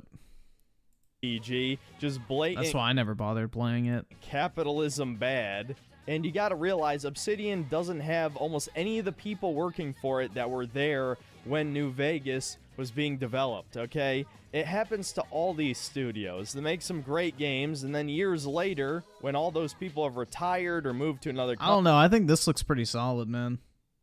company or got promoted out of a real creative role, then their games go to shit. I've seen it happen a million times by now. There's no reason to think this game will be good. The next couple games weren't anything interesting, and then we get to the second Hellblade game again, and no, I'm not going to play it, and I'm not going to play the first either. I don't care. That is a smart fucking choice, man. Gaming. That is the correct fucking choice. That game is absolute fucking garbage. Dude, I was neutral on Hellblade before playing it. That is one of the few games I can genuinely say I fucking hated. That game was fucking miserable to play through. It was boring as fuck. The combat was so fucking simplistically retarded. The hardest part about the combat was the fucking fact you couldn't even see what the fuck was happening around you half the time. The puzzles are fucking non-existent. It's literally line up a fucking, like, X from tree branches. I mean, that game is literally fucking horseshit. Absolute garbage, man. Any fucking Xbox fanboy hyping this shit up who has ever talked shit about Sony making walking simulators or fucking movie games better be able to keep that same energy, because this shit ain't it, man. Rashdan with the 2, I don't see how it's woke if the MCs are original. It's just Synthetic Man's gimmick, man. You know, woman, minority, whatever, like, that's considered woke. That's just kind of his little gimmick he does, I guess. I don't fucking know. How good the story is. It's obviously another cinematic movie game. I don't want to play any of these unless I absolutely have to. You don't have to. If you enjoy it, that's fine. Don't fucking play it. I fucking hate movie games. You should know Me this too. by now. Then there's a trailer for yet another Fallout 76 expansion. I cannot believe people are still playing that game. Then we get a reveal for the new Capcom game, Path of the Goddess, with a clear Eastern-inspired aesthetic. I'll be honest, with what little gameplay was shown here, I wasn't really sold on it, but Capcom is pretty good with action games, so there's actually a pretty good chance this will end up being a good game. Then nothing interesting was shown for nearly 10 minutes, though I do find it hilarious that Blizzard wants to charge money for the co-op campaign that they promised before release of Overwatch 2. Truly the scummiest company in gaming right now. Then we get shown another Starfield trailer, which I'm not going to talk about because there's a huge showcase at the end of the Xbox showcase, so no point in really going into it now. Then we see that Don't Nod, the creators of Life is Strange, are actually working on 2 games. They're working on that weird Banisher game where you have the dead black wife, and they're also working on some kind of climbing puzzle action game or something. Looks pretty generic. Then finally, another vaguely interesting game was shown, Still Wakes the Deep, a horror game taking place on an oil rig by the creators of Amnesia: A Machine for Pigs. Now, I wasn't the biggest fan of A Machine for Pigs, but it wasn't terrible by any stretch, so maybe this horror game will be fun to play. At least it'll make for a good stream game anyway. Then a bit later, If I hate movie games, why are you excited for Final Fantasy 16, the 2-hour demo, 70% cutscenes? Because that's literally every single JRPG and RPG in existence, man. Literally every single fucking game in that genre starts out cutscene and dialogue heavy and then opens up to more gameplay focus towards the end of the game. Because it has to establish the lore, explain the world, introduce the characters, and get you going on, like, your quest throughout. Like, that's just how every one of those type of games is structured. I saw there with the 2, so many cel-shaded and cartoony games. Gotta love those indies, man. Get yet another trailer for the new Cyberpunk 2077 expansion, and if you're one of the 5 people who are hoping I'm still going to make that 3-hour-long Cyberpunk video, no, it wasn't that good. Trust me, you're not missing anything. It was just going to be another, like, bloated video essay style video you've seen 100 times by now. I will give you my extended thoughts on the game when I review this expansion, apparently, which is $30, so I hope it's an extensive expansion. And yes, I've also heard that they're going to once again overhaul the skill system and fix it again, which actually sounds pretty promising because the first fix did actually make some real improvements. Maybe the skill system will finally be good when this DLC releases. My major hope for the DLC is that it unlocks a real ending, an actually satisfying, well-developed one that feels earned, because in the base game, the Pan Am one is the only one that feels narratively satisfying, like V actually grows as a person, he finds a new family and lets go of the past, right? The other ones were kind of shitty, and yes, I realize Cyberpunk is supposed to have a bleak ending. Mike Pondsmith himself said that Cyberpunk is about saving yourself. But I'd say Edge Runners handled having a dark ending way better than the video game did. It wasn't even close. So honestly, I don't really have high hopes, especially since CDPR is now ESG compliant, so it's probably going to have some wokeness in it. In fact, Sphere Hunter, the relatively popular Capcom shill Resident Evil reviewer, a trans woman also known as Sue Lightning, don't look that up on your work computer, is in the game. And yes, I realized there were YouTubers in the base game of Cyberpunk, famously Alana Pierce, a former IGN employee who has thousands of simps just because of her appearance, had her own fucking quest, and I'm guessing it's going to be the same with Sphere Hunter. So, cringe. yeah, CDPR is fucking dead. I look forward to reviewing this in the near future. Eventually, we get another kind of interesting game from the creators of Persona, Metaphor Fantasio, whatever. And like Persona, it combines the real world with fantasy elements, so this one is leaning much more heavily on the fantasy elements. It seems to have some other world, a fantasy world, that comes to the real world. It looks very over-the-top anime. Not really sure if I'm excited for it in any way, but it definitely looks interesting. After a couple more games, not even worth mentioning. Shadowban Gang with the 5 best part about Blizzard is they dropped the campaign stuff, which was the whole selling point of Overwatch 2. Well, I think that's coming. If you bought like that $40 fucking whatever it was when Overwatch 2 first launched, you're getting all that stuff. Just FYI. I think I bought it, but yeah. They're bringing all the campaign stuff, man. It's just they got rid of the character like level up system or whatever the fuck. We get what appears to be a sequel to BioShock Infinite. In fact, I was convinced PvE is a campaign, the fuck. PvE is not multiplayer. PvE is like playing single player or whatever the fuck. Duel for the 5, watch Armored Core gameplay. Alright, if we have time after this, sure. It was until they revealed the title at the end, featuring a black female protagonist. So I guess that's yet another game for the woke counter. What is? Female protagonist.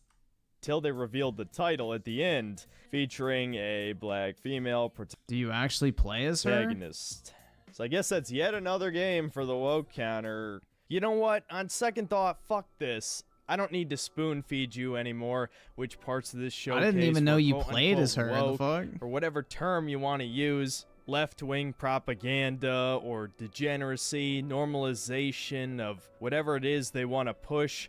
The message, I'm sure, is one you've heard many times. So the woke counter's officially dead. I'm sure you got sick of hearing the stock ding noise anyway. Maybe one of these days I'll finally learn Adobe After Effects and do something remotely respectable in the video editing space. But for now, back to our scheduled programming. But this game is called Clockwork Revolution, and despite showing all that, they don't even have a release date.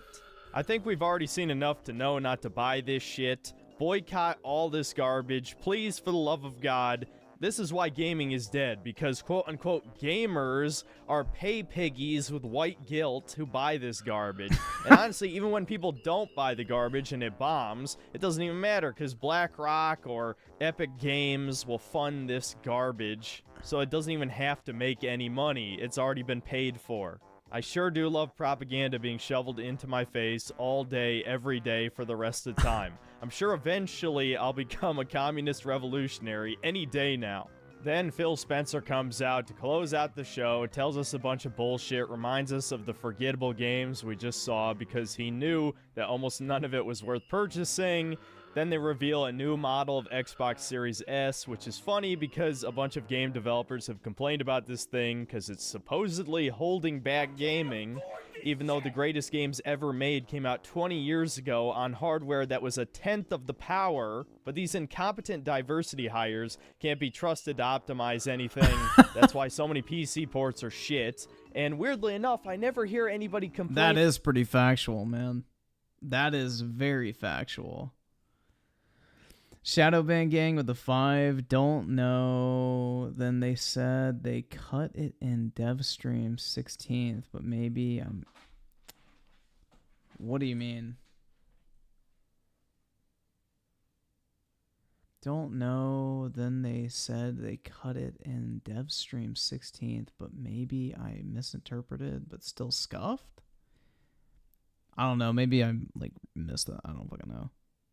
But anyway, appreciate the 5, man.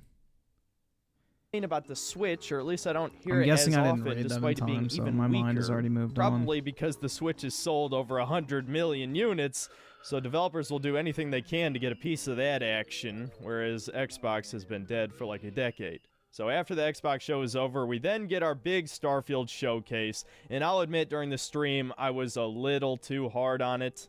It even looks like No Man's Sky, but with a more realistic art style. No! Oh my god. Come on, guys. Come on. Just look at this. Do a mission and maybe even stumble upon something unexpected.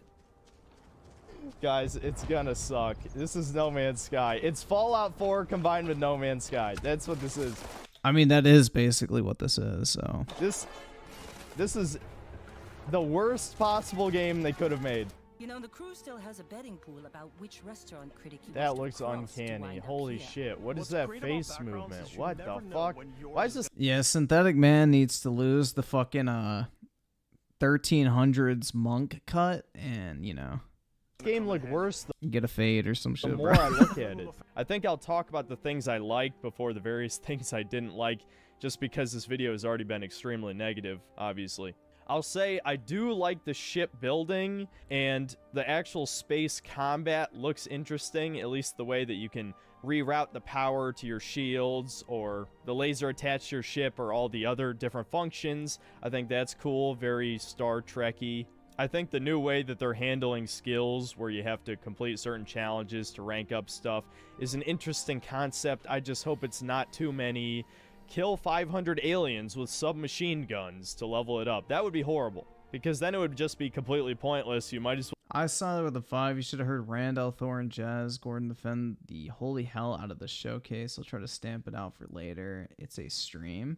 I think overall the showcase was fine. I mean, I don't think it's like the second coming of Christ, like a lot of fucking bots are hyping it up to be. I mean, I'd say it's like a 7 out of 10, but it wasn't like anything fucking like, oh my god, bro, mind-blowing shit. Like, it was just a good show, I felt like.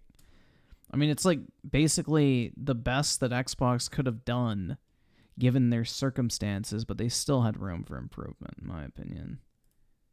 Well, just poured over Skyrim system. Like, I don't expect them to suddenly have like a fucking, you know, massive catalog of games, because they don't seem to know how to fucking, you know, actually use the studios they purchase. Where you just use something, then it ranks up, right? But at least conceptually, that seems like a good idea. I think the shooting looks fine. Just like Fallout 4, the shooting was never the problem. It was just the fact that it was extremely repetitive and didn't feel like an RPG in any way. There was very few interesting locations, and that game had the worst main quest line Bethesda has ever made. Now for all the various bad things about this showcase. First of all, probably the most important criticism of all, the same thing I said a year ago, 1,000 planets. I think I put it best during the stream. 1,000 planets. Modern video games can't make one goddamn country be filled with content, you know? Like, what's the last open world game? Yeah, all those planets are just going to be like empty fucking landscapes where you go and break some fucking rocks and get like iron or something. We played that actually felt like it had worthwhile content everywhere. Your ship is almost like having I praise Tears of the Kingdom's world, and it still has too much worthless crap in it. It's just significantly above average for open world games, you know? I mean, seriously, I don't know how anybody can expect 1,000 planets to feel even remotely handcrafted. And if you don't, why would this be exciting in any way? Well, they're not handcrafted. They're fucking, what's that term? Fuck. Shit, what's that fucking term where it's like the computer just generates them randomly? Yeah, procedural generation. There you go. They're just procedurally generated. They're not actually fucking handcrafted. They're just like fucking insert landscape and insert mineral deposits. There's nothing fucking like handcrafted about any of them. It's basically like fucking AI. If you're one of those people who saw the concept for No Man's Sky and got excited, well then I get it, okay? This is probably the game for you. You might actually end up loving this game. Now for everyone else who actually has taste, this game's gonna disappoint all of us. I fucking guarantee it. Now, obviously, because of Fallout 4, my expectations are actually really low. So even if this ends up being mediocre, I probably won't actually be disappointed in the traditional sense. I'll just be disappointed in gaming as a whole for having no quality standards whatsoever. Now, as for like the main gameplay, again, it just looks like Fallout 4 in space. All the same guns as Fallout. I mean, seriously, they're just reskinned guns from Fallout. Generic shotgun, generic SMG, generic assault rifle, generic laser rifle. There's even a fucking space AK. Remember when people complained about this with the Halo TV show because of how stupid it is? And I'm not even saying this on the basis of realism. It just kind of clashes with the art style they're going with. I absolutely believe that if the Russians make it to space, they're gonna bring some AKs. But it just makes this world feel that much more boring and uninspired that none of the weapons we saw here were creative in any way. I'm going to say the same thing I said during the stream. I grew up with Ratchet & Clank, which I realize is a cartoon game, arguably for children, right? I would say it's for all ages, but I can excuse the fact some of you will not make a distinction between those two things. Ratchet & Clank had all sorts of creative weapons. I've talked about this in my 2 reviews of the first 2 games, and I will likely review the 3rd game sometime this year. Guns weren't just, you shoot a laser and it hits the guy. Yeah, there were a couple guns like that. But then you have guns like the Bouncer that shoot a bouncy spike ball that explodes into mini spike balls that also explode while seeking out people. That's fun, that's cool, it's creative. I honestly don't even have super high expectations for the creativity. I think what Halo did in their games was fine, where the human weapons are normal guns, and then the alien weapons were a little bit different because they were alien, right? Now I realize, as far as we know so far, Starfield only has humans, and the aliens are all just animals, essentially. Yep. No banging alien bitches like in Mass Effect, unfortunately. But I figure there's going to be a plot twist where there's intelligent alien life somewhere, because that's just kind of a standard cliche for sci-fi stories like this. But if this is supposed to be the gameplay showcase to sell us the game, it just kind of looked like pretty good shooting, right?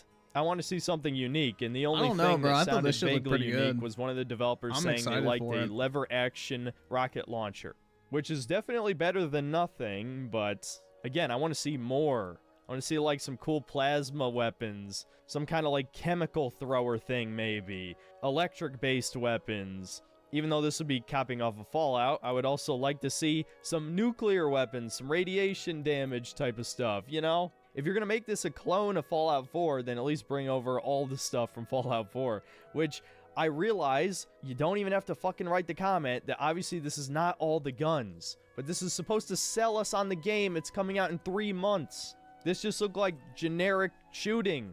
Now, honestly, the rest of my concerns about the showcase are mostly just speculation, knowing Bethesda's history. I'm just hoping that the quote-unquote evil faction is not cartoonishly evil. I want to join the Enclave, and I want it to be an actual developed faction. I realize that you can join Space Pirates, and they're definitely going to be one of the evil factions, but I would expect them to be more blatantly evil. I want a structured faction that has a real goal, that has an understandable motivation for why they're quote-unquote evil by modern standards. The last time that we've had an actually well-developed evil faction in a video game, it's got to have been years, at least since a high-budget game has done it.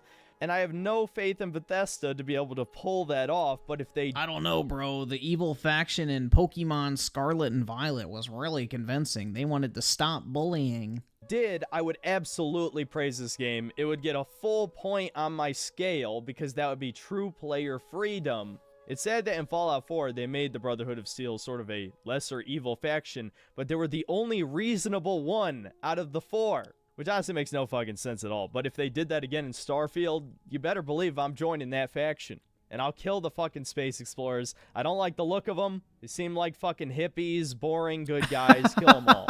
If you let me do that, the game will officially be Game of the Year over Tears of the Kingdom. Those are my terms, Bethesda. Not that they care about my opinion, but please, I just want to be evil. Just let me be evil and not like stupid baby evil for 5-year-olds, like the Institute was. And that pretty much wraps up the Xbox showcase. Now, after watching this a second time, I've got to say, I think it's actually right about tied with PlayStation for winner. It's hard to choose between the two because they're both bad. The only reason I'm inclined to give PlayStation the win is because they showed Dragon's Dogma 2. That's the only reason. If you don't care about Dragon's Dogma 2 and you're actually excited for Starfield, then Xbox is the clear winner out of the two. Even though they both showed almost fucking nothing, this is the worst E3 of all time, which you're going to see as I try to quickly go over all the other presentations, because trust me, it only goes downhill from here, guys. Maybe I should start with the least terrible out of the remaining shows and talk about Ubisoft's briefly. As you know, Ubisoft might as well be the arch nemesis of my channel. They gave me my most viewed video, the Far Cry 6 review, and they started off their showcase by showing Far Cry Avatar Edition. Yes, this was pretty clear to everyone when they showed the gameplay that they just reskinned Far Cry for their Avatar game. Dude, which is wait. not a bad idea, but they made this game first person? Dude, I have not looked into this shit whatsoever. I heard they announced an Avatar. Why the fuck is it first person, dude? But if it feels too much like Far Cry, then I'm gonna... Aren't you, like, using, like, fucking bow and arrows and shit? Like... complain about it the exact same way I complained about Far Cry 6. It's just more of the same. Dude, this looks And horrible. the story's horrible. I don't want to play as one of the fucking blue aliens. I don't give a Yeah, I don't want to be a race traitor, man. I'd rather, you know, not fight against fucking humanity. fuck about James Cameron's beloved Na'vi. I only watched about half of Avatar 2 before I got bored. If you somehow didn't know by now, I am an edgelord and I'm in desperate need Dude, this of game another looks like shit. Game where you play as an evil faction. I want to kill all the Xeno scum for the Emperor! Apparently, in the original Avatar tie-in movie game, you actually could play as the humans. I might have to check out that game before this game comes out. As for the gameplay itself, I don't know. It looks fine. I don't really have too much to say on it, really. Dude, this game Far looks Cry like gameplay is shit. decently fun as long as you haven't played 3 or 4 of them already. And being able to fly on the dragons could actually be pretty cool. At least that's a kind of new mechanic. That being said, my suspense of disbelief is completely destroyed that somehow space-traveling humans would lose to giant blue cats. Why wouldn't you just use like some ICBMs or an AC-130 to bomb them from way above where the dragons can fly, or use satellite technology to learn where they live in those floating islands with advanced thermal imagery? I mean, technology is way more powerful than big blue people. It just makes no sense. James Cameron's a fucking hippie, a vegan propagandist. Don't like him. Nah, dude, he has white guilt. Avatar is literally White Guilt, the movie. And I'll explain why. The entire fucking premise of Avatar as a franchise is literally what James Cameron wishes would have happened instead of European colonization. Like, the fucking parallels are so fucking obvious. Like, it literally is White Guilt, the franchise. Like, you know, the humans in Avatar are the fucking, you know, white Europeans that come over to the new world, and the fucking blue people are the Native Americans who the fucking evil white people try to wipe out and take their resources. Like, it's so fucking obvious, bro. And it's like, James Cameron's way of like coping with that shit to like try and make this fucking, you know, franchise where the roles are reversed basically, where, you know, the whiteys get owned and the fucking natives kill them all. Like, that's literally the entire fucking thing. And, you know, James Cameron's self-insert character who chooses the fucking blue people over his own fucking species, you know, is what James Cameron wishes he could go back in time and do, and be a hero and stand up against the evil white people invading the fucking Native Americans' land. Like, it's so fucking obvious that that's the entire theme of the movie.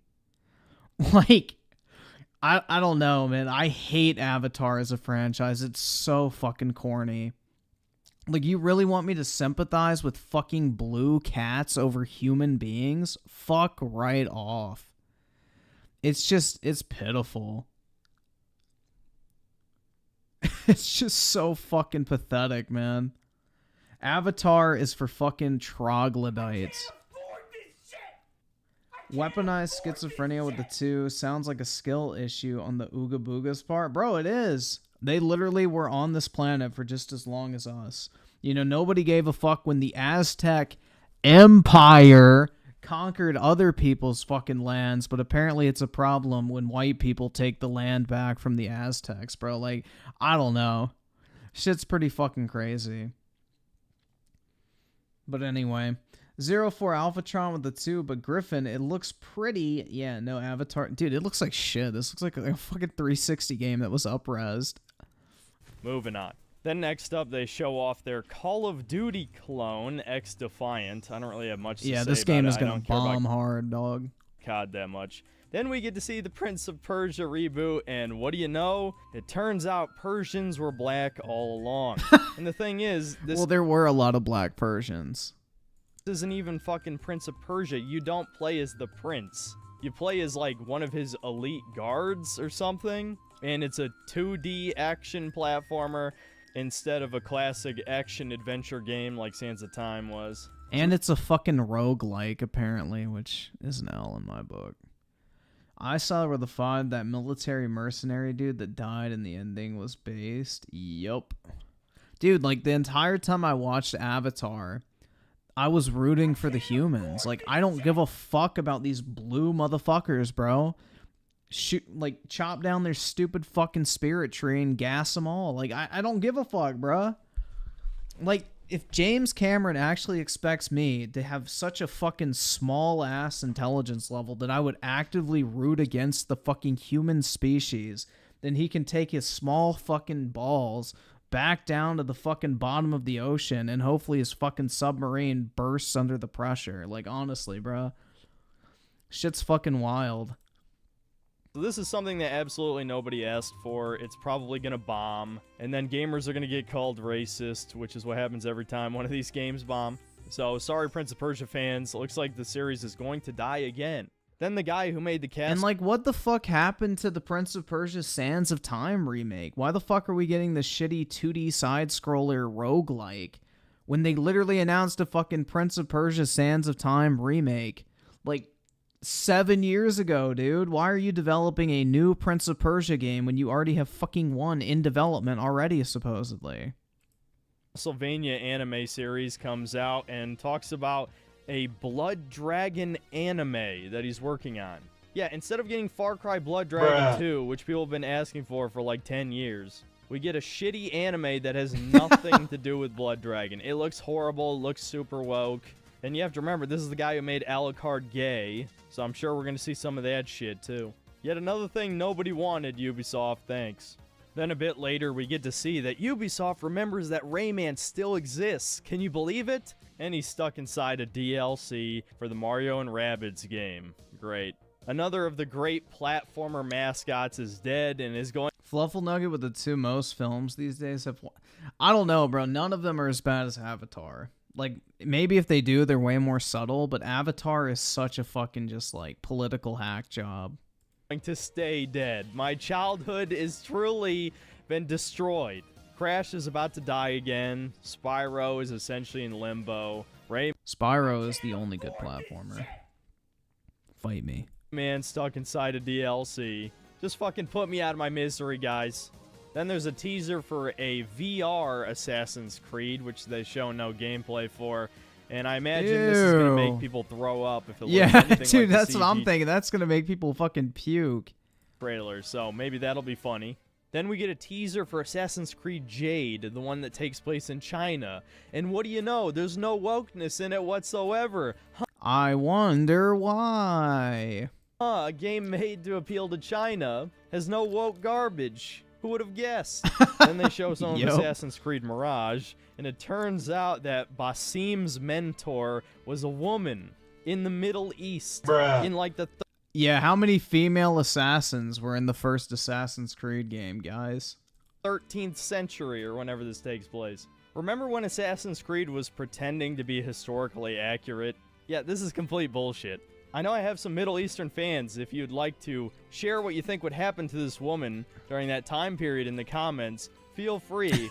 I'll give it a little heart so everybody can see it.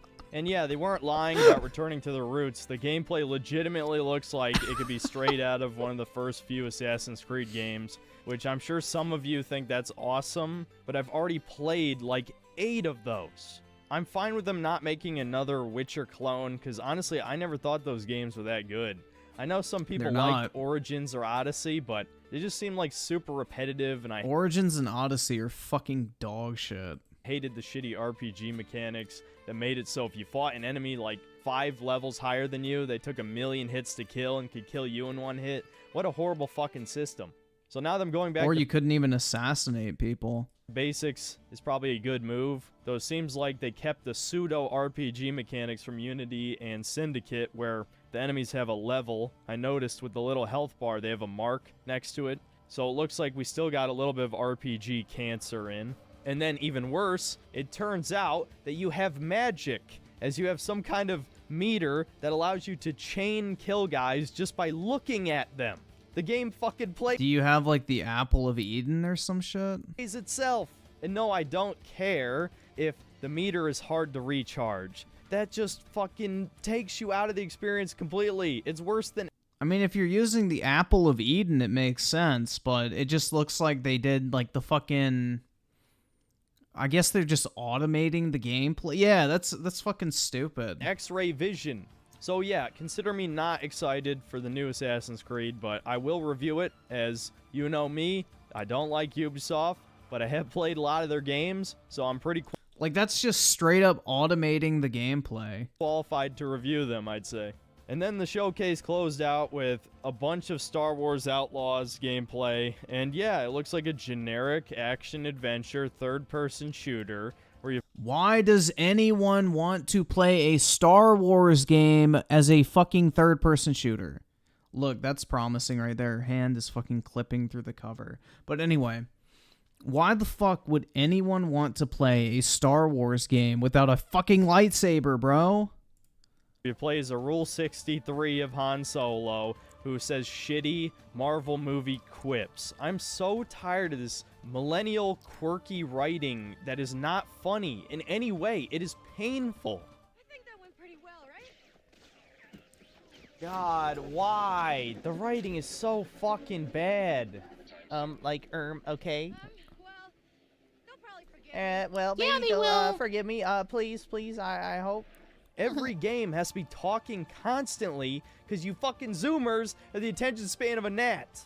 And you know what's funny? I actually have a pretty low attention span myself. I hate watching long cutscenes. But as long as I'm playing the game, and I mean I have full control over the game, not one of these like Uncharted sequences where all you can do is control the camera and shoot things, or maybe press a QuickTime event button. Not that shit. I mean, having full control of the game, I don't need any dialogue. I don't need, like, random weird explosions. If the actual gameplay mechanics are fun, then I'm entertained.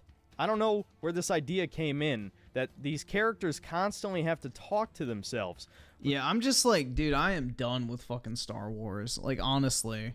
The fucking movies are shit. The games are mostly shit. The only game I'd actually be interested in, as far as Star Wars goes, is like another Battlefront at this point. Like, honestly, I don't fucking give a shit about Star Wars.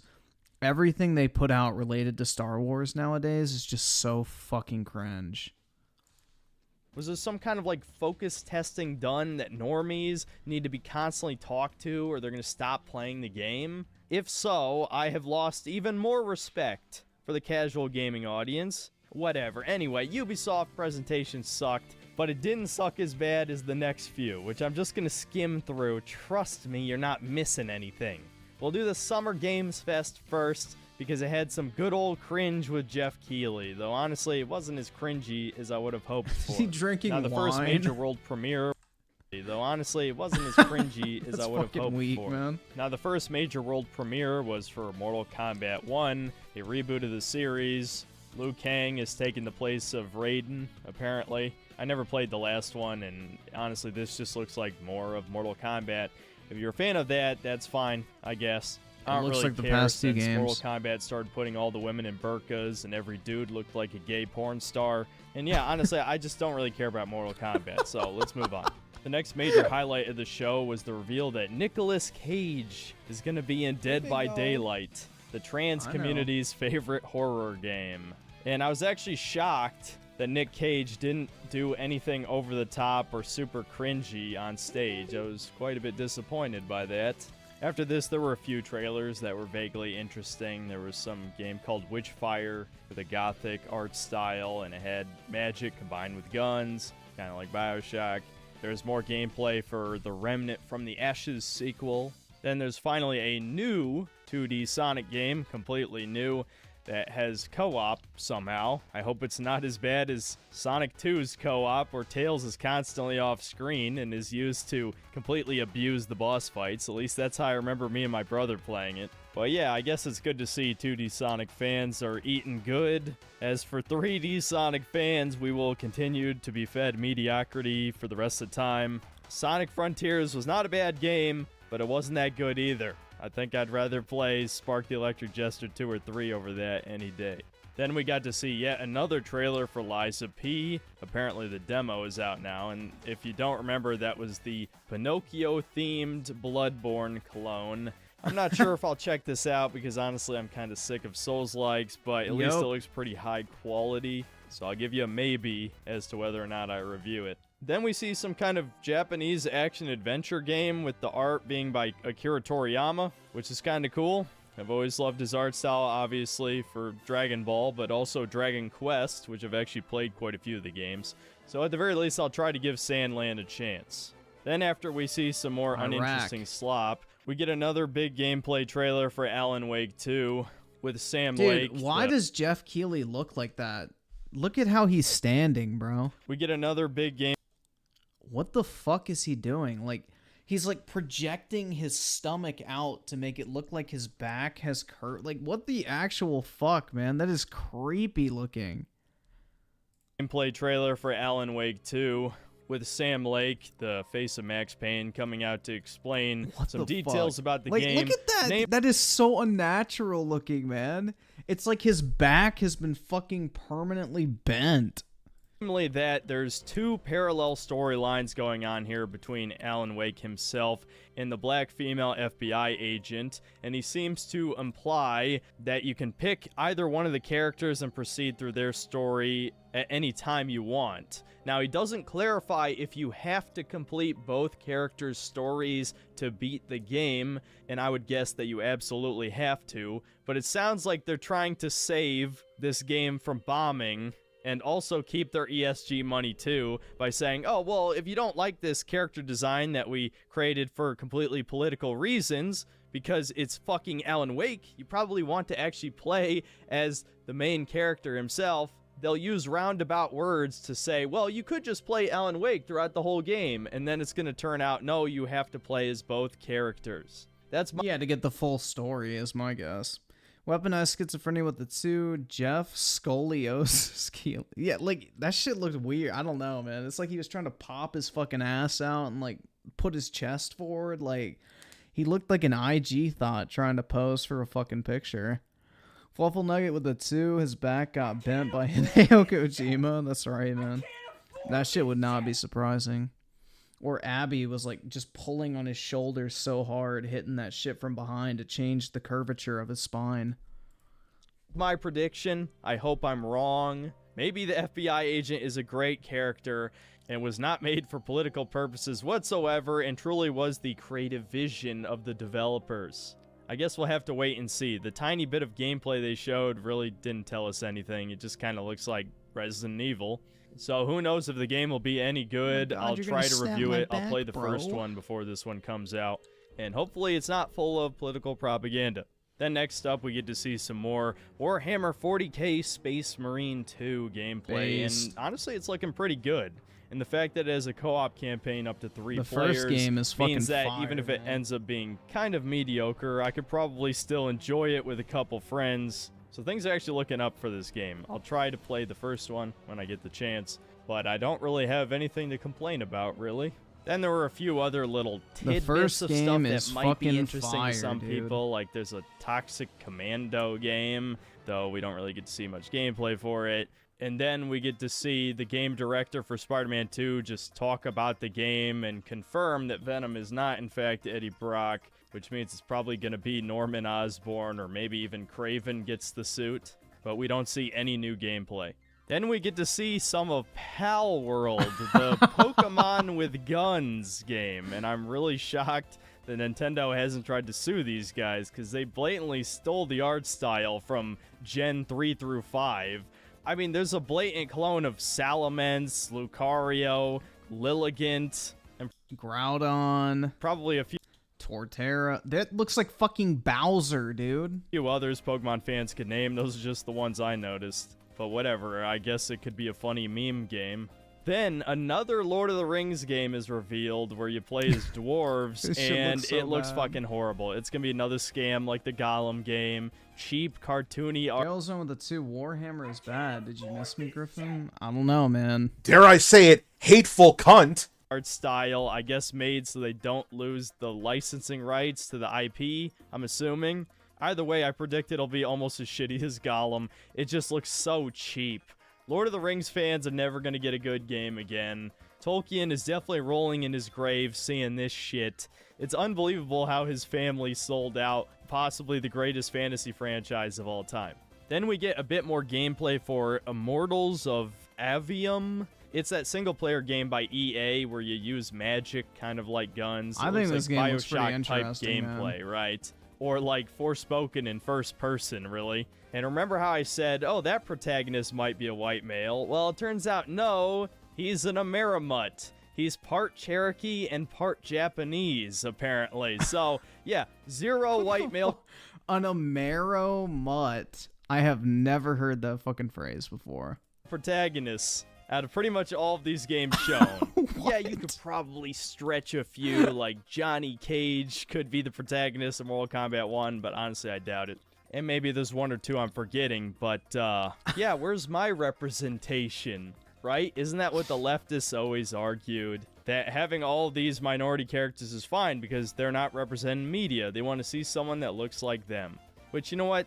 Maybe that's a fine argument, but, I'm not seeing anybody who looks like me. No white males, anywhere. And, I don't know, the game itself looks fine, I guess. Maybe I'll give it a try if I get the opportunity, but it is EA we're talking about, so it's probably going to suck.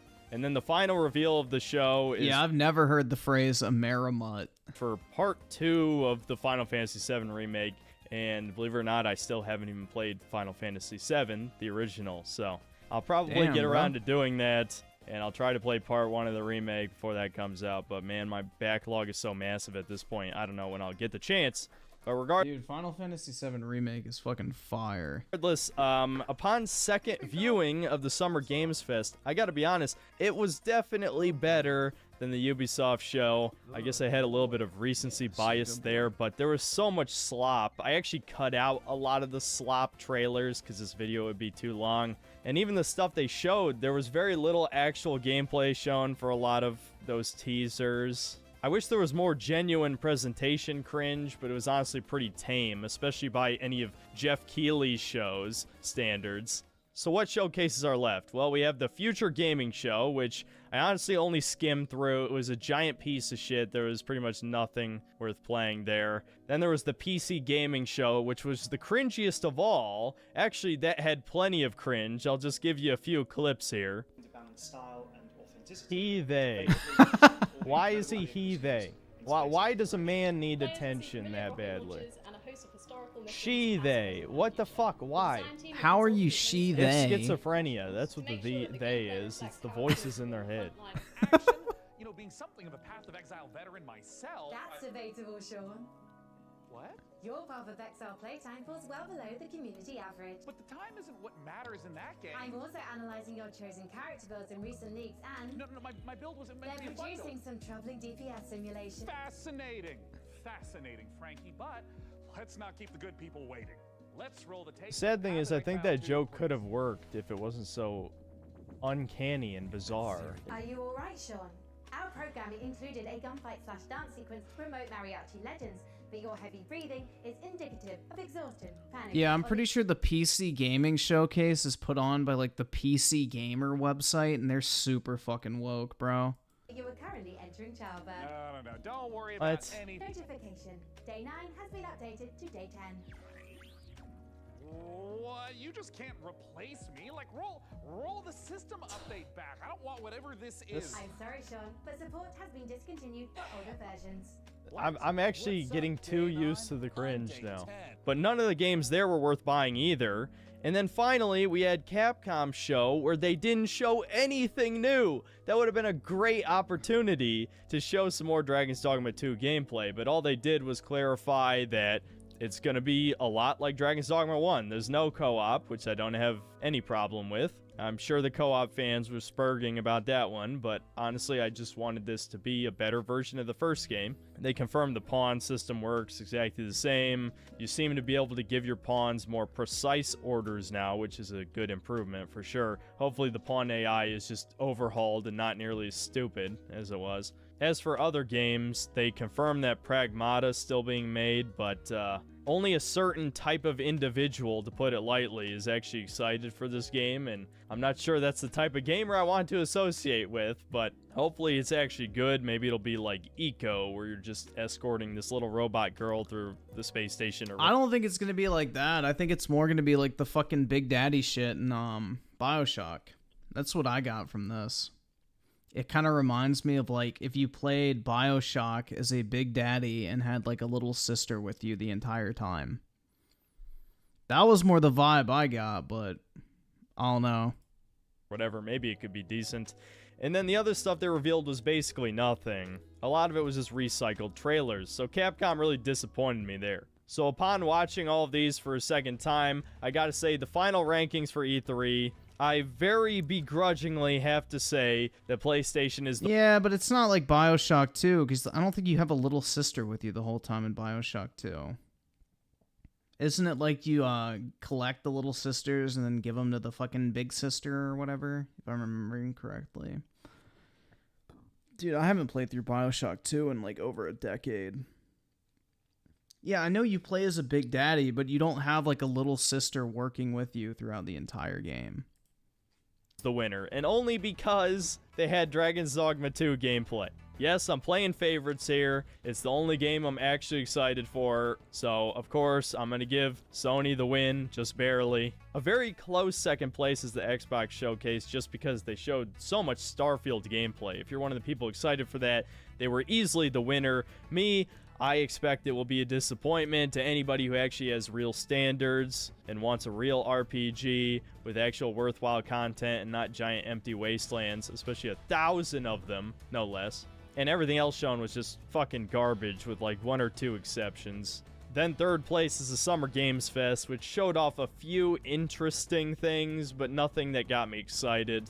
Fourth place is Ubisoft, which, just like Summer Games Fest, showed off a couple interesting things, but it really looks like Ubisoft's been making the same 3 or 4 games they've been making for 10 years at this point. They're completely creatively bankrupt. I mean, Far Cry Avatar Edition really just is not selling me in any way. I'm really only ironically interested in this stuff just for my channel. I have no personal excitement for anything they've made in so long. And then the other shows were complete shit and not even worth mentioning. Is this fake E3 the worst E3 of all time? I'm gonna say yes, but that could just be negative recency bias. But to me, despite the fact there were no like drag queens or anything like that, just the fact that over 100 games were shown and maybe 5 looked interesting. Like, something I would actually want to play, and not just for the sake of reviewing it for my channel. Just shows you where we're at in gaming.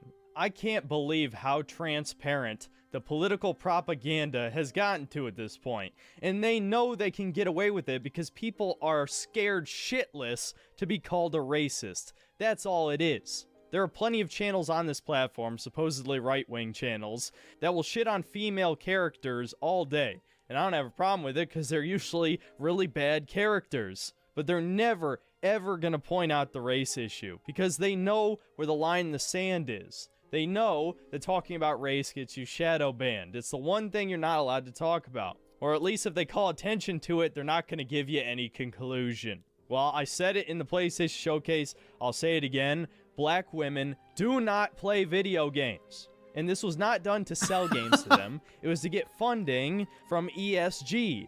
And why does ESG exist? Because it's propaganda. It's normalizing something in your brain for a purpose. Gaming itself is creatively bankrupt. If Dragon's Dogma 2 disappoints me, then gaming is basically officially dead to me, and I'll only be talking about it for the sake of the channel to try and ward some other people away from buying this slop.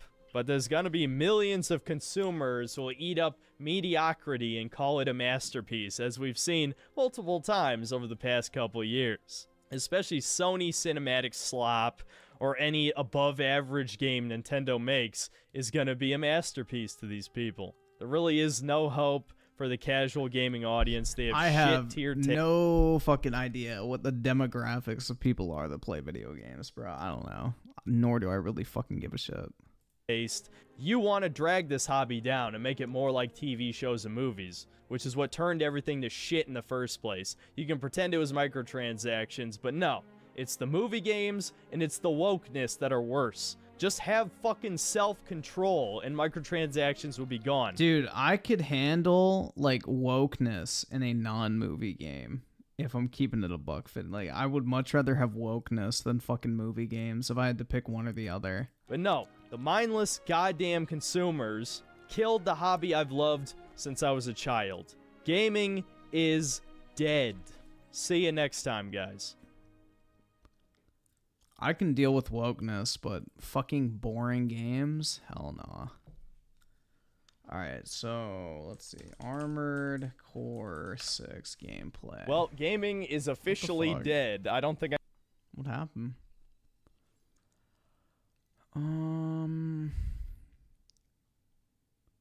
Is this it? The 3-minute footage?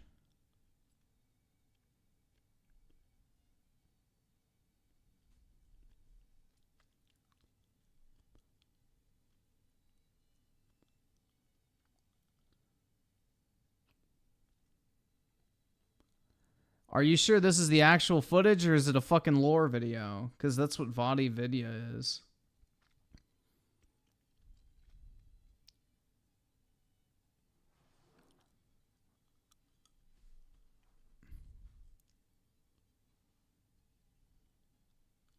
It's 5 minutes? That's what I thought. So probably this.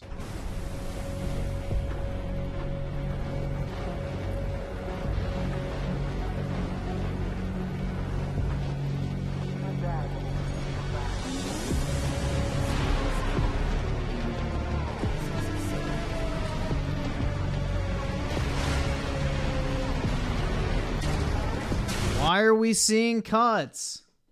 Dog. Alright. I just want everyone to know how fucking deceptive this shit is. Let me make sure it's not the... I want to make sure it's like the actual fucking gameplay. This... what is the fucking channel? It'd be, From Software. I want to get the actual fucking release from them just to make sure. Bro, does no one just... Okay, is this it?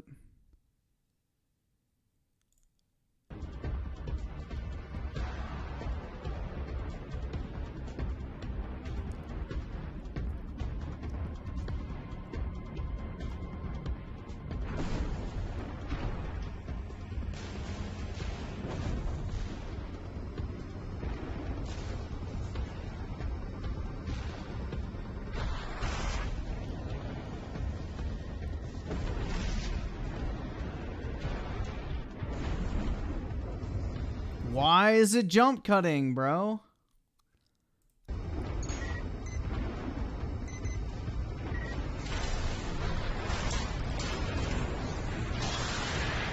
Dog, what is the audio? Hold on. Let me find someone. Where's like the official fucking release for this thing, dude? Is it really that fucking hard to find? Armored. Fuck off, dude. Armored Core 6 or whatever the fuck it is, dude. Holy shit. Bandai Namco Entertainment America. Maybe they fucking have the trailer. No, they fucking don't. Holy shit, man. Why is it so fucking hard to find, like, an actual fucking, like, just non-fucked with version of this?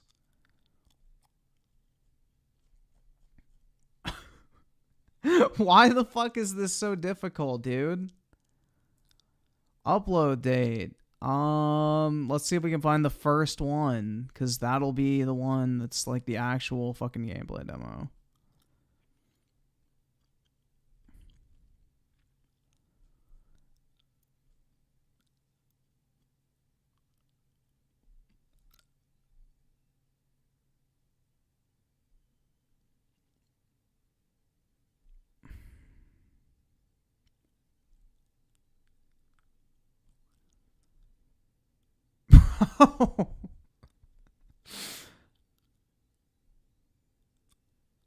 Is this it? Maybe this one doesn't have shitty audio. Let's try this one.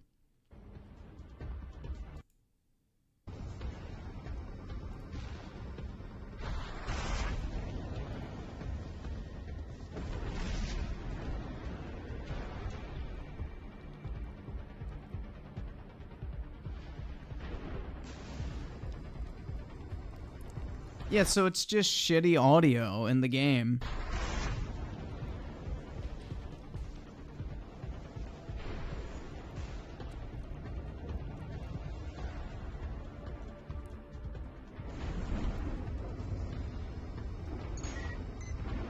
No, I'm telling, if anyone thinks that this is gonna play or be anywhere near as good as a Souls game, y'all are in for a fucking just major disappointment. I fell for this being a FromSoft game in the past. They are nothing alike. You will probably not enjoy this if you're a Souls fan. Like, why is it jump cutting, bro?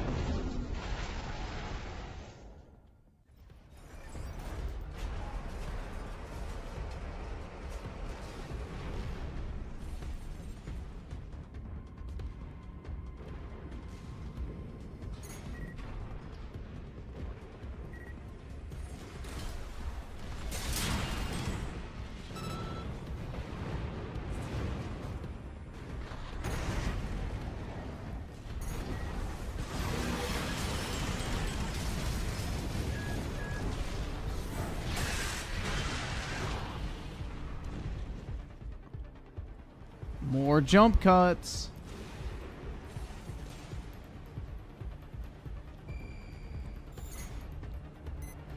What do I think of this game? I'd pick it up for 20 bucks and try it. Otherwise, not touching it. I've been burned by Armored Core before. I bought Armored Core 5 on the PS3 and it was absolutely fucking miserable to play. Would not recommend.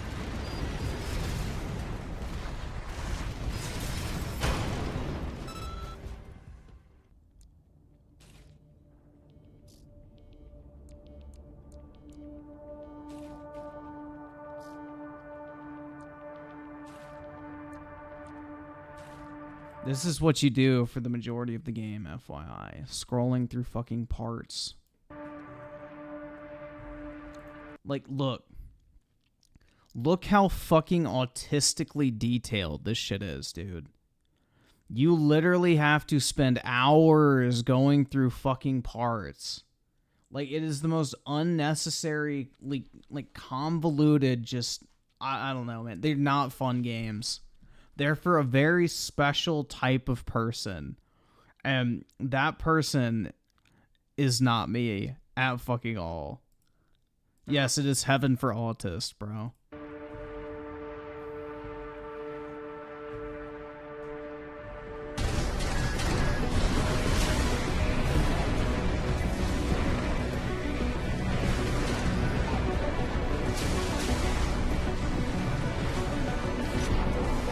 Look at the jump cuts, though. What they're not showing you is, like, your fucking energy meter, like, depleting all the fucking time. The constant fucking heads-up display spam and fucking voice lines being played in your ear. Like, the gameplay of this game in actuality, not this, like, fucking toned-down version of it you're looking at.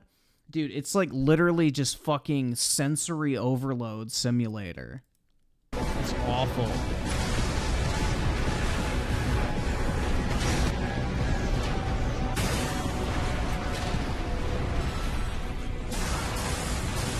Like, do not think this is what the game actually fucking, like, plays like in reality. There's a reason you're getting jump cuts. You hear that little fucking indicator? You'll hear like 100 of those going off constantly.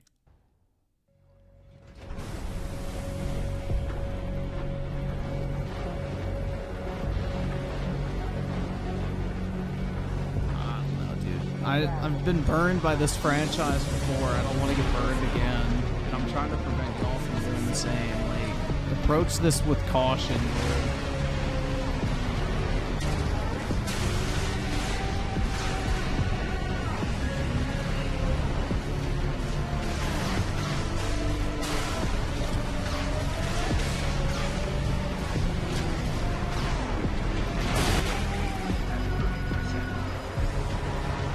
You would have to restart the entire fucking mission right there. You would have died.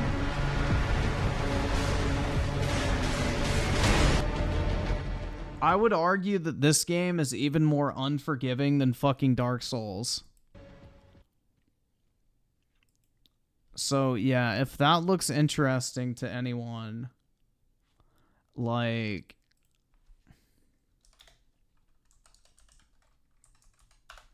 just, this is what the actual gameplay experience looks like.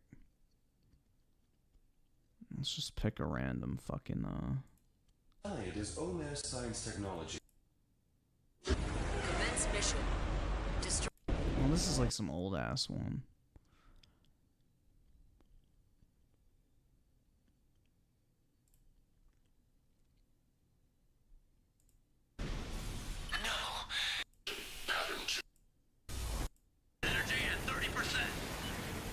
This is what the actual gameplay looks like.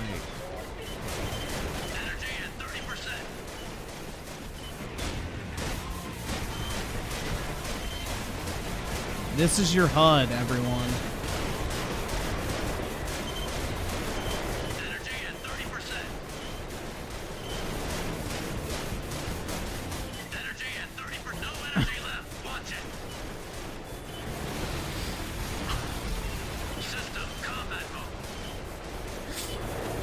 It's like literally fucking sensory overload simulator, dude.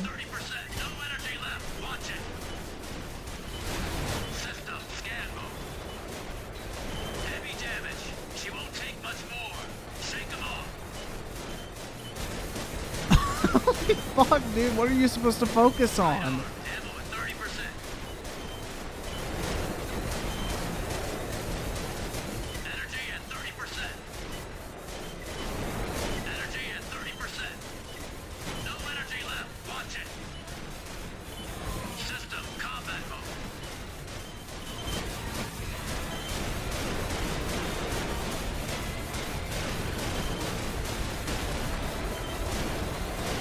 Dude, imagine playing this shit high, bro.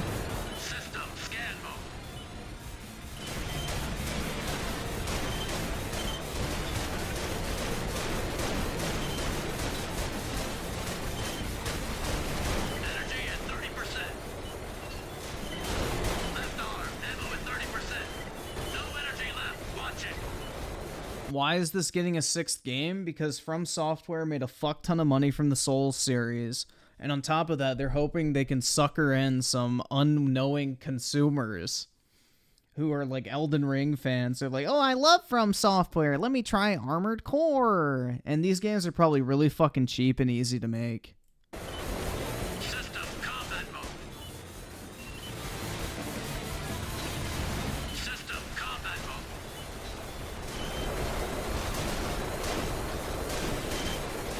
Like, the budget for Armored Core 6 is probably significantly less than Elden Ring, for example. Energy at 30%. But does this look fun? This is like... The guy who's playing this is actually really fucking good at this game. You are not going to be this good at this game starting out. Like, does this look fun? I don't... Like, this is like what... I guess, like, top-tier gameplay looks like in Armored Core. Like, does this look fun to anybody? I don't, like, I just absolutely fucking hated this game when I played it. You spend more time, like, autistically picking your parts than actually playing the game. And, like, the really annoying thing, too, is, like, certain missions, if you don't equip the right items, are almost impossible to fucking beat. So what you'll find out is, like, you'll get halfway through a fucking mission, and you'll be like, oh, shit, bro, I should have put, like, this fucking frame attachment on. So then you have to restart the entire fucking mission, reattach the correct attachment, and then you can actually fucking finish it. Like, it's so irritating. Like, you spend so much time, like, tweaking your fucking mech versus actually just playing through the game. It's really, it's aggravating. Are you happy now? You're the one lying broken. I refuse to. But yeah, I don't know, dude. I would not rush into Armored Core 6 expecting a From Software experience that you're used to with the Souls franchise.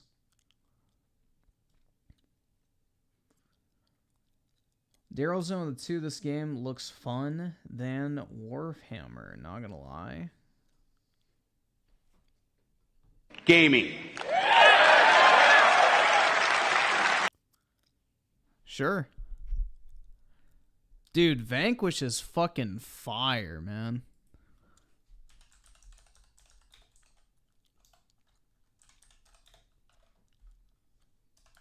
Like, dude, this shit's so fucking cool. Just skip.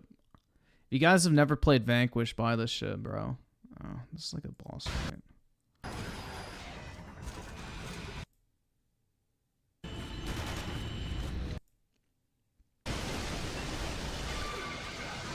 I don't know if this guy's good or not, but Vanquish is such a fucking fun game, bro. This shit's so fucking fire.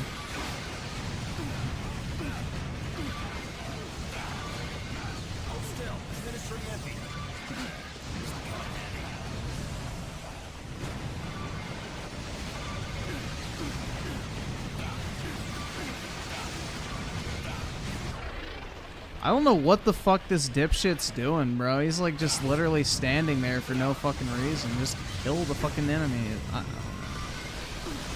I can't control the quality of the people we watch, but this guy fucking sucks at this game, man. Unless he's playing like on some super ultra difficulty. But yeah.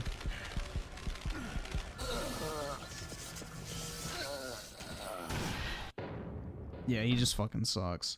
Okay. Got it. You fucking cock! But yeah, he just fucking sucks. Don't judge Vanquished off of his gameplay. It's really fucking fun, man. Super fast-paced, third-person cover shooter with one of the coolest movement gimmicks in any fucking video game. Hands down. It's really fucking fun. It's like a 5 to 10 hour campaign, depending on like how long it takes you to play it, but it's really good, dude. It is a classic. I think on Xbox right now you can get the Bayonetta and Vanquish 10th anniversary bundle for like $10. So I would imagine that deal would be on all platforms currently. But yeah, I think you can get the Vanquish like PC version for like $4 or something on sale typically. So 10 out of 10 would recommend, bro. Game is great. I think I'm probably going to go ahead and wrap up here, guys. It's 3:20, so I probably should head to bed. Appreciate everybody for coming out. Big ups to everybody in the chat. Appreciate y'all stopping by and appreciate all the support as usual. Hopefully y'all have a great start to your weekend and a overall great Friday. So big ups, everybody, and I will talk to y'all later. Peace out, everyone. I'm just gonna say it, since you're talking shit about me with your big fucking ugly mouth. You're all hateful, fucking racist bigots. Fuck you and fuck your fucking podcast.